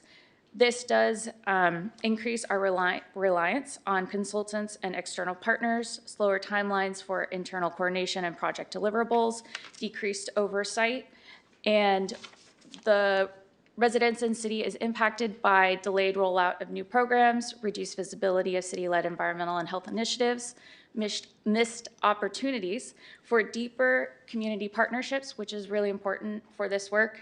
Environmental and health equity is a team effort. And then decreased response times, reduced workshops and events. Next slide. What's helpful for supporting our division success is for there to be sufficient staffing levels, for there to be a concentrated focus on adopted council goals, policies, and legal mandates, to enable collaboration with existing regional and community organizations in order to leverage existing resources and programs where possible, and to ensure sufficient staff capacity to monitor legislation and grant opportunities. Next slide, and thank you. Back to Nanette.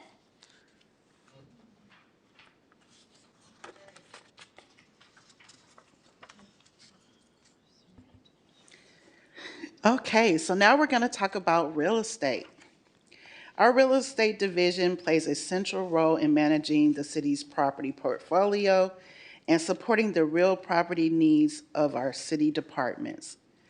The team serves as a primary point of contact for city tenants, other public agencies, and the community when it comes to city-owned real estate.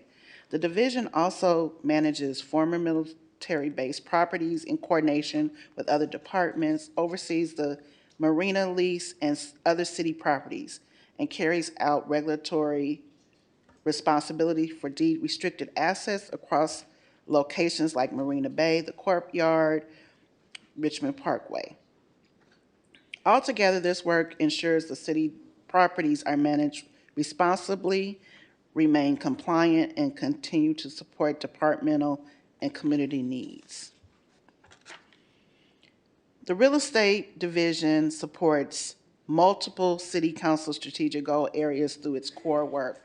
Our team plays an important role in housing and homelessness by coordinating city-owned housing and redevelopment projects like Richmond Village, Hacienda, Nevin Plaza 1 and 2, Nystrom, Civic Center Apartments, and Metro Walk. We also contribute to public safety by managing building security, fencing, and site stabilization across city-owned properties. On the economic development side, we generate revenue through lease administration, tenant coordination, and managing revenue-producing city assets. In terms of internal operation, the division coordinates permits, leases, contracts, and regulatory compliance for properties across many departments.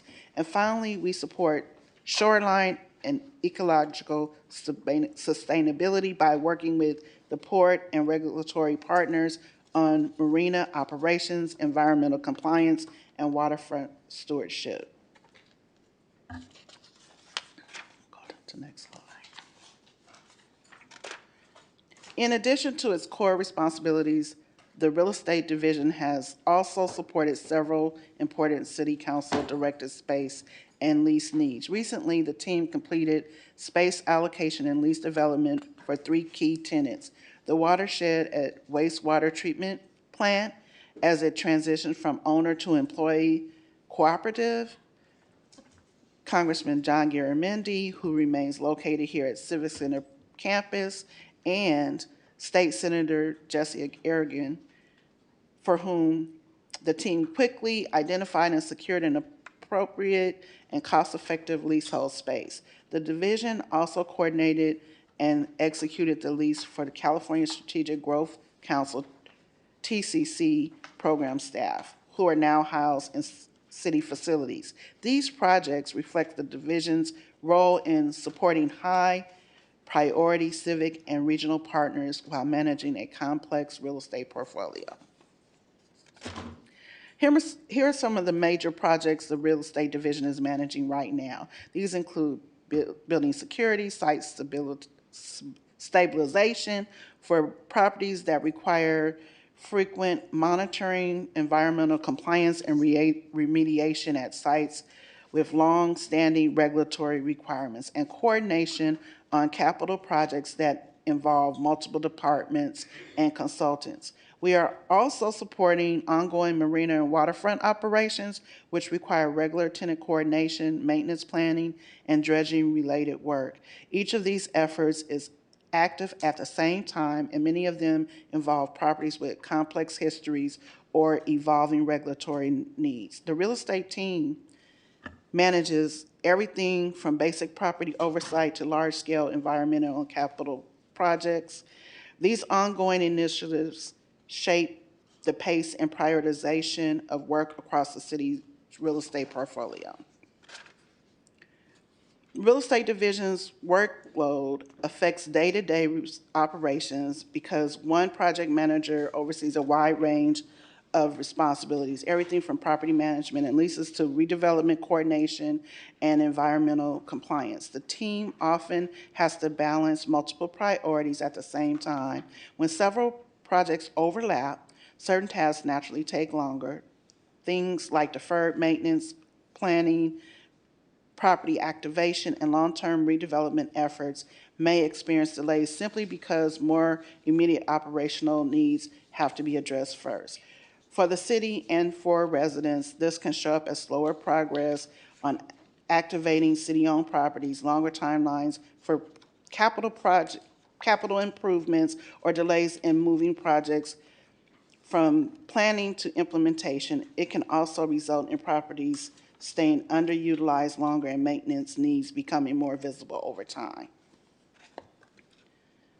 The real estate division keeps core services running smoothly. A big part of our work involves coordinating regulatory requirements and compliance for city-owned properties, everything from permitting and environmental oversight to leases and their obligations and project review. We also manage grant, capital projects, and funding coordination linked to city facilities and redevelopment efforts, which require close collaboration with multiple departments and consultants. Another key responsibility is monitoring city-owned properties to ensure they're being used effectively, that tenants are supported, and that long-term planning efforts stay on track. Finally, maintaining accurate property inventory, valuations, and asset management records helps us make informed decisions and ensures we're stewarding city real estate responsibly. All of these elements work together to support efficient operations and long-range planning across the city's real estate portfolio. And I want to thank you, and I want to turn it over to our port department. We have Charles Gerard, I think remote. He's attending California Port Authorities Association annual conference, and we have Lizette Zapata right here, Senior Business Assistant Officer, presenting this evening. Hello, is this on? Good evening, everyone. I'm so sorry it's so late. I just had my husband put my PJs out for me in the living room. I'm like, I don't want to bother you, just put them out. Thank you, everyone. Again, my name is Lizette Zapata, Senior Business Assistance Officer for the Port Division. And Charles Gerard should be online, and he's actually attending, he's at Long Beach attending an offshore wind summit. As you know, we did receive some offshore wind grant funding, so that's really exciting for us.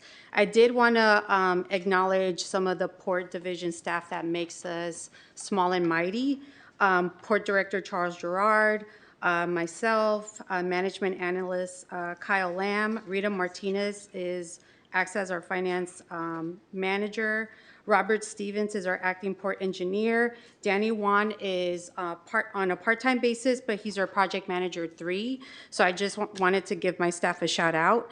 Tonight we're presenting the Port Division budget overview covering workload capacity, service delivery impacts.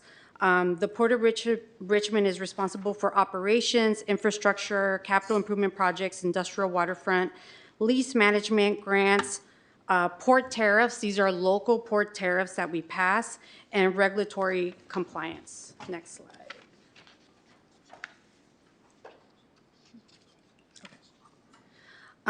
The slide highlights, and these are the pictures from East Bay Economic Development Alliance. That shows we've been doing a lot of tours at the port. A lot of people want to come around and hang out and just tour a lot of the port terminals. And this is just the East Bay EDA giving out a tour. And on the other side of the picture, it's Port Stay. We actually had the first Port Stay last year, but it really shows and highlights the contributions, and part of the City Council strategic goals is to really put together and bring in community. So this really hits goal number 2, which is Port is advancing strategic planning efforts for port revitalization, including development of port strategic planning. A good example of this was recently, thank you to City Council, we passed a contract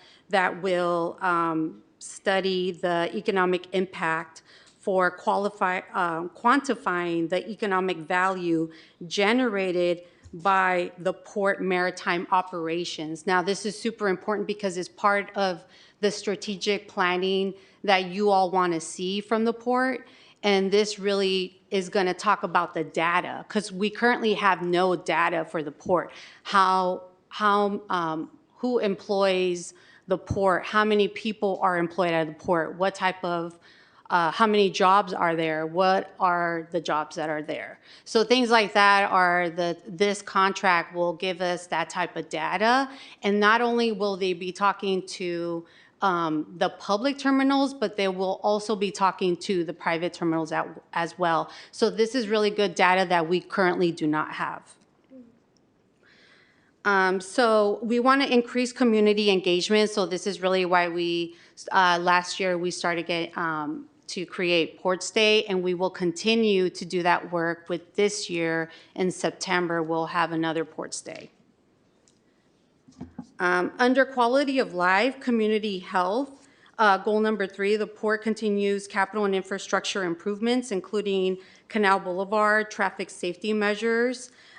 So this past year and this year, we did some paving and some safety measures around Canal Boulevard. We want to improve a lot of the berms, a lot of the flashing, a lot K-rails. So if you've been out there, we wanted to do a lot of those protective measures. If you went out there, those are really simple, but they're very important to the community to have.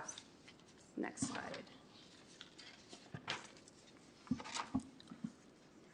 Under public safety, goal number 4, the port maintains the Coast Guard Emergency Operations Center, which implements the CPTED, informed improvements and enhanced site security, clean environments, and traffic safety and calming measures under internal infrastructure and processes. So that's goal number 5. The port manages enterprise fund, financial activities, grant applications and compliance, capital improvement project coordination, contract administration, and interdepartmental operation coordination. Under shoreline and ecological sustainability, goal number 6, the port supports the Green Blue New Deal, shoreline resilience, and environmental remediation efforts. Let me get some water.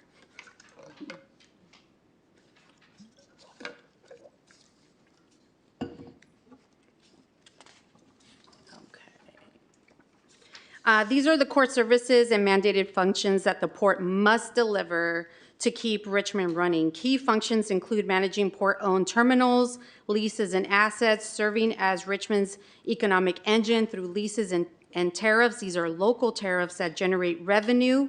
A lot of our revenue are built on those core pieces, ensuring regulatory compliance with federal, state, regional, and local agencies, waterways management, dredging, to support safe maritime operations. This really includes our deep water port. This is why we are deep water and keeping a lot of our terminals dredge is important. Safety, security coordination with police, fire, and public works.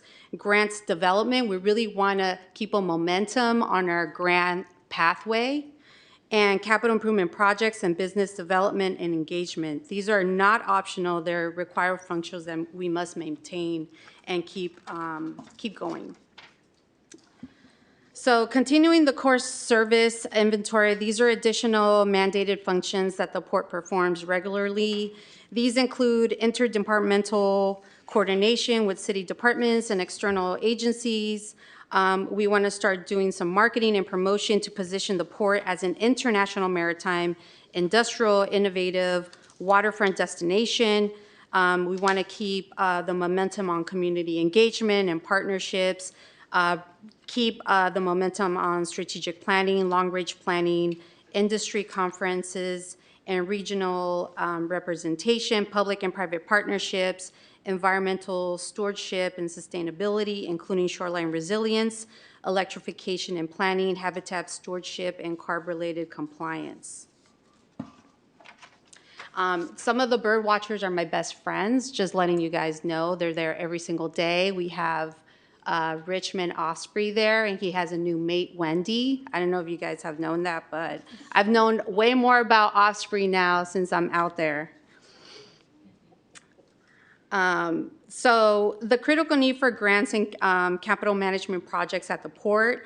As you know, you guys had a presentation last year when Moffitt and Nichol conducted port condition assessments at the Point Potrero Marine Terminal and identified 11 priority infrastructure improvement projects across berths 5 through 8 and 2 finger piers, 5 graving basins, immediate and priority projects needed within a variety of years, within 1 year all the way through long-term years. And this was for projects address safety improvements at the graving bases, seismic, and of course the crack beam that you saw, which was a dire need for berth 7 and 8. Mid and long-term projects address wharf repairs, fender system upgrades, and concrete repairs throughout the facility. These projects require dedicated capital project management, grant funding, and sufficient staff capacity to plan, coordinate, and deliver improvements, and also coordination within for grants. And so in addition to maritime infrastructure, the port is actively managing historical buildings out at the port that require evaluations. And these 2 pictures are reflective of that. We have the processing building that processes buildings that are EV, that come out of ro-ro ships, that are roll-on, roll-off. And these are brand new autos that are processed, but they're processed in a historical building. And this year, we got a contractor to conduct a facilities condition assessment on the historic processing building to evaluate the existing condition of the building. We know that the roof is in very bad shape and needs repair. So we also need a long-term plan to preserve the building and to tell us what are the priorities of that building. On the same side, the next picture is the cafeteria building, and it's also going to be going through a conditions assessment and letting us know what's the plan for that building, what's the target, and what's the action plan to get that building ready and able. Let's see, this is my grant page. And so for the grant development, this is a critical function that demands sufficient staff and strategic coordination. The port actively pursues local, regional, state, and federal grant opportunities to support infrastructure, resiliency, environmental, and economic development initiatives. Grant development and administration requires sustainable staff time, strategic planning, technical analysis, consultant coordination, which requires procurement, and interagency collaboration. Previous grant applications included fiscal year 2024, fiscal year 2023, PIDP grants through U.S. DOT and MARAD and Bill grant for transportation and infrastructure improvements, and an EPA Clean Ports grant application for zero emissions and clean port infrastructure. While these applications were not awarded, they represent significant staff investment and fundamental groundwork for future endeavors for grant applications. The slide highlights port grant successes, the current pipeline. The recent grant awards include the California Energy Commission's offshore wind grant for $750,000 to support offshore wind terminal planning, and fiscal year 2025 PIDP Drive grant for $11.2 million for dock restoration and infrastructure. Now, that was helpful for the Moffitt and Nichol report, which we included with the grant application for the PIDP grant for 2025, which then got us the $11.2 million. And we're not stopping there. We're now in the process of continuing the PIDP grant for 2026. Current active grants are including the Shore Power and Electrification Grant, Terminal 4 Wharf Removal Project Grant, which was a collaborative grant with Community Development, Lena Velasco's group, and Public Works. So that was a really big grant. That was a total of over $8 million with the California State Coastal Conservatory Agency from for Terminal 4. Next. So this is really a slide talking about our aging infrastructure, seeking grant funding and historic building management. This slide identifies the major operational initiative and pressure points currently drawing on port staff capacity. Port strategic planning and revitalization efforts are a council directive initiative requiring coordination across public and private terminals, economic development priorities, and workforce initiatives. Currently active and assessed as high capacity demand. CARB berth regulations require significant compliance efforts, including electrification feasibility, evaluation, coordination with tenants and agencies, also high capacity. The Red Oak Victory Ship Move is a historic preservation and waterfront planning effort, evaluating relocation opportunities, active with contract awarded with Lift Tech and design studies. And the Port and Surplus Property Authority coordination involves ongoing legal, operational, and planning coordinations across multiple public entities. Continuing the operational demands for additional high-capacity pressure points affecting core service delivery, aging infrastructure and grant funding needs require ongoing grant pursuits and capital planning. A contract has been executed with Dynamo Construction for burst 7 repair. So this is the cracked beam. Historic building management requires evaluation of structural condition, maintenance obligation, and adaptive reuse opportunities. Assessment at Point Potrero Marine Terminal and Cafeteria Building have been completed. So there's ongoing infrastructure maintenance, and compliance involves daily demand and maintenance port assets, utilities, facilities, pavement, drainage, regulatory compliance across a large industrial waterfront. All of that is done with the current staff that we have. This slide represents the current staffing reality and its impact on service delivery. As of fiscal year 2025-26, the port operates with 3 full-time staff positions, 1 contract port engineer, 1 part-time project manager, 3 supporting special projects. Currently, that's the staff that we work with. So when capacity is limited, the work gets squeezed, includes deferred capital projects, increasing maintenance backlogs, delayed revitalization strategic initiatives, and reduced capacity for proactive brand sustainability and community initiatives.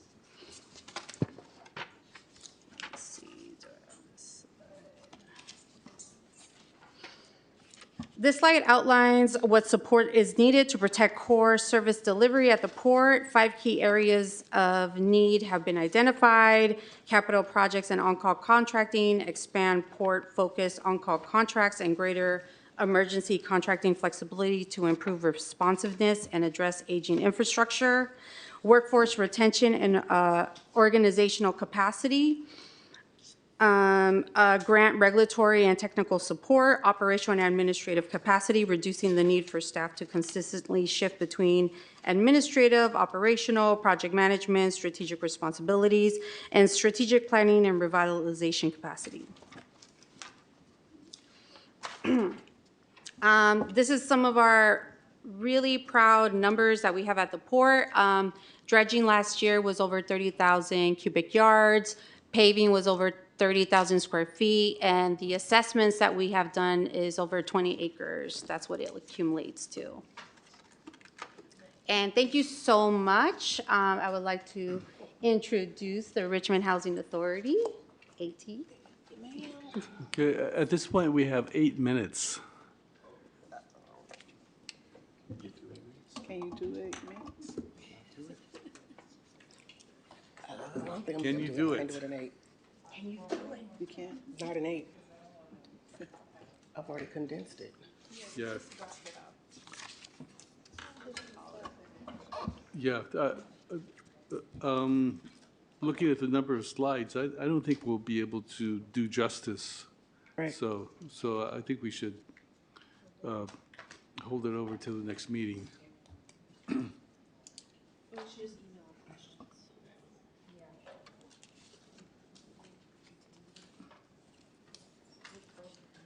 So we can, doing a presentation would be for the benefit of the public. Council members can read it over and send you questions and have discussions with you if necessary. Okay, so with that.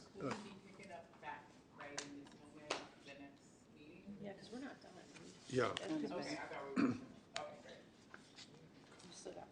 So Mayor, to clarify, are you indicating that the next meeting should commence with the Housing Authority followed by the Fire Department? Yes. Okay. Maybe by the fire department, followed by housing. And then maybe what we will do is we'll confer with some of the other departments and see if we'll just attach the presentations and focus on the CIP. Okay, yeah. so, okay. Thank you. All right. So with that, we are adjourned.